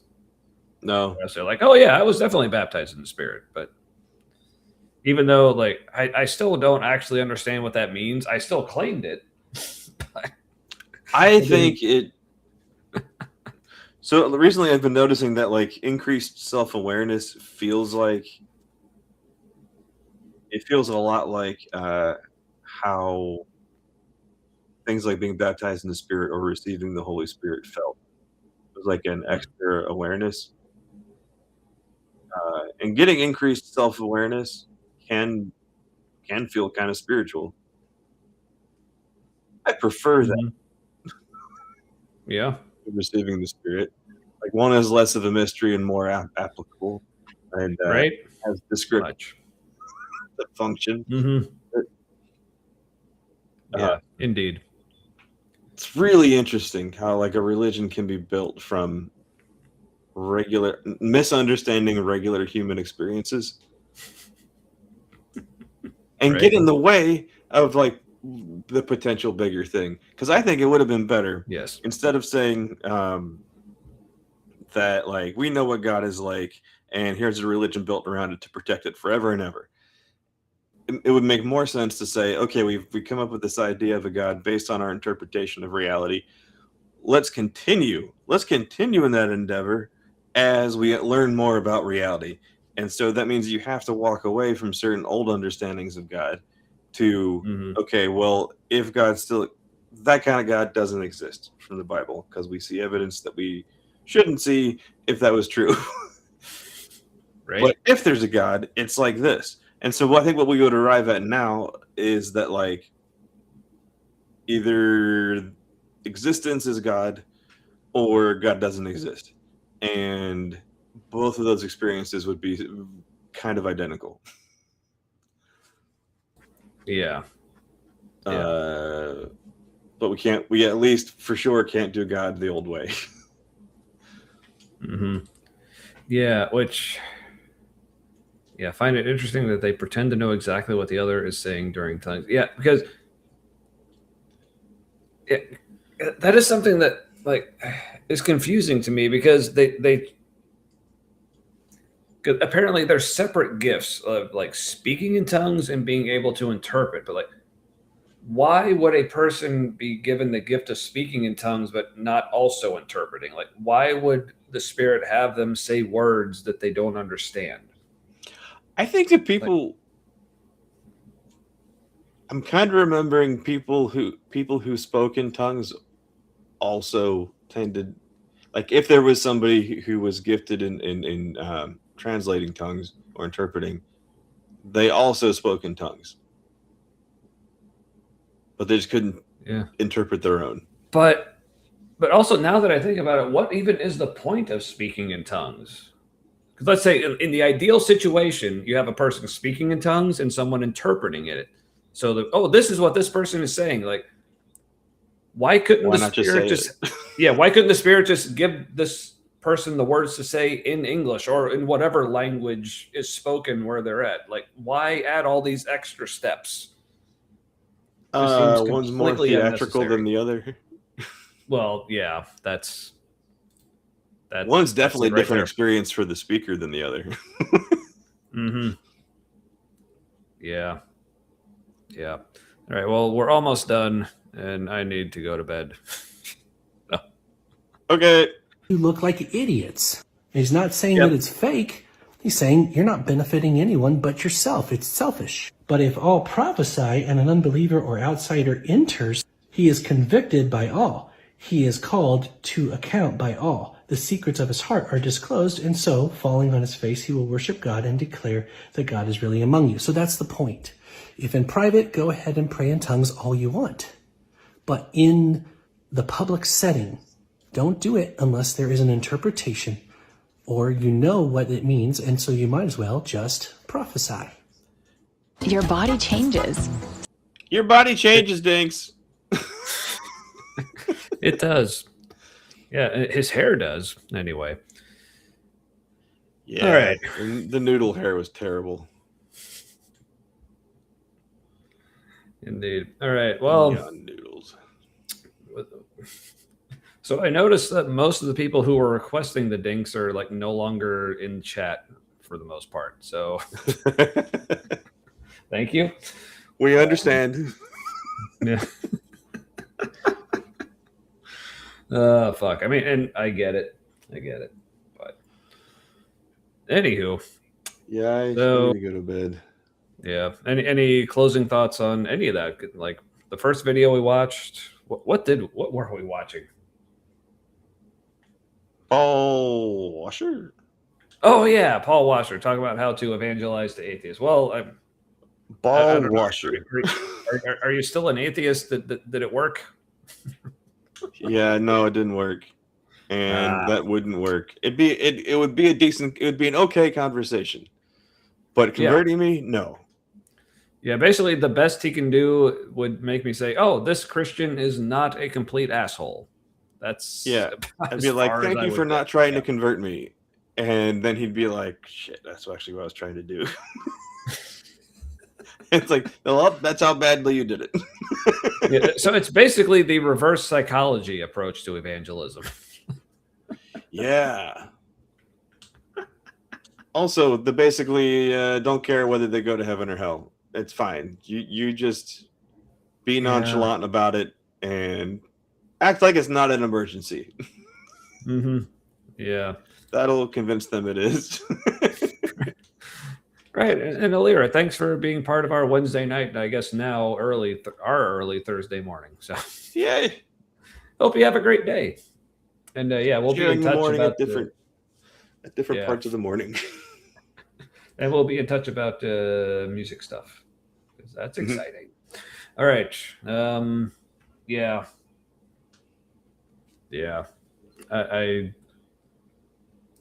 I think all I have left to say about like both videos really is just You fucking people. And Puppet. Yeah.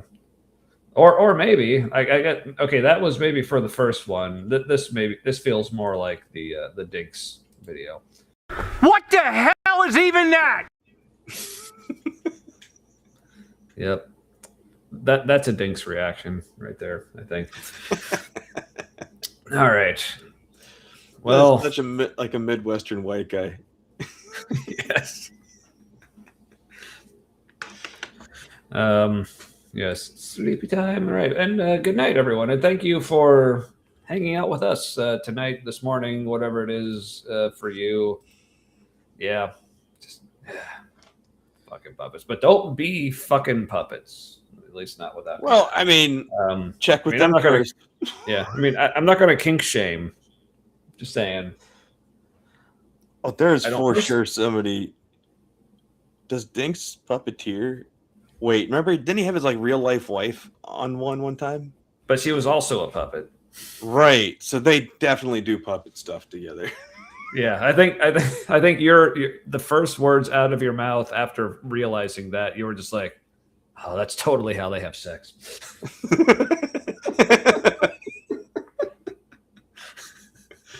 Or is there a John. sub community of furries where it's felties?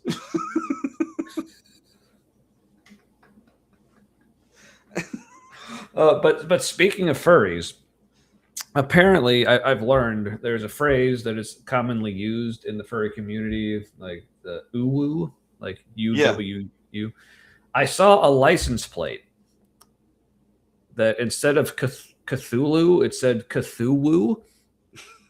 So I'm thinking Lovecraftian furries. I am intrigued. That's probably a vibe. Yeah. Yeah. Like it's not like I feel like it's not my thing, but I approve. So there's comedian John Marco something. Maybe that's just his name. I think his first name is John Marco. John Marco something. He did a set at a furry convention, like a stand-up set. Like they invited him, like they paid him to be there, but probably not very much. But I think they just like asked him if he wanted to, and he was like, "Yeah." And it's one of the coolest things because it was very humanizing of the furry community. Like they're just regular people who feel most comfortable in some version of a costume or a persona. The fursona is what it's called. Yeah. Oh, I like that. Yeah, so it was not weird. It's like, okay, sure, it's unusual for someone to be doing that, but like when you see them all interacting, and it's like it's just a great community of people, and that just is something that they enjoy, and they feel like themselves. Yeah, because I mean, when you think about it, like wearing like those kind of costumes, like when you think of it in terms of like what is natural and like what's considered normal, like it's really no more weird than just wearing any other clothes. I mean, like none of this is natural. Like this is all things that we're deciding to wear because this is what I like wearing and this is what I feel comfortable in. It's like for them, it just looks different. That's like qualitatively, there's really not that much of a difference. So there's an Indian. She's from India by way of Dubai, and she's a stand-up comedian. And she always wears cat ears, like always. And they're covered in, I think, her hair. It's either her hair or like fake hair that's the exact like color and consistency of her hair, color and texture.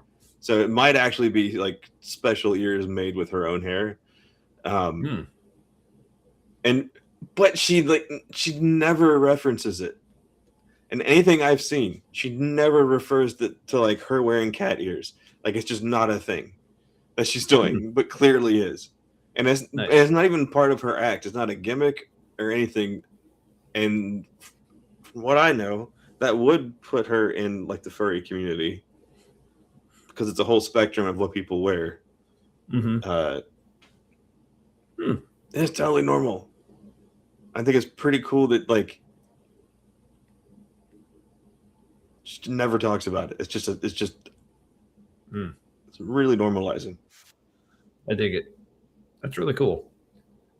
But speaking of really cool, well, glad to be part of your faster going by workday.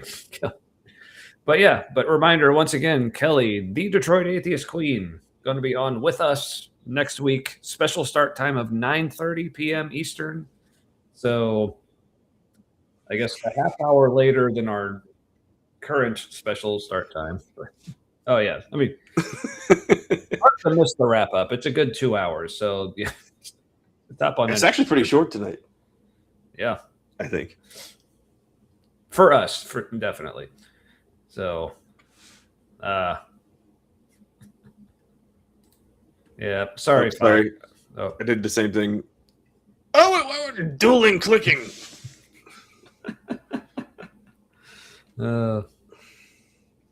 Yeah. Well, you can always go back and watch it later, and leave your comments because engagement and all that.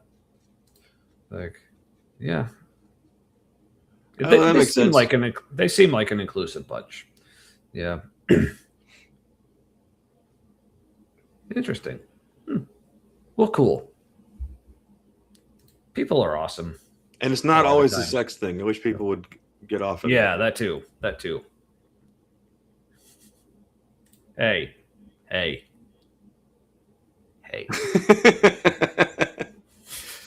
Yeah, pretty much when Jesus left, the end time started. And so did our wrap up. So, all right. So yeah, be sure to come back next week for Kelly, the Detroit Atheist Queen. Again, starting a half hour later than our current start time. So it's 9:30 p.m. Eastern. And then do your own time zone math.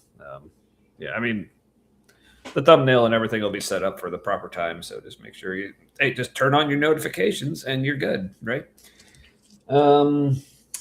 Yeah, that's the reason for the slightly even later than the current late start time is because Kelly was going to be on another show before that, but I forget what it is. So Kelly, if you're still in the chat, let us know what you'll be doing before that so people can watch that as well, and then just come out and hang out with us afterwards. That'll be a good times. Isn't humanity wrapping up the same thing as eschatology? I mean, I can't say you're wrong. So, Jesus Bukaki Christ. Lord, avenging me. That's good. All right.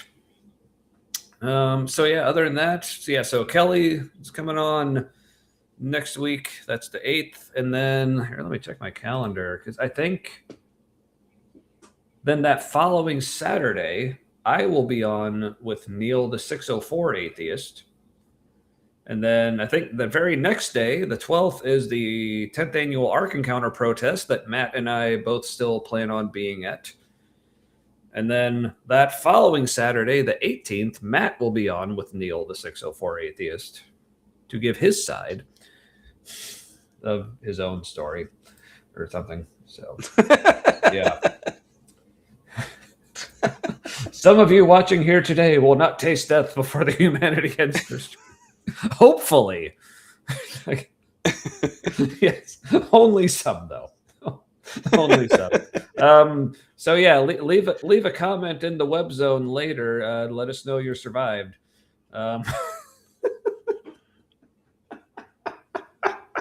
Yeah. All right. Good night, Those of you everyone. who survived, You're let us welcome. know. Yes. Amazing. All right. Well, I think that's all I got. So take us out, Matt. May your things and stuff be forever with your people.